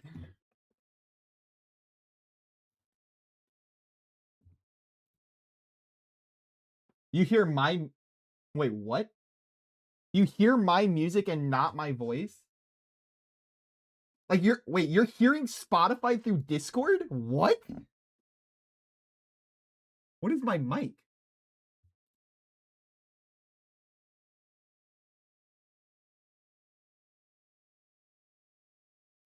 Hello? What the heck was that? Getting like louder and louder. Wait, so you were hearing Spotify somehow? I was hearing Spotify somehow. Yeah, I was like, "What the? Am I about to be attacked by like a jazz gang? What's going on here?" Oh my god, that's so weird. I was like, "Yeah, GG's gear." Yeah, I had to play like a madman with those calls. Game 3. Yeah, You know, yeah, I I bet. brought B drill game 1 because I was like, what do I do against Scovillain? And I was like, okay, B drill will be good into Scovillain's Sneasler Out Creamy. And then that never showed up, and I was like, okay, well, B drill's gonna get sacked. Once I saw the arc lead, I was like, okay, so Star Raptor is gonna be the play. It's gonna be stacked, yeah. Yeah. I was just joking about your nice outfit. Yeah, well, I do actually have a court date coming up, unfortunately. See, I was gonna pay the ticket online, but they didn't let me. They're not letting me, so now I have to show up at court for it. They're not letting you pay the ticket online? No, they're not. It's so they gave me a link and said, "Oh, just go through here," but they have specific locations listed as locations that you can pay it online for. And the one, it's like all the locations around where I got the ticket are on there, but the specific location I got the ticket on and that's on the ticket itself is not on there, and so I can't pay it. So I have to show up at court. But okay, so I've had to pay tickets before where I couldn't pay online, and it wasn't necessarily going to like a court date as much as was just going to the courthouse and being like, "Hey, I'm here to pay this ticket." Oh, maybe I can do that. I haven't actually tried. I was gonna call the department today and then I forgot. Yeah, call the department today and or tomorrow and make sure that you can see if it's an actual court date or if you can just walk in and be like, "Hey, here you go." Yeah. I'm probably gonna. I mean, I had charm on the gear on the Whimsicott gear, but I also use it to mitigate damage from opponents. But I still felt like Beedrill would have been better into the Scoville, and ironically enough. You pay the ticket at the courthouse. Okay, yeah, I would hope so. I mean, I figured there was a way. I was gonna go to the police department. I figured I'd call them and see if I could just go to them and pay it. I didn't think about the courthouse. Yeah, I could probably pay it there. I mean, I've gone to the police department itself too. Like, just see. You have several options. You should. I don't see why you would have to go all the way to court unless it's for something more than a. Funnily enough, I was on a run the other day and I came across one of the cop cars that like was from the same jurisdiction. And I was like, I should go and just knock on their window or like wave them down or something and ask them. I decided not to because a guy drenched in sweat coming up on a cop. Sir, please. Probably was gonna get me in more trouble than it was gonna get me out of. I decided against that idea, but I could have done it. I think they would have been nice if I just like waved at them a little bit. I think they would have rolled their window down and I could have asked them, but if they're good cops, yeah. I couldn't take a break from my run. Then I wouldn't be burning enough calories. Fair. I've been working out again recently, and dude, my shoulders are sore. So is my jaw, but that's for a different reason. You just walk up to the judge and hand them the money. Trust? Yeah, I should do that. It's literally $25. I'm just gonna go in. And, yeah. Don't hand them the ticket either. Just don't explain it. Just be like, I'm gonna go in, give them the $25. They're like, "This is for the ticket." I'll be like, "Yeah." They take it. Everybody, he just took a bribe. He just took a bribe to waive the ticket. Get this judge out. Get this judge out of here. He's corrupt. Was the kicker having an awesome Gengar hat? Yes. The drip was just too much for them to handle, obviously. Thank you very much. Sir, don't you know it's illegal to be that fly? Yeah, it is illegal to be that fly. Flying cars aren't allowed, and mine was flying because I was the one driving it. Oh, by the way, for everyone wondering, Beedrill did come to the first 2 rounds, and he was a key part in winning that round 2. Cap. I don't believe it. He doesn't have it on recording. He doesn't have it. VODs aren't real. VODs aren't real. VOD live right now. Next time I'll bring the Scolipede team. You absolutely should. I would love to see the Scolipede team. I watched my Beedrill's Cross Poison do like 70% to a Charizard and went, damn. If that crit, that would have OHKO'd. There's a player that's 4-1 that dropped. Make sure he doesn't make cut. 4-1 drop. Let me see. Oh wow, yeah, they did. What? Is it Scraw? No, it's Quan Shi. I don't know how to say that name. Quanxi. Bum, bum, bum. You know what? Close enough. I don't actually know how to make sure they don't make cut. Do I like Um, manually drop them on top of their yeah, drop? you should be able to manually drop them if Yeah, they're I've not manually dropped dropped someone already. earlier, but wasn't sure if I would be able to if they also dropped themselves.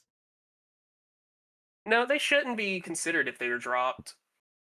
I have seen it before though. I have seen it. I've seen them. Yeah, I can't do anything additionally to them, but I feel like I have seen people For it to have a chance drop to and sneak still get in, owned for some reason. depending on resistance, should have a chance. Yeah. By the Yes, way, remember everybody, sometime in October we will be doing top 16 for 6 rounds and not just top 8 once we have more Cadence, time. welcome in. Yeah, for now we're just doing due to time constraints with all Scheduling, of yeah. us. We're just doing 6 rounds top 8, but we will be switching to top 16 here soon. Just waiting for October to come around so that our schedules can line up and we can do it more consistently. So we do just ask that y'all bear with us for a little bit while I know top 8 is awkward. I know it's a little awkward because of it's just not very many slots. How does Um opponents' win percentage and opponents' win percentage mean? Opponents is like if your opponent that you specifically fought throughout the tour, say one of them is like 5-1, then their resistance is good, meaning that opponent resistance is higher. But if your opponent's resistance is like they went 5-1, but all the 5 people that they beat are all like 0-3 or 0-3 drop, then that resistance isn't good, which means yeah. that that's going to be lower. Yeah, if you go 5-1, you're locked. If you go 6-0, you're locked. It's just a 4-2 matter is of there's like a couple 4-2 slots as well at the very end. So that will be based on resistance. These standings right now accurate. I don't believe the standings are They fully haven't accurate because updated they just haven't yet. some of them haven't updated for the recently submitted matches and the match that hasn't been submitted yet. So it's mostly accurate, but it might change slightly. Because the last remaining match is a win in for the record. Well, not win in, but like win in potentially in, I guess. Uh, 6th, yeah, they shouldn't be counted. It should give it to an active player. Yeah, I think so. I think they should be dropped. I don't know how to do anything more because like I tried manually dropping them, but since they dropped themselves, like I can't drop them a second time. But I have seen that issue before. I've seen it where somebody who drops after the last round gets into top cut somehow, and I don't know how to maneuver around that. So I just kind Well, of to have to be hope that it's fair, not going to this happen. says they dropped in round 5. Oh, did they? Oh, Yeah, when you hover over drop, it says dropped in round 5. and they didn't get paired So in round 6 though. Yeah, you're right. I don't see them paired in round 6. Okay, so they should be fine. That's yeah, so it crazy though. shouldn't. They didn't Yeah, it's even not going to play count them round then. 6 and they're still top 8. Yeah, so it's not going to count them. 3 a.m. Take care. Take care. Good games. Hope to see you next week. I'm out at 14 then. Oh, is that what you just read again? Thank you for hosting. I may be back next week. Yeah, we hope to see anyone who didn't make top cut. GG's to y'all. We need everybody here in order for this tournament to actually exist. So we appreciate y'all coming out. I know these tournaments, they take a while. It's a big time slot, so we appreciate y'all taking your time out to get some practice here at the Drywall series over anywhere else. We love having y'all and hope to see y'all next week. I'm off. It's 3:30 a.m. Wow. See, that's what I'm talking about. These things take a while. Dang, that is a commitment that you stayed up till 3:30 a.m. to do this. Yeah, take care. Hope to see your Scullipede team sometime.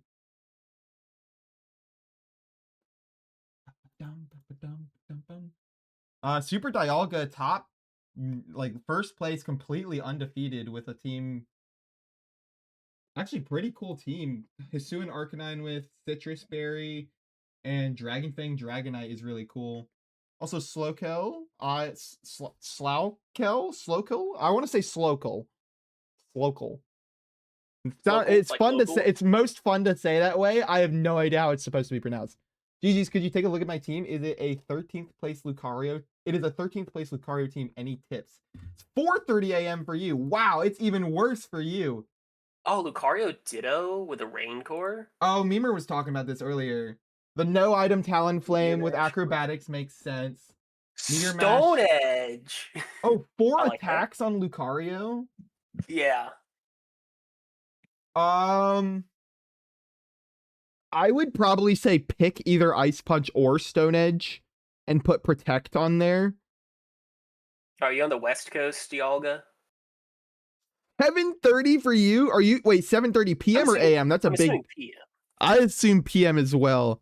That would Yeah, be you like must be on the California. West Coast. Yeah, Yeah. okay, sweet. I was about to say, if it's 7:30 a.m. for you, dear God, my guy, that would Yeah, suck. when we say time constraints for us, it's because we're on the East Coast, so the tour doesn't end for us until like midnight most of the time, which is why we're waiting a little longer before we do a top 16, because then it went into like 1 or so if we did it now. But yeah, I would probably consider putting Protect on Lucario just for some extra defense. Because he does die to a lot of things that are heavy in the meta, like Charizard and Delphox and those guys, and Garchomp. So having an option to stall yeah. for a turn while you get better positioned is really good. What is the Stone Edge for? We'll allow that. Yeah, we'll allow that. Seen her on the Midwest One-shot time. Charizard. Oh yeah. Yeah, but you have like West Coast, best you have coast. like That's a hot Swampert, take. Swampert, Pelipper, Basque. I mean, you have plenty of answers into fire types. I don't think you necessarily need the Stone Edge as much. Ice Punch makes sense for the Chomp. Yeah, you got the rain stuff. I think you'd be fine into Charizard, hopefully.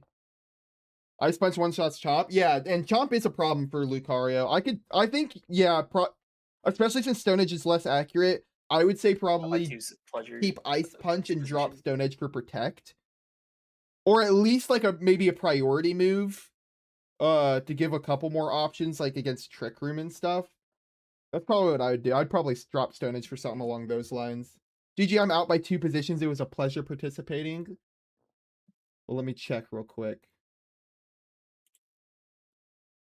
Okay, Speaking that of last rain match is still stuff, going.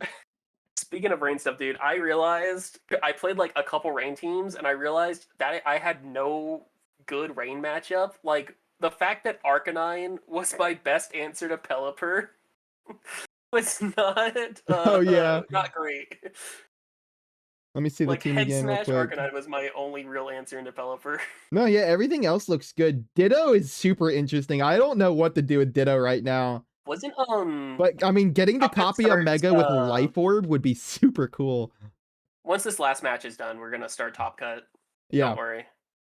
We're just waiting on this one last match. They started their game 3 10 11 minutes ago, so should be soon. Yeah. I love Ditto to get some Megas with Life Orb. Oh yeah, I totally get it. I think that sounds actually super fun. I've not seen anyone using it, which is weird. I feel like that Game would be 3's cool done. to like doing. Is it done? It's not Yeah, done. they just said GG's. Oh, okay. Yeah, I was looking. I Because checked like the getting a when the Mega game with a was reported. Life Orb or a Focus Sash or a Choice Scarf would be super cool in a lot of scenarios, and it gives you some diversity on your team. I would love to see that Ditto in action. It has clutched up. Yep, there goes the last match. Wasn't it Memer using Ditto the other week? Somebody was using it. Somebody had a Memer a Ditto team. I'd rather have extreme colds than extreme heats as well. You can bundle up as much as you need to get warm, but you can only get so naked when you're hot. I'm the opposite. I love it when it's hot. I love it when it's hot. Oh, the person did get paired. See? Quan Chi did get paired in.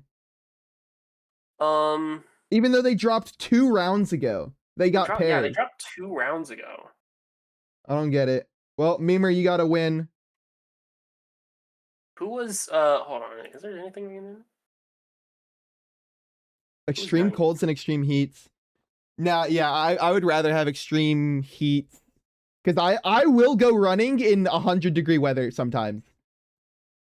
I don't even care. I'll do it. Alright, let me do the announcement in Discord real quick.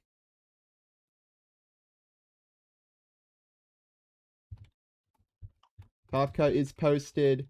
Thank you to everyone that came out to participate. We appreciate y'all and hope to see everyone again. Good luck, have fun to those in Top Cut. Yeah, I can't like remove them or anything either. All right.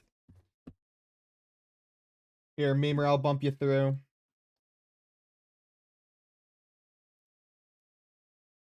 Wish there was a way to All right, I'm like gonna go to remove a sleep. person and Slowco, then thanks for coming by. We hope to see you again at some point. Love having you. I liked seeing your team. Your team's cool. You get a good night's rest because it sounded like you were up super late. So thank you for the commitment that it took to stay in this tournament for as long as you did. if you and Dialga play, better win your top 8s. Meganium's in Top Cut. W. Hell yeah. All right, Orange Steve, we're gonna see or we're gonna see this match. Yeah, I'm no, gonna we were just looking at spectate that. Camp versus Orange Simmel. Steve. Diablo. I was Yes. just looking into that Diablo to see if we could bump you up, but there's no way to get rid of them and push you forward. Unfortunately, we have no idea why that's happening. It's a glitch in the system or something. Because they dropped round 5. They dropped round 5, so we're not sure why. Oh, they're using the same room code as they did in round 6 because they just fought. All right, sounds good. Because they literally are still in the room from round 6. Yeah, Geek, your stream when I was going to raid was like super low on my following list as well for some reason. I've just noticed that that's something that's been happening lately. Is just the organization of it is super weird recently. Thank you, Diablo, for bringing that to our attention. Though we are trying to deal with, or we did deal with it. We just bumped his opponent up to the next round, but it's unfortunate that it bumped somebody out of top 8 for that, which is stupid. I don't know why it does that. Also, Dark, welcome in. Hold on, can you reset the Memer's table for just a second? What's up? Reset his table? Yeah, if you go to people, what table number is it as well? For the top 6, for the top 8. 4. Table 4. I reset the match. Are you able to drop somebody and replace them? Did that work? Let's see. I tried to static set them. I haven't figured out how to manually. Wait, can you static set somebody into the? It didn't work. I tried to. Hold on, let me try it again because there's additional options. Assign static table. Table 4. Update. Refresh the page. See if it's Nope. Watch, you're gonna accidentally kick a Memer out of top 8 and replace. Get the fuck out of here, Memer. Replace him with somebody. And then we're just in the same problem, but now Memer got cucked out of top 8. Somebody's gonna get I'd cry. And then it's gonna just crash, and we're not gonna be able to get it back in and reset it. And it's just set in stone. No, honestly, if that happened, at least we would know that that we can do it, and then we could fix it. Also, yeah, we do have a Meganium in top 8, which is super clutch. The Meganium AG/ team that I watched earlier gets to show off in top 8. I love to see it. I think Meganium is a fun Mega Evolution. It's another example of like the design is cool. It's the upscale it needed. Like the design is cool. The fact that it got a cool typing is awesome. The fact that it's just such a unique Pokemon, like it definitely does something that no one else can do. It is such a unique Pokemon. One that is at least usable in VGC. Is it good? I don't know. I mean, it's in Top Cut right now, but I don't personally think, I mean, it's obviously struggling, but that's because of the meta game at the moment. Like, certain threats are obviously keeping Meganium down, but it is a good Pokemon. Like, it's inarguably useful. And the fact that we're saying that compared to what Meganium used to be the scourge of VGC when it comes to starter Pokemon. Like, literally the bottom of everybody's list. It was the worst ever. So the fact that it's at least, like, usable to the point where it's getting into top cut right now, they did a really good job. They absolutely did. Seeing Grimmsnarl start to set up that Reflect while Meganium and Aerodactyl, I think they have Light Screen on the other side as well. Yeah, that Solar Beam completely out of Sun, so satisfying to watch. But that is going to go straight into the Grimmsnarl. Good. Going into the Archaludon would have been very unfortunate to see. That Flash Cannon is going to finish the Meganium off, though. It's going to go down. I will say, I do love Mega Meganium's ability is probably one of my favorite new abilities. Yeah, I agree. If not my favorite new ability. It's just one of the coolest new abilities ever, like, in the game. Just one of my favorite abilities in general, honestly. It's only on Meganium, too. Yeah. And I hope they never, I don't think they'll ever give it to anyone else, especially because it's literally called Mega Soul. So, it would feel weird to give that to somebody. I mean, I know Mega Launcher exists, but, you know, it feels weird to give it to somebody else. Oh, the Grimmsnarl parting shotting into the Aegislash. Gonna be bringing out the Pelipper. And right now, defensively, this is really good for our Archaludon Pelipper. The rocks are the only real thing you have to worry about. Although I do think defense, actually, it's gonna be giving another stamina boost. Yep. I do think Sacred Sword is on this Aegislash, which will ignore those stamina boosts. However, I watched multiple King Gambits live this Sacred Sword raw with no Choppleberry. So, considering that that's a 4x weakness, even ignoring these defense boosts are only going to do so much. I do believe Reflect was part of that, though. It is going in, gonna be doing about half. Yeah, it's Expert Belt Aegislash. Let's see. That's not a lot of damage. Yeah. Unfortunately. That's what I'm talking about. Yeah. You'll ignore the defense boost, but there's only so much that can do overall. And the rich get richer with these stamina boosts, going up to +3 defense already. And with Reflect on the field, both screens are active, so this Archaludon is going to be taking hits like nobody's business. The only thing it's missing is an Assault Vest, which hopefully will come soon. I don't know if I'd use Assault Vest again. I've gotten so used to using it as it is now. I probably would. I can't lie. I'd probably do Assault Vest Arch. Now the rocks are really on the field with 2 rock types, and Sand has taken away the rain that both the other Pokemon so desperately want. Yeah, but that Flash Cannon's gonna hurt. And then Flash Cannon +1. Oh, didn't even proc Sash. Wow. That special defense boost saving Sash from disappearing. It's so valuable to keep that thing intact right now. Is Gen 8 the only one whose starters aren't in Champions? Is that true? I don't think I've actually tallied that. Oh yeah, we don't have Kanto is in the game. Johto is in the game. We don't have Cinderace, we don't have Rillaboom, we don't have Fuckface, what's his name? Hoenn is in the game. Sinnoh is in the game. Yeah, Unova is. Kalos is. Alola is. Gen 8's not.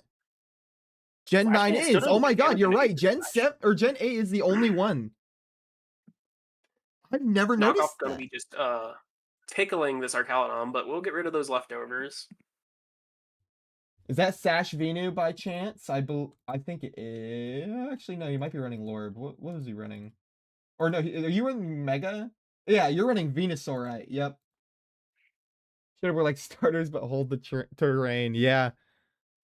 Like a pizza with no sauce. I'm honestly shocked we haven't gotten a starter with a weather ability. I mean, I know we have Zard now in terms of Mega, but like I'm shocked we don't have like a regular starter who's like has rain or sun.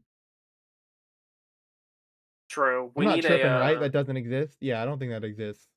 No, it doesn't exist. Do you think a starter wouldn't be used as a weather setter? Yeah, I think they absolutely would be used. Yeah, that'd be. I mean, Pelipper's pretty good, but you give a starter a really cool second typing, and that's totally seeing usage. That Earthbound just going into the King Shield there, not gonna take any hits this turn. but it might be too little too late as it's just down to the Tyranitar and the Aegis Slash Yeah. against the entire team on Steve's side. Which means, unless this can't be Mega T-Tar, Meganium already a Mega Evolved and is down. So that means that the Weather War has officially been won by Orange Steve. All he has to do is choose when to switch Pelipper in. I don't think they need to, though, as Earth Yep, Power is they just going to be don't. finishing off that Aegis Slash, and another Flash Cannon from this Arcalodon should do good damage into the Tyranitar. With not much they can do back. Special defense boost helping with how much damage he takes. The one that he gets from So much for that special defense boost. And there goes the special defense boost. Not that it mattered anymore. Did his HP even move on that Arcalodon? I don't know. I wouldn't be shocked. It has to move because the minimum damage it can do is 1%, but it very well might have done that minimum amount of damage. I didn't see it move at all. I think it did that 1%. All right, yep, that's a forfeit. Orange Steve takes game 1. We're going to go right into game 2. Orange Steve was talking about this being the loss cam. We go on him and he'll lose, but it's not looking like he won game 1. Yeah, Sand teams have a very hard matchup into the dual weathers, I feel like. If you add a non-mega weather starter, it would probably push an equivalent out of the meta. Oh, absolutely. It would push Pelipper out. Torkoal would still be around just for Trick Room teams alone. Torkoal would still be around. You know who would be found dead in an alley is Ninetales. Ninetales isn't even used now. Torkoal pushed Ninetales. I know. But like Kanto Ninetales every now and then has like a small niche. Like we saw it on like the Pyroar teams. Like every now and then it'll have a small niche. Never again. Never again. Give me a water ice starter and piss people off by giving it snow warning. Give it drizzle, or not if it's a starter. I guess you can't. But like, give us like a water ice Pokemon who could have both weathers as its ability potentially. Like hidden is snow warning and main is drizzle or something. Oh my god. All right, rain gonna be set up here immediately, as it is gonna be the Aerodactyl and Meganium against the Arcalodon and Pelipper. Speaking of weather wars, yeah. I saw the funniest pairing of nicknames in one of my matches earlier, by the way. Oh my god. Yeah, no, sorry. It was a Garchomp named Owner and a Incineroar named Kitten. Oh my god, that's crazy. Just had me dying. That's insane. I saw a Floette named...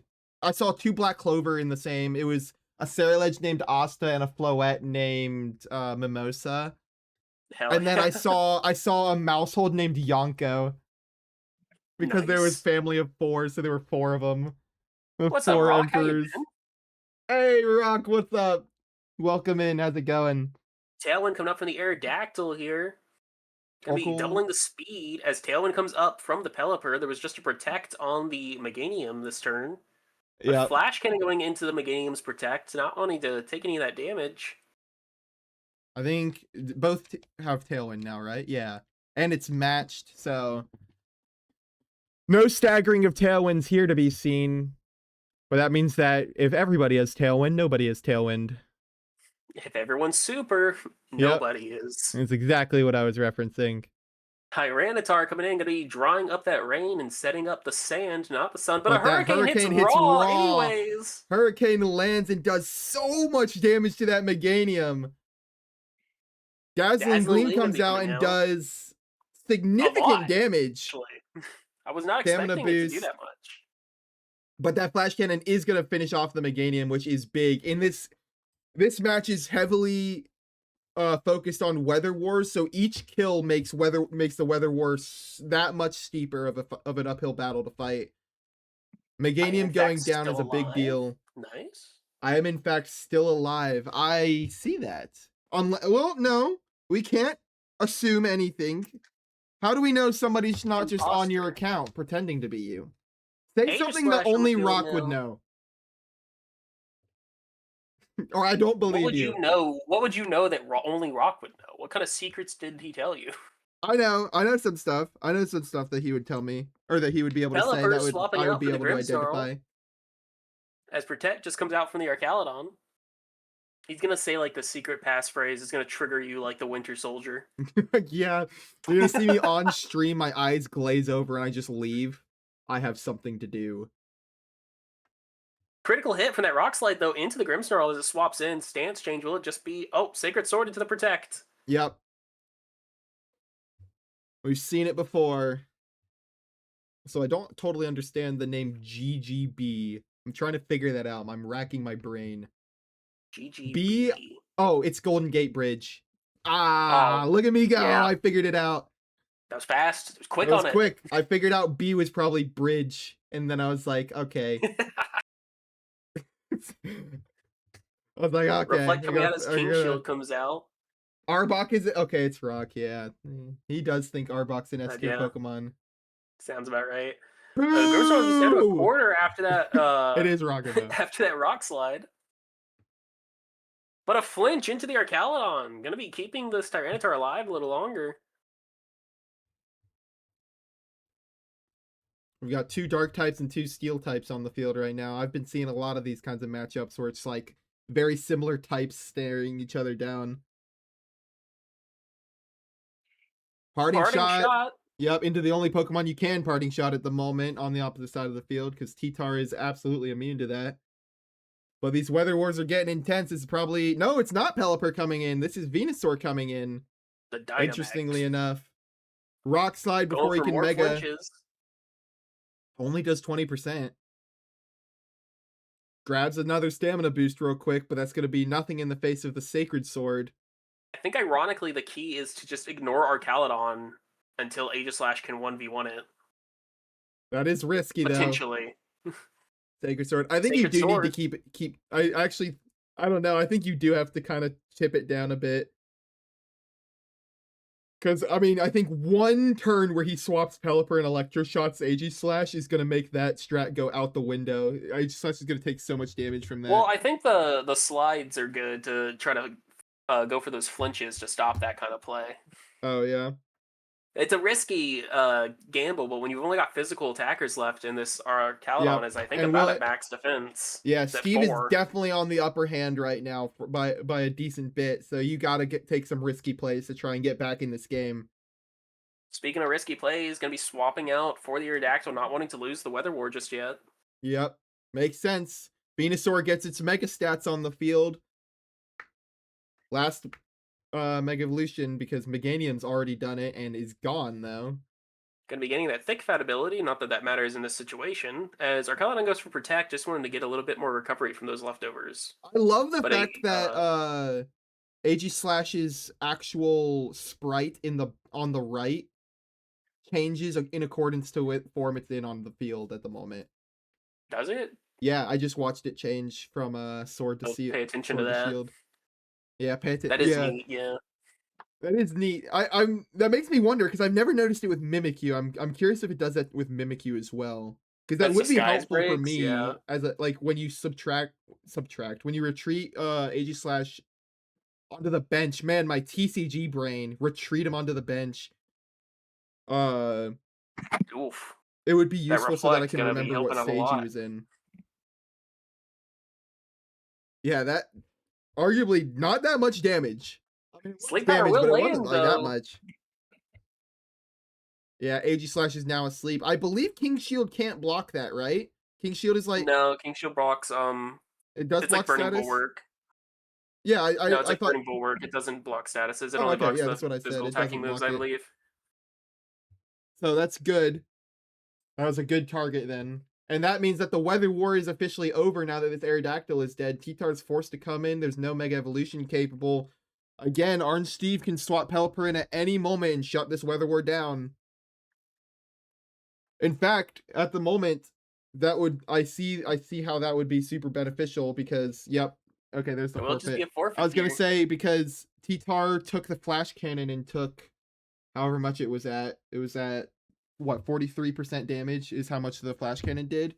By taking away his Sand special defense boost, that would actually finish him off with the next Flash Cannon.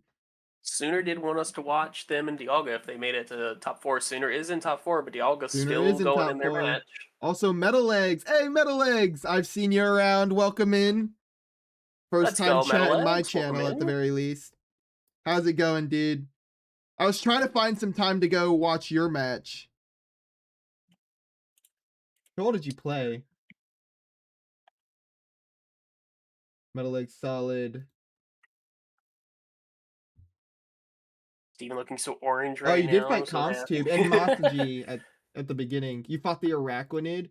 Oh, that's right. I looked at your match round 1, but I think the Araquanid player didn't show up, right? Steven looking Yeah. so orange right now. I'm so happy. Zeeb, Sooner, Metal Legs, Rock, welcome in, everybody. So many people are showing up for the first time today. Well, okay, it wasn't Rock's first time, but welcome in, Rock, everybody. the famously new Rock's guy, Rock. Yeah. Thank you very much for the follow, Metal Legs. I appreciate it. Yeah, famous new guy, Rock. You know what? He's just been reborn. This is Rock again. This is Rock 2. Are y'all gonna hold up his end of the deal so we can play a mirror? Yeah. Want to leave the room sooner, VGC. Also, thank you very much for the follow. I appreciate it. Rip Will I am. Oh. So many names. I've seen all of y'all's names in the other chats when I come in during Top Cut and stuff. It's cool to see y'all here as well. Crow at Dawn. Rip Will I am. Oh yeah, we're gonna stream it if it happens. Wait, do we want to just hop in on? No, I don't. Do we want to hop in on Super Dialga and follow that through to finals? Yeah, might as well, and then we'll watch Sooner. Steve and Memer are now fighting. But we'll watch Sooner next. So completely off topic, by the way. I went to see the Spider-Man movie last night, right? And you saw it yesterday too. Yeah, I've seen it. No spoilers will be said just before anybody gets concerned. I'm not going to say a single spoiler. I'm just going to say this. I'm so glad I saw it last night. I got home, went on Twitter, immediately. I only follow Pokemon shit. Yep. Immediately. The only stuff for I was scrolling for minutes. All I saw was spoilers. Literally name drops, plot points. Yep. I saw so many spoilers the second I got back. Scenes from the movie from the end of the movie. I saw that too. I saw the after credit scene online. Yeah, I saw somebody say, since it's been a few days, can I talk about how this is my favorite scene, and then went into details on it with a clip underneath. And it's a scene from the end of the movie. I'm like, what do you mean a few days? It came out Thursday night if you went to the early release. It's Saturday. What are we fucking or Sunday? What are we fucking talking about? Yeah. I'm so glad I saw it. I think, to be fair, I saw a couple memes, but I was avoiding, I wasn't reading them or anything. Obviously, I was avoiding the spoilers. Yeah, and then once I had seen the movie, I stopped dodging them, and I liked a couple. But then my feed was just that, because it knows I love Spider-Man. And the second I started liking stuff about the movie, that was all my feed was movie stuff. The only thing I do on Twitter is do the Pokemon community stuff. So it was egregious. The moment it's it definitely heard me talking about the movie, and it's because I made a post about going to see the movie. Yeah. And then immediately it was just nothing but, oh, this character, what a plot twist. Look at this. Look at that. Here's a scene from the end. Here's a scene from a key plot point. Here's a meme that somebody made in a comic strip, and then up top says an actual scene from the movie. And I'm like, yeah. Dude, it's been a day. Why are we doing this? That was me with the My Hero special and Avatar movie. Oh, interesting. I didn't get any spoilers for the My Hero special. Neither did I. I gotta see the Avatar movie still. If you're talking about the Last Airbender one. I haven't seen the Avatar anime, and I don't really care about the Avatar Blue people, so I watched the first Avatar Blue people movie, and then I never watched the second one. That's a win for Dialga. We're going into Game 3. That happened with me with the original Avengers movie, dude. That's crazy that you remember all the way there. Oh. That's Turbo Unk status. I just hope you know that you've outed yourself. The movie was incredible. I think I'm gonna be watching that tomorrow night with my wife. Because it's on Paramount and Prime. But my feed is a lot of anime. Oh yeah, and as it should be, the best way, right? I'd mentioned I hadn't seen it, and everyone was like, "You haven't seen it? You should. Let me tell you every single truth." Oh, yeah. New Friends is what that would be. Yep. New Friends, and it was funny too because we were the moment I put in our Discord group, our group chat, I was like, "Oh, I'm going to see Spider-Man now, it was the moment Geek was like, guys, I just saw Spider-Man. Yeah. I should have just immediately blatantly spoiled one thing. Like literally you're on your way into the theater. I just drop a would have bombshell on you. I would have driven to your house. Miles Morales dies. He's not in the No. movie before anyone thinks it. Yeah, that's not real. That's not a real Not a spoiler. real Not a real spoiler before spoiler. anyone gets That's concerned. not real. It was a good movie though. I will recommend watching it. Yeah, we watched it on Paramount today. Yeah, I'm gonna be watching it tomorrow with my wife after we put our son to bed. I still need to watch the Avatar anime. I thought about But watching it tonight, but then my wife was like, because I was like, oh, I'm not gonna be streaming, I'm not gonna be casting tonight, and then my wife was like, why don't you just play in it instead? I've I was been like, oh, meaning to that's a good get point. I've been meaning to do it for Play in the so door. long, but just nothing is like I've been just stuck in this like black hole of every time I finish an anime, there's another anime that is releasing their finale season in 4 weeks and I have to get caught up on it in order to experience that finale as it comes out. Like I've been caught in this black hole of every single time I finish an anime, there's a extremely important deadline for the next anime right after. So I it's like will. I've kind of had my animes chosen for me for like the last like 2 years. I've been in this black hole. What do you have? What do you have planned after the tour tonight, Geek? After the tournament, Yeah, what do you have planned after the tour? not sure. I wasn't sure. I don't know if my brother was wanting to get on or not, but maybe I might have time. What are you looking I'm gonna for? say I will kickstart Avatar with you with like the first Oh, 2 episodes. no, at the very least, I need to finish the things I'm currently in before I start something else because I'm in Akane Yeah. Banashi. Like I just finished Bleach and you know Mega how I was talking Evolution about successor. What's that title? Sorry, I got you know distracted. how I was talking about JoJo's and then Bleach and then Apothecary Diaries and then Yeah, Akane Banashi and then Ramparts of Ice and then Dungeon Meshi. Those are like the current ones that I'm looking at, but I'm like halfway done with Akane Banashi and then Ramparts of Ice and Dungeon Meshi aren't that long. I still have to finish Dungeon Meshi. I just binge watched Monarch: Legacy of And Monsters then both seasons maybe like after over the all of past few that, days. maybe I can actually like choose what I have next, I think. Like I might have some time to just choose the next series, which would be huge. Avatar. I also need it's not I know Yeah, y'all aren't I'm like even the only halfway ones. I through know it. so many people that like started Dungeon Meshi and didn't finish it. I'm like Maybe it's halfway mid as through it. hell. I gotta finish it.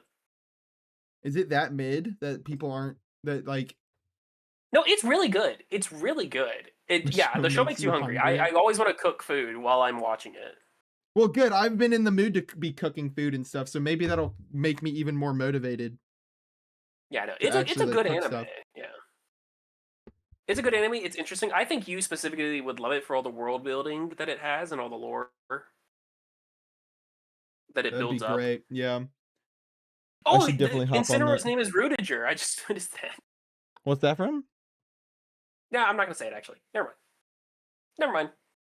No, I'm not answering. Rooted. I've realized what I've done. Should I look them up? I've watched the anime. It's a very controversial anime, and I've realized I've just said it. Like, Rooted. That sounds like something from Mushoku Tensei. it is. Rooted. It is? Yeah, it's I'm a ball what are they knower. called? It's God, the green hair. Yeah, that's exactly who I was thinking of. Yeah. But I wasn't sure if that was his exact name. I couldn't remember. It's been so long since he's actually been in the series. Yeah, that is a very controversial anime. Yeah. I think people take it way too seriously, but I'm also not gonna like get too much into it. Everything about I that don't like dealing with series is drama. worse when the main character is involved. That's my take on the series. When it does world building outside of it, it's like crazy good world building. When you're talking about like the god characters and stuff, it seems awesome. And then you get to Rudy and it's like, what are we watching right now, bro? This stupid controversial or oh, it's weird and gross to be controversial. It's weird and gross. It's weird and gross because of the main character. Yes. The main character is kind of a piece of shit, but it's got like a very good arc of like, I want to say an arc of like redemption and like learning from past mistakes, but also he's never punished for much of the stuff he does that's weird and gross. Yeah, he makes some weird, gross, and stupid decisions, and yeah, he doesn't really see consequences from it, I guess, is a good way to put it. Yeah, yeah, no, you're fine, Rock. Yeah, no, like he gets punished for stupid decisions, just not for like the weird pervy decisions, I'll say. Now, you want peak isekai. Peak. I was gonna try and merge peak and isekai, but I guess that doesn't really work. Peak Sakai is ReZero, which is going on right now. That's some peak. ReZero is awesome.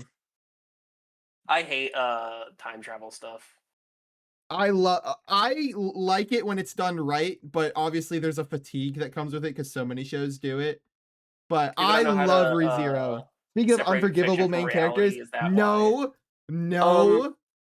There's people that have like actual grievances with the show and that are fair, and then there's some people that just don't have literature comprehension. Yeah. And it's a solid mix of the two. I think it's a good show. I think the world building's good. I think a lot of the characters are good and cool. Which one is this? Jobless Reincarnation or ReZero that we're talking about? Jobless Reincarnation. Okay. I haven't seen ReZero. Nah, you gotta see ReZero. Time travel is done so right in that series. It's so good. No, you gotta watch it. You have to. It's so peak. ReZero is so peak. I'm putting all of y'all on peak. Go watch Peak Zero. So it's good if they're entertaining, is what you're saying.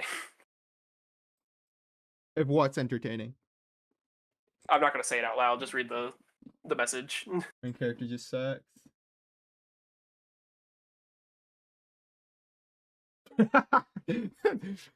Hisoka. We don't talk about Hisoka. He's got the properties of both Bungie and gum. That's all we need to know about him. Yeah. Did I just say Bungie and gum? Rubber and gum. I'm an idiot, bro. It's late, man. It's late. I don't want to hear it.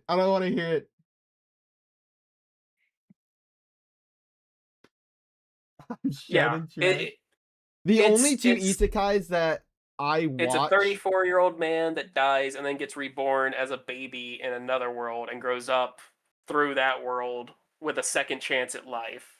I think, other than being a pervert and that, he kind of learns the lessons from the mistakes that he has from the past life, but he also doesn't get punished for any of the stuff he does. Hey, Holy, welcome back. With the goated Esper emotes again. Welcome back. Yeah, no, Rudy, or the only, I watch like less than 5 isekais ever. Like I have not watched many isekais, and ReZero is the only one I would recommend. Slime's okay, in my opinion. Reincarnated as a slime. Slime has high highs but low lows, so it depends on what you're feeling. I would definitely recommend ReZero though. I did watch like the first season of Reincarnated as a Slime.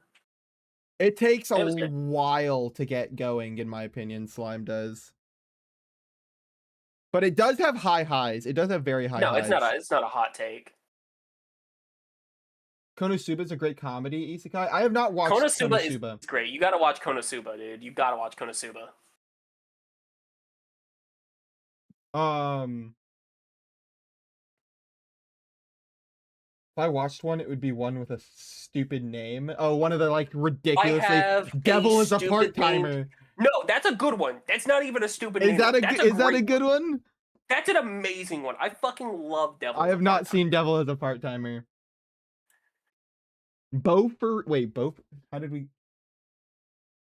I'm gonna recommend. The only one I enjoyed was Beaufry in season 2. We do these tournaments every Monday, at 6:30 p.m. Eastern. Yeah, the guy in VC, the voice in my head right now is the guy that usually casts it. I'm the backup caster. I was filling in this week because of some schedule conflicts, but he's the one that usually does it. But yes, we do these tournaments every week on Monday at 6:30 EDT. I actually did not. I zoned out. I didn't hear what Cinder said, so I might have just repeated exactly what he said. We did, yeah, you did. Okay. I'm trying to find an anime. It's a really dumb named anime, which is Look, exactly are you what Cinder was watching? Are asking you for. watching this show right here, Polar Opposites? Because if you're not, I'm putting you on peak right now. This show's so good. Polar Opposites is good, yeah. Polar Opposites is a great romance. It's a good one. You should watch it. It's also got banger soundtracks. I love the intro and outro for both seasons.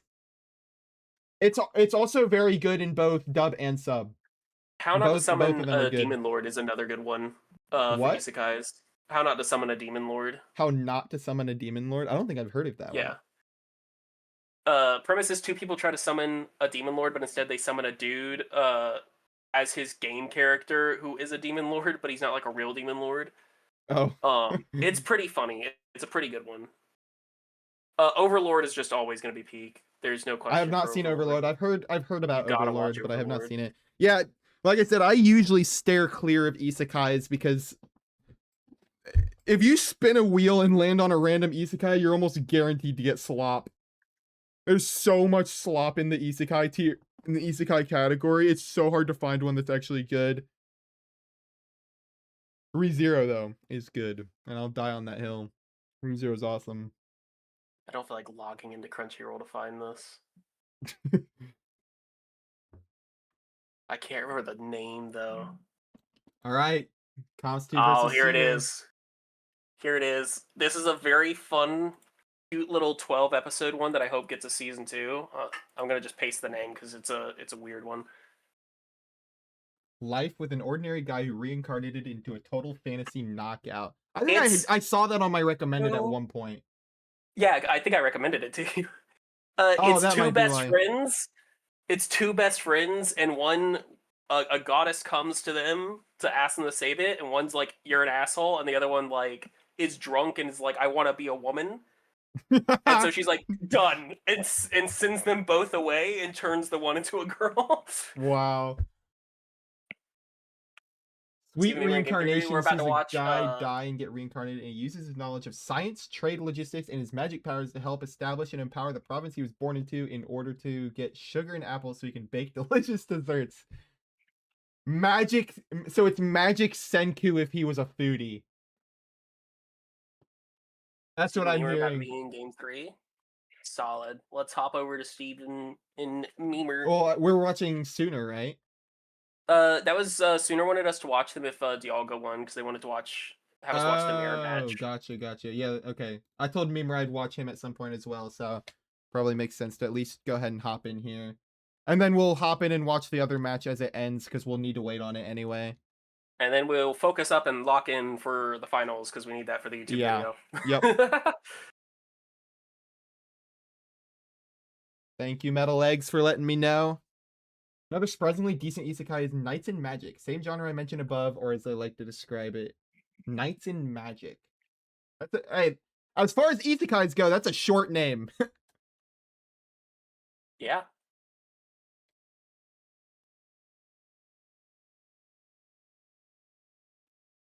Oh, a Draco Meteor coming out? Not enough. I'm just now getting in. It's a black screen. Okay, there we go. Oh, where'd everybody go? Why is everyone dead? What do you mean? I'm looking at this screen and there's only 2 Pokemon on the field and there's like 5 X's. Oh yeah, you got the ghosts. The ghosts are haunting you. Somebody's not on the field, but also not dead. Where'd they go? Where is it? Zard? Pelipper shows that it's still here, but on your screen it shows that it's dead. There's Zard, which means that weather war's over. What game are you in? What? Okay, there's Pelipper dead. Okay. You're like super ahead of me or something. Oh, what the heck? Yeah, it's an EQ.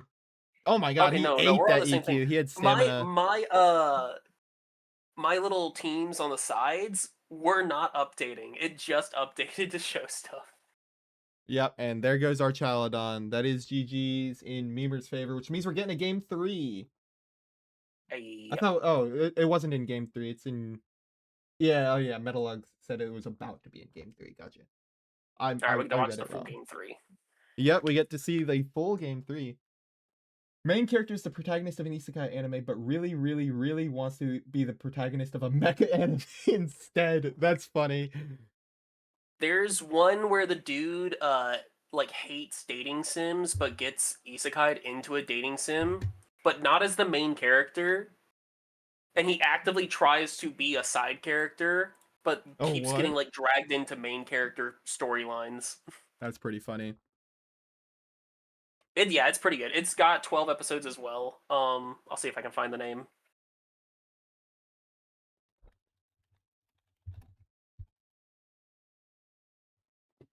I'll let them know that we're streaming game 3.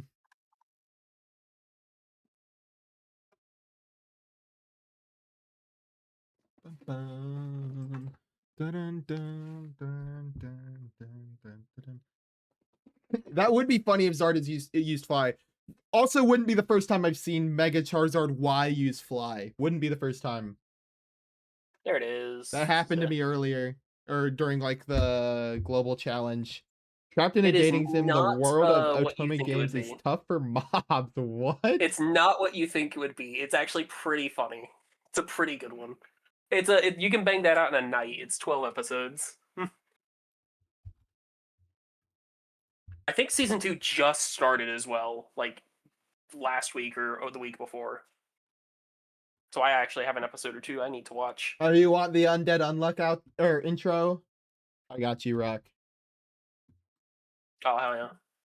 I need to finish that one. I think I was like You an haven't seen episode Undead away. Unluck? You're not my friend. You're literally I I'm watched gonna hit it you with until Truck Coon and send you into an isekai, and you can enjoy I your watched slop it. life without seeing Undead Unluck. I started watching it as in dub, and then I had to wait for the final episode of season 1 uh to be dubbed, and then I completely forgot. So I need to watch the To be last fair, episode. season 1 is like the setup world building because it has a very complicated world and power system. Obviously, I'm sure you've seen. Uh, the manga's done, and the manga is long. Like they are very much behind on animating it because they only have that one season out. Uh, there is so much content in the manga, and it is so good. It is so good. What it is easily, in my opinion, the best finale I have seen to any series ever. Like My they last just till end is the the whole last one. series wraps up Yeah. in such a good way. I love it. I'll put you on another peak one. This one's not an isekai. The unwanted undead adventure. Unwanted? He's loveless? Yeah. No, he died and became a skeleton, but he can level himself back up to go from like skeleton to ghoul to blah blah blah blah blah, trying to reach vampire so he can Wow. blend in with society again. Wow. Took them 7 months to dub the winter arc. Oh my god, it took them took them longer than that to animate it. When did season 1 come out? When did season 1 finish animating? And they announced the hour special like right after that. It was very generic. I liked it. What? It was another little Unwanted 12 Undead? episode one. Yeah. When did Was it 12 episodes? Yeah. It season was another 1 little come 12 out? episode one. Season 1 was in 2023. The winter thing just came out like last winter. Seeing burn in the rain is always funny. Slate powder gonna hit. Sock puppet. What a great name for Hydreigon. Yeah, that is good. The best part Muppet. about these nicknames is I always forget what people's nicknames are, so every week I get to re-enjoy the nicknames. Yeah, I do too. Um What was I about to say? That you're a loser. Yeah, Disney's gonna take forever to animate it. I highly recommend just reading the manga for Undead Unluck. It's such a good read. Also, the art style is so good when the abilities activate and you see like undead above their name. Oh, it's so clean. They have some of the coolest wallpapers. They have some of the coolest manga panels that can be used as wallpapers. I absolutely would get some of those manga panels framed for that reason. Also, let me go back and read what Lord Boo said. My life as a villainess, all paths lead to doom is a good one. Girl gets reincarnated into her favorite Tome dating sim, but as the evil stepsister antagonist. In order to avoid all the bad ends where she gets killed or exiled, she tries to befriend everyone resultingly ends up accidentally rinsing up not only every single eligible male love interest, but also several prominent female side characters, and also the lead female. What in the world? All It's paths like lead to doom. All paths that's lead to like the doom. that when I was talking about the guy in the dating sim, that's like the reverse of that, where he That sounds pretty accidentally funny. stumbles into it with the ladies. That does sound pretty funny. If anyone prefers to read physical media but doesn't want to spend their entire paycheck buying manga, check out your local library. They tend to have a lot of stuff if you're part of a bigger system. Interesting. I have I not check checked out out my my local library. I check out my In terms of local manga. websites. Not gonna lie. I do have local libraries near me though. I've gone to them for comics before. That was actually where I read Secret Wars for the first time. My local library had a compilation book of the entire Secret Wars storyline, and I read it in literally one day. And now I'm hyped for the movie. Yeah, Secret Wars. I just hope they do a good job My of it. local library is a crack den. I'm sorry to Dude, hear that that. sounds like you can get some good stuff from there. Do they still do the you get it for free if you return it deal? Dang, this Excadrill's Oh, seen 1 better days, HP. bro. He's out of his weather on 1 HP The and asleep. stash. He has seen He's out better of his days. element. Heat Wave, Jogo, Bye Dynamax, bye. goated nicknames. How does one return crack? Uh, well, you return it with a different kind of crack, Hmm. a butt crack. How you return crack is you take it and you call the feds. You get them That's them, officer. arrested. You don't need to return it. You just keep a little for yourself, of course. Oh, Witch Hat? Yeah, I saw on Mal. I saw you rated it on Mal, so I know you've seen Witch Hat. Oh, Witch Hat Attiller? Yeah, Witch Or Hat Atelier is such a good yeah, show. that was great. Yeah, I I'm already so have excited for I already season have a 2. big spoiler for season 2. Actually, I have a Oh, big spoiler for season 2, a small spoiler for season 2, and a medium spoiler. I have no idea when it's gonna happen. I don't know if it's season 2 or not. But I definitely have some spoilers on unfortunately. But honestly, it's kind of hyped me up even more to a da, degree. da. I'm excited. Do we think Farigiraf can take out the Arcalodon? My buddy's reading it and said it's pretty good. I know a guy that read it as well, and he's highly recommended it. He's highly recommended it. Supposedly, it's like the trifecta of fantasy animes, or like the quartet of fantasy animes. It's like Freerin, Oof. Witch Hat. I want to say Delicious in Dungeon was included in that. And then there's one more that I don't think has been animated yet. So a Oh, a lot of big people are one-hit looking forward to KO. I that almost one. went to push the button. Yeah, I when I was casting, even I was like a one hit KO would go, and I was like, I almost feel like I should be pressing a button. Yeah, I can see if I can send you the little animations I've done for that stuff. Yeah, I you was can doing it send for them. I myself. won't put them on or anything until unless I do another one of these streams. Like I was doing if you're it for gone again. myself as well. When I was playing this, I was like, "Oh, a Yeah, one-hit fair enough. KO," and putting it on. Like, oh man. Still gotta watch Goodbye, Freerin B season 2. drill. I'm a little behind. You haven't seen Yeah, Freerin that's season a 2? That's little crazy. memer one. That's crazy. Go watch that. That's so good. Freerin is just peak. Memer's Oh, Memer finally won? made I it didn't. back to finals. I was honed in on that fight. That's what I'll tell you. I was very much attentive to what was happening. Finally made it back to finals. Let's get the other one going in the background. They're just buffering. I don't know what I was on. The game one I went for room with Sylvie and T-Tar. Yeah, idiot. Why wouldn't you bring Charizard? You hearing this guy? Really? Wait.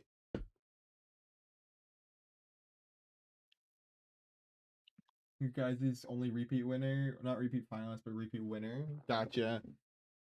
Yeah, because I mean, No, Lucas won twice in a row, I believe. I can check right now. you would know more than me.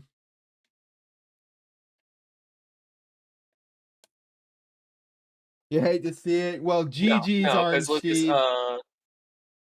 Lucas made it to finals and then lost to Star Amiga. And You've then Star done. Amiga made it to finals and That's lost to still a Max. very good run to be proud of. GG's, dude. I've read 70 plus manga over the past month. Are you talking about 70 chapters, or are you talking about 70 series You know, you're the only repeat winner. over the past month and a half? We've had a couple people repeat finals. Oh, 70 plus volumes of manga. That's insane still. That's way more than chapters. That's insane. Closer to 80 volumes, really, because Berserk is big. Yeah, 5 to 10 chapters. Yep. That's correct. That's insane. I still need to read Berserk. Right now on my manga to-do list is Chainsaw Man is next. I'm actually gonna get started on that very soon. I need to do Chainsaw Man, and then Tokyo Revengers and Love is War are both like their finales are close to airing, to being animated, but supposedly there's gonna be a bunch of changes. Like Tokyo Revengers is skipping like 2 arcs and going straight to the finale, and Love is War is also skipping some stuff and like potentially making a completely different ending. And I just want to go ahead and read it and experience the series as it was originally intended. That way I can have a better opinion on the different ending in the anime.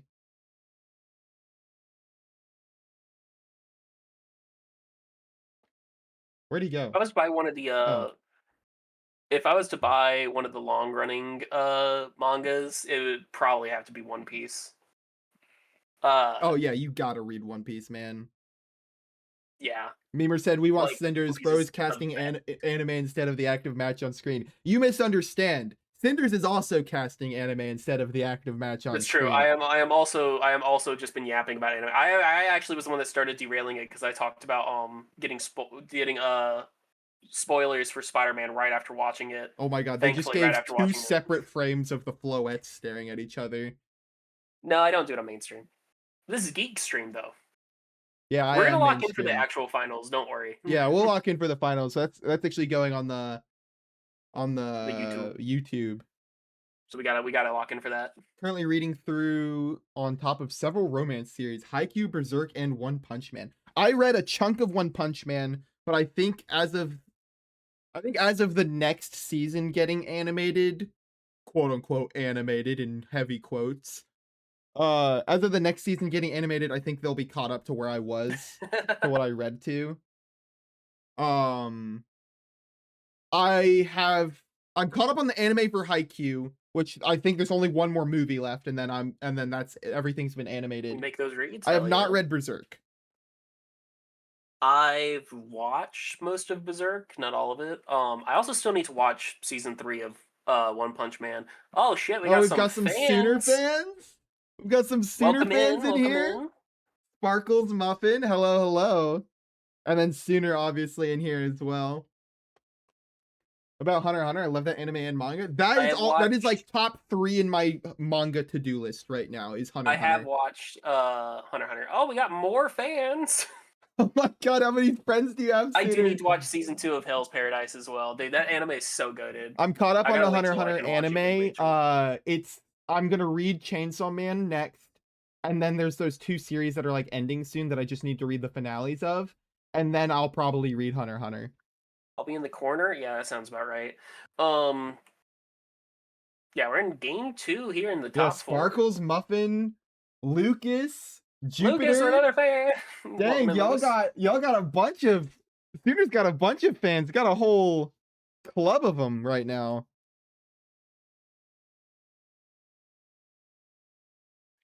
What?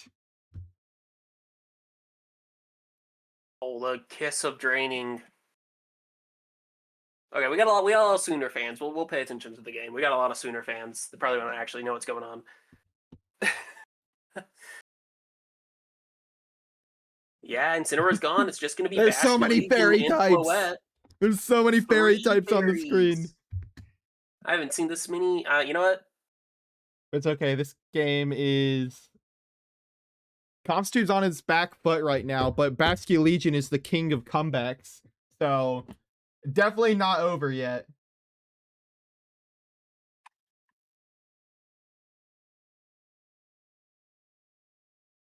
Cook his Floette. Yeah, cook his Floette. I don't know which Floette's getting cooked. Oh no, they're all rooting for Sooner, right? So yeah, Floette, cook the other Floette. I think one of them is Calm Mind, the other one's Light of Ruin. Yeah, will be a Basque Legion gone. Yeah, it's not looking good. Sooner seems to be winning this very handedly at the moment. Gets a Calm Mind, but which I do believe there's Draining Kiss. So I mean,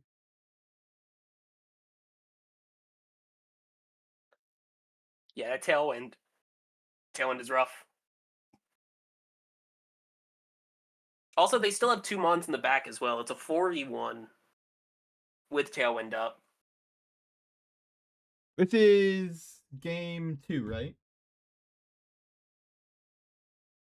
Yeah, this is game 2. I want you to know your screen is showing for me Whimsicott. Oh, never mind. You're looking at it from the other position. I'm looking at it from Sooner's POV. That's why I was confused for a second. Yeah. I was like, why does it show Sooner with like 3 dead things on your screen? Okay, well dude, the Floette's going all in. It's because you have to. The Floette's going all in on Calm Mind Draining Kiss at the moment because the 2 Pokemon it's staring down are both special attackers that it can kill at any moment. So it's going to try and it's going for an all or nothing gamble that it can get its health back based on. Oh, it's Encore? Oh, yeah. Man. I missed the fact that it was Encore. Moonblast. That is unfortunate. Yeah, that's here comes the physical attacker. Like 14%. Yeah, you're at least stuck. It'll be very calm as it faces its demise. It's stuck. And now the physical attacker's on the field. We are 1 turn away from this game being absolutely done. Time to see the ball. He's about to get hollow purpled out of existence right now. Purple. There's the emote. That's coming out again. We'll do another tiny little 12%. 12%, yeah. Special attack drop. Take that, Calm Minds. But obviously the kicker is the Flare Blitz, and there it goes. Bye-bye, Floette. GG's so we have a finals of Sooner and Memer. GG's Constitute, though. Very, very deep run. Glad to see him here. Always a pleasure to have him around. And yes, we will be seeing a finals match between Sooner and Average Memer 57.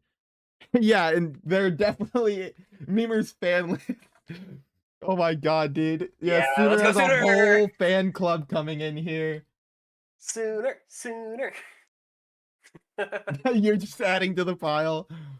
Yeah. They're both 7-1 as well. Yep. Good luck, have fun to both of y'all. Really recommended for the summer to get fans at your local Home Depot. Why do both of them have the same outfit? I don't know. Because there's not enough customization options in the game right now. Real fast. Let me get that recorded real fast. Okay. Sooner's taking 5 anyway. Okay. YouTube, hello. Welcome back to another week of the Drywall's VGC series tour. We are back with another finals. This time it will be Sooner versus Average Memer 57. Memer is a 2-time champion previously here in the tour. Let's see if they can reclaim the title once more and get a 3rd win. as we get into this game 1 of the finals. Okay. All right, I'm gonna go ahead and run ads, everybody. There's so many new names of y'all in here. Thanks for being here. Sorry to hit y'all with some ads right before the final match, but Sooner is taking 5, and so this is probably a good time to do it. Otherwise, the ads are gonna want to run in the middle of the in literally the middle of the match. So I will see y'all in 3 minutes. Sooner will see y'all in 5 minutes, and in around 30-40 minutes we will have our victors. So stick around for just a little bit longer and we'll get to see our penultimate finals match.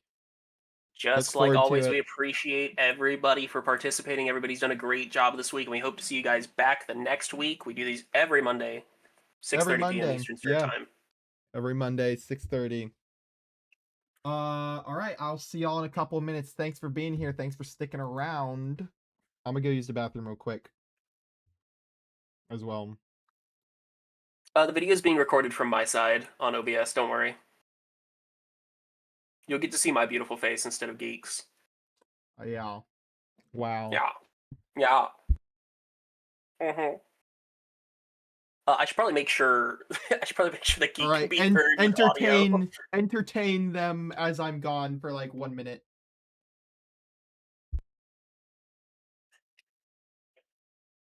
I guess a lose in a video, which is actually new. I think. I don't think I like my matchup. Get us at least 3 games. We have a lot of these that wind up being like 0-2 and like 10 minutes long.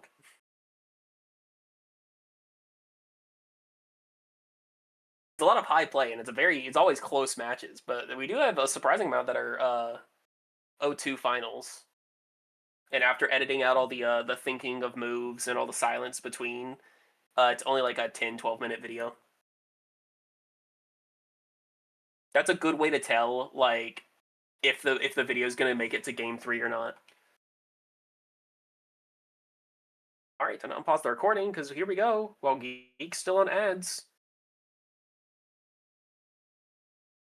All right, we're gonna get in here on game 1.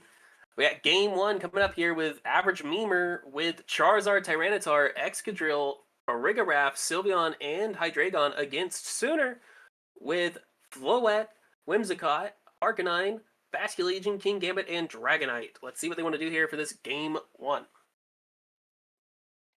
Yeah, they just got into it. They still got like a minute. Never mind. They made their decisions. Hurry! I'm in. They're missing out. I see a black screen. It's a black screen. Vanillix Admirer versus Sylveon Admirer. Let's see who will put their loves first. And coming on top first. as it will be Whimsicott and Basculegion against Farigiraf and Sylveon. Let me make sure my desktop audio is all the way up. There we go. It is interesting. One of these teams has dual weather. The other doesn't seem to have any weather. And in a metagame like this, that is honestly pretty shocking to see. And it's not even the dual weather that you're used to. It's going to be sand and sun instead of rain. Sylveon just going to be protecting itself this turn as Flip Turn comes out from the Basculegion. Just trying to get into a better position at the moment, obviously. Who's going to be coming in, though? HP. Yep, Arcanine comes in. That's a good choice considering that the offensive pressure on the other side is a fairy type. Calling out the Protect from that Sylveon, just going to be doubling up the Farigiraf, taking it to a little under half, but that Citrus Berry just going to be bringing it right back over to where it was after the Flip Turn just about. Trick Room. Now, that Farigiraf probably is in range of a double-up KO, but that is a lot to commit, especially when you pretty much know that the Sylveon's attacking this turn. Yeah, but what's the Sylveon really going to do? Like, Harkanine's going to tank anything that these two Pokemon can do. Whimsicott might go down to a double-up, but Arcanine should be fine here. But you obviously want to stall as much as humanly possible. Trick Room has 4 more turns coming in, and the last thing you want to do is have that Arcanine go down and get trapped with like a Dragonite or something on the field that isn't going to be able to stall any turns of Trick Room pretty much. Indeed, at least not in the face of like a Sylveon. Although we pretty much, I think it's pretty safe to say that we know Sooner's last Pokemon is Floette, which gives us the whole roadmap of all 4 Pokemon that they have. You know, I said this would do no damage, but a Helping Hand Hyper Beam does Oh, get a one big one shots! hit KO It into just the Harkonine. It just absolutely eviscerated it. That is absolutely worth the commitment of the Helping Hand and the extra turn to recharge after this, even in Trick Room. That is worth it because you just took out a major threat. Erased from history. No Can you one will remember imagine it. if that Hyper Beam had missed? That would have been a totally different story if that Hyper Beam had missed. It is 90% accurate. It was very possible, as Floette does indeed come out and hit the field. 3 turns of Trick Room remaining. Sooner sending in its own fairy nuke to respond to the other fairy nuke that currently needs to recharge. However, that is almost certainly a death sentence for the Trick Room, seeing as there's only a few turns left and Sylveon, the main attacker in the Trick Room, has to recharge for one of them, which will also refresh their Protect next turn. Could be seeing a double KO here, potentially. Twin Beam gonna just be chipping down the Whimsicott to doing about, thanks to a critical hit, doing 2/3 of its health exactly. Absolutely, that Whimsicott is in Hyper Voice range the next turn from the Sylveon, so that is something that needs to be protected, worst case scenario. But the Farigiraf goes down, and we're gonna see who else comes in. Blast, Dazzling Gleam, double up. Will it be enough? Taking it down to 19% thanks to that boosted damage the Fairy Aura gives. As Tyranitar hits the field. Farigiraf going down is also a bigger deal than we might think because Last Respects is going to be Basculegion's weapon of choice in terms of cleaning up, and having a normal type to switch in is a big deal. Granted, they do have T-Tar as well, which is another great switch in for this. They have T-Tar and they have Hydreigon potentially waiting in the wings. So Last Respects maybe not being the play, but a Wave Crash definitely could be good into the Tyranitar. Sand as the Mega of Tyranitar evolves will just be a Protect on the Whimsicott. No Protect from the Floette this turn, though. Nope, there it is. Right, because Prankster allows it to go first even with the Protects, ignoring the speed. Oh yeah, I didn't even think about that. But yeah, voice coming out from the Sylveon. T-Tar is not somebody you want to be clicking Last Respects into, so right now their main goal is to get rid of that Tyranitar. The Sylveon is secondary because the Basculegion can very easily clean it up. In fact, it'll probably succumb to its wounds via sand pretty soon. 4 turns that sand remaining, as I believe this is the last turn of Trick Room. It is, in fact. Sylveon going to be able to be encored now if it wants to be. Basculegion's just going to be hitting the field instead. Wow. Tailwind setting up for when that Trick Room runs out. Yeah, not wanting to be slower than a potential Excadrill waiting in the back. Big damage from the Hyper Voice. But Whimsicott got that Tailwind off last second before it went down. Oh, Sylveon will go down to the sand here this turn. Oh, Basculegion goes down. Well. It will be a Floette versus putting Tyranitar all and its whatever they have stocks in the Floette. If this is Hydreigon, it's probably going to be sooner. But if this is Excadrill, and I think it is Excadrill personally. It is Excadrill. The Metal Bender itself. Uh-oh. That would make sense. Hydreigon, when you bring it, is usually going to be up front. 3 turns of Tailwind remaining, as 3 turns of Sand also will be remaining. Dazzling coming out. Not even enough to pick up the Gojira, the Tyranitar, actually doing more to the thanks to the critical hit, actually doing more to the Excadrill than it did to the Tyranitar. Notably Floette. Oh, I was gonna say notably Floette's faster because of the Tailwind. If it somehow lives this and dodges a Rock Slide, it actually could win, but going down. Nope. Average Memer gets round 1. But that is exactly as it's named, just round 1. There's still 2 more potentially to go. It is anybody's game still. All right, let's get in there for game 2. Not sure if Floette ever lives that. It depends on the spread, I think. I think you can live an Iron Head for sure. That Hyper Beam play was pretty risky. If that had missed, this could have been a completely different game. Because you can calc to live Dire Claw, right? Yes. And that definitely hits harder because it's the same power but coming from a stronger Pokemon. I think you definitely can calc to live it. It just depends on the spread. Because some people do really bulky Floette. And then, of course, you'd also have to dodge Rock Slide after that.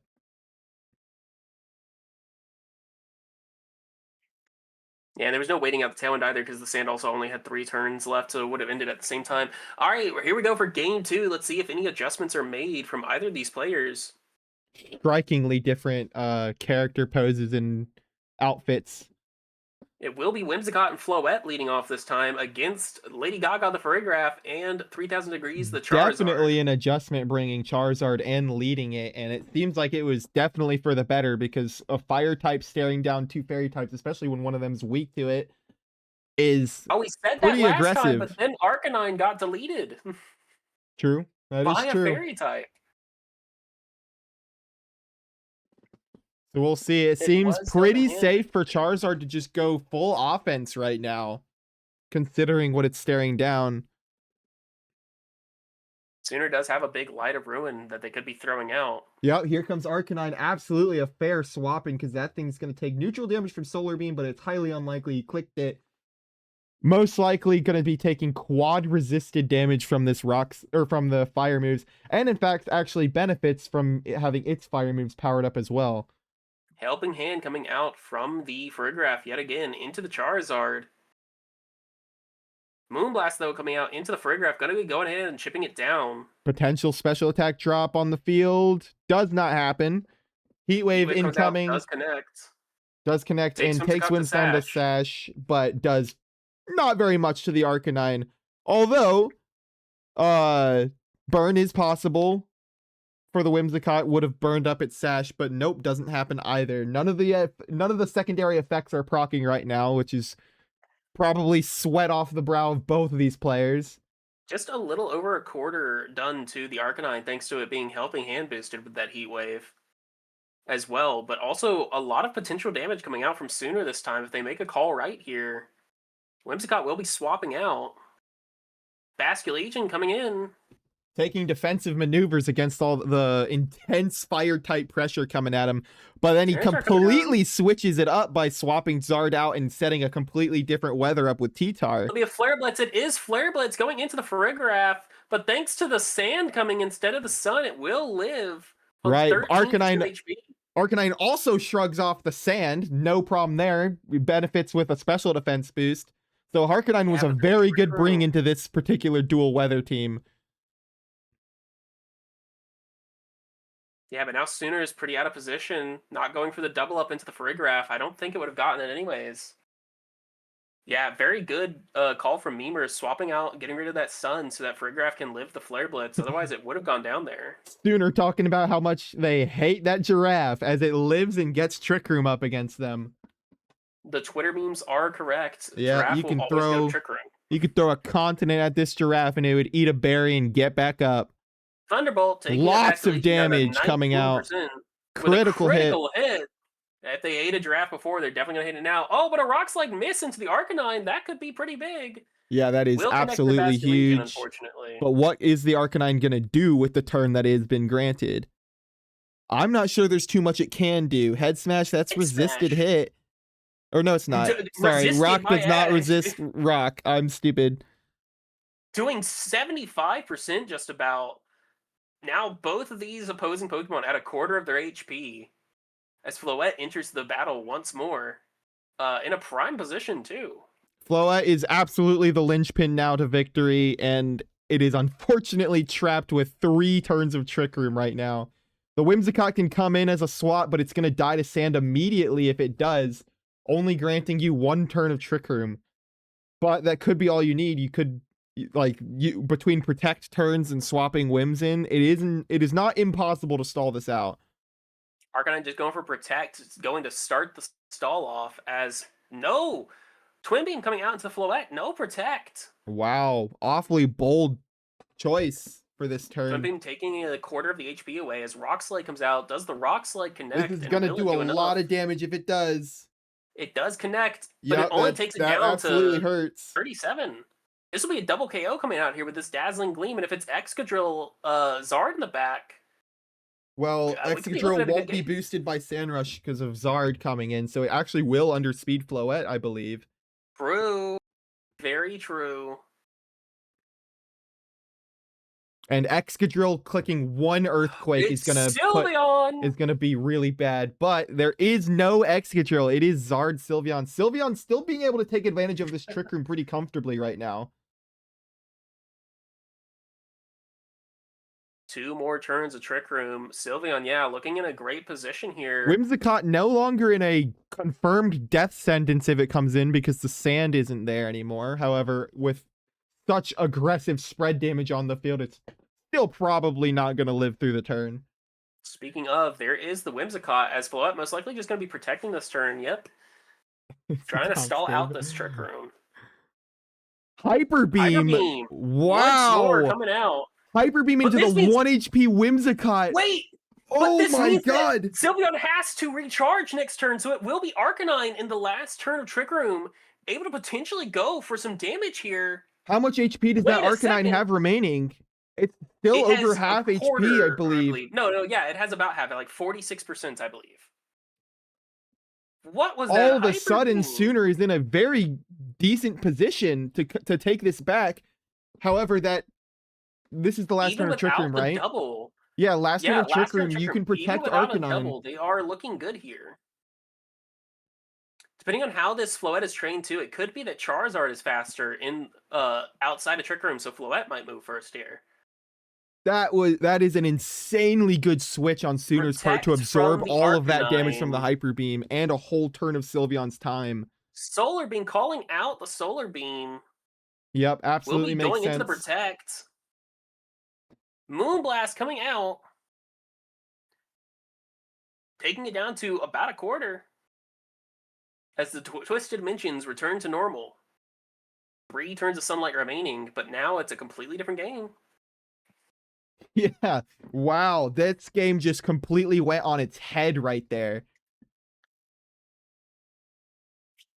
Let's see what they choose to do here.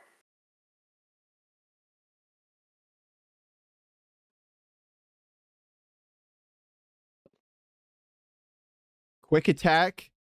Not gonna be doing enough. Not Almost, enough. Though. Life Orb taking Sylveon down a little bit as well, but that's not enough to pick up the Floette. Head smash connects into the Charizard. It'll be a big one-hit KO. Absolutely destroys that Charizard. I guarantee that calc was in the 400s%. Life Orb chip as well. Yeah, Life Orb boosted head smash. Not going to be living that as Dazzling Gleam finishes off the Sylveon. Jeez. Wow. Game 3, everybody. That was an insane turnaround of the game. There was a very commanding position with the Trick Room in tune. And then that Hyper Beam turn completely switched everything up.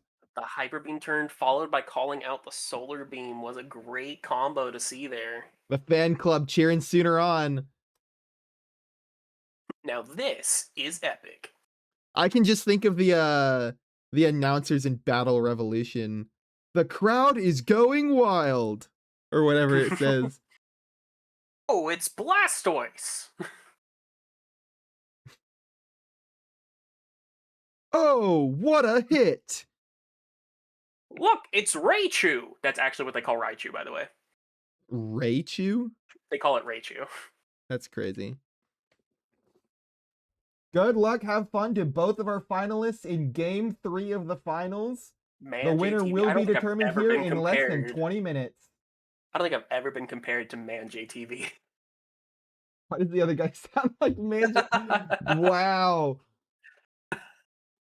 Damn. Hey, that's not a bad thing, but he does have if it was for right then, it's because I was doing the announcer voice from Battle Stadium. Yeah, I was about to say, because ManJTV very much has like a streamer voice. Or like a video voice. Like he really puts it on thick with the video voice. I do try to do more of a caster, what I believe is a caster voice when I'm paying attention to the matches. Isn't it M and J? Is it Not M and anymore.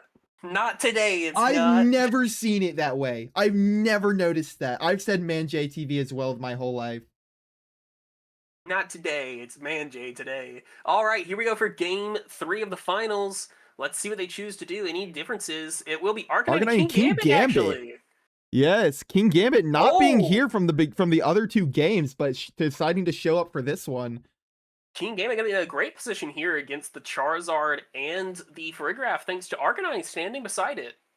Arcanine's in a great position. I would argue King Gambit is actually in a very dangerous position, not being able to click Sucker Punch and being very much threatened by this Charizard. However, rock, paper, scissors, Arcanine beats Charizard, therefore King Gambit beats based Farigiraf. on speed orders, Head Smash, Kowtow Cleave is looking good, or Rock Slide, Kowtow Cleave, depending on how you want this to go.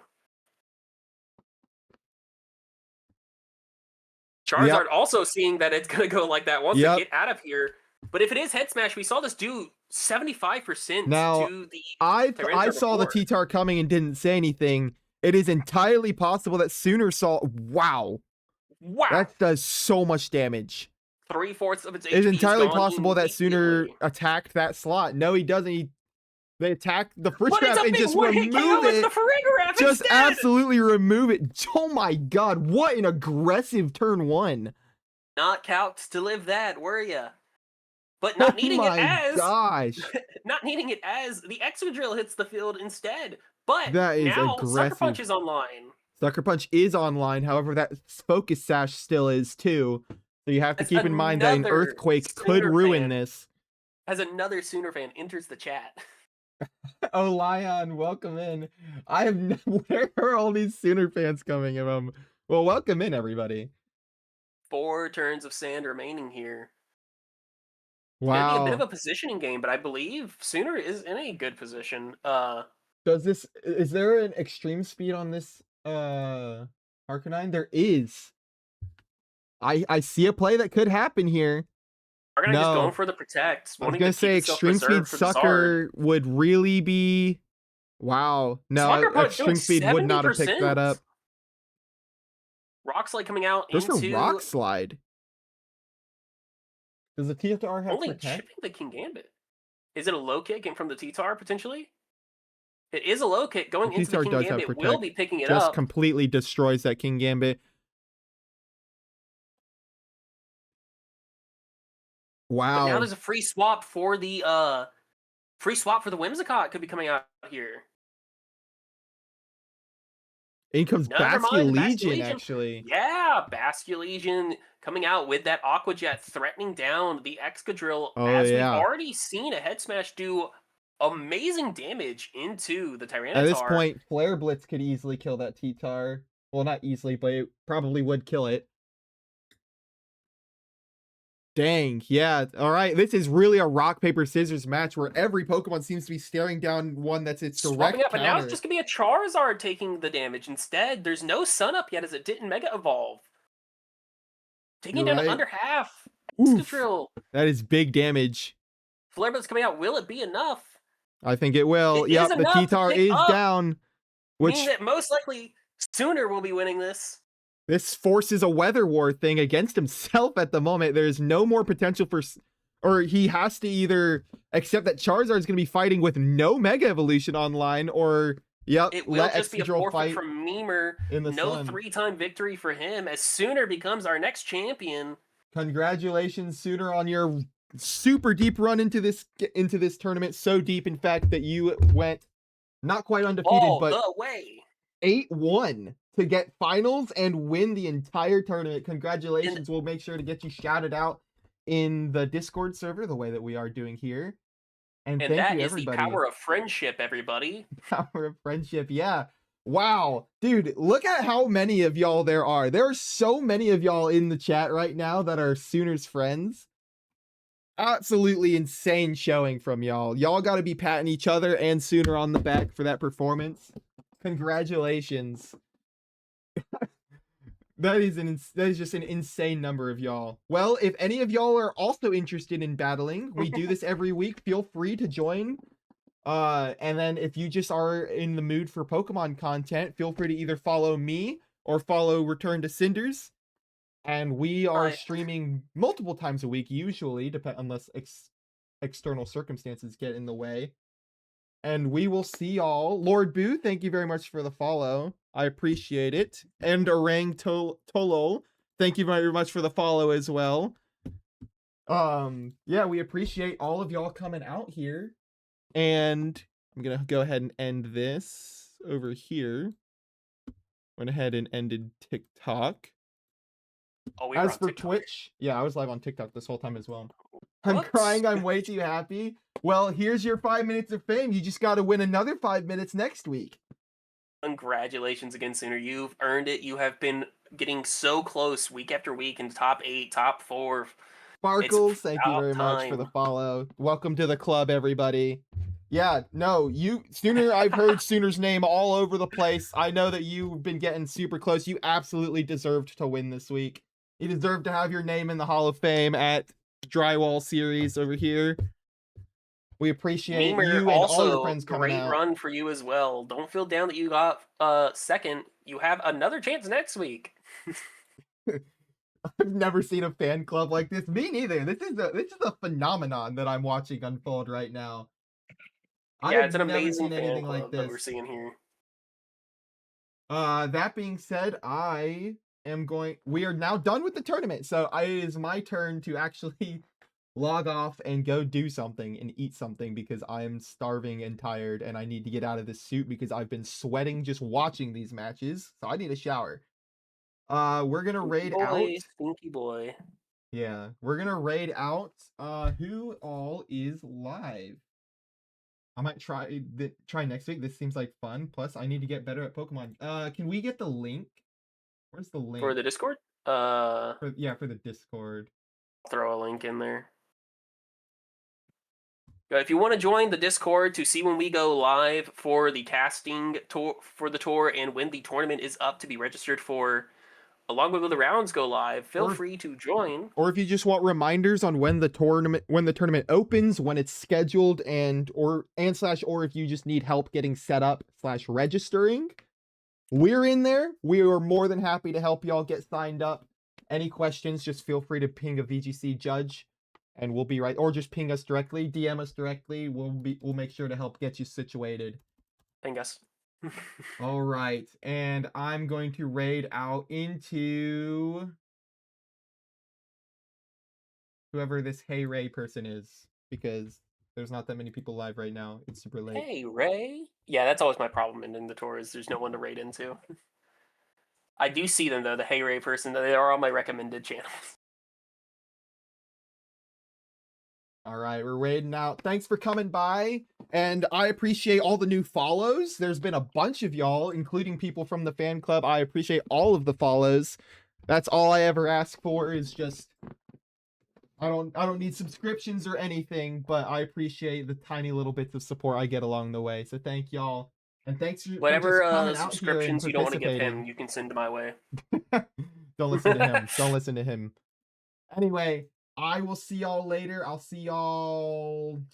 I'll be live. I think I posted a schedule. I'll be live. When is it? Did I say tomorrow? No, I'm not live tomorrow. I'll be live Wednesday for viewer battles, and then I'll be live Friday to battle in the Devil's Den tournament. Worst case, I'll do the Talons Thursday tour instead for one of those streams if I end up getting busy on one of those days, but that's the current plan, so I'll see y'all then. Bye-bye!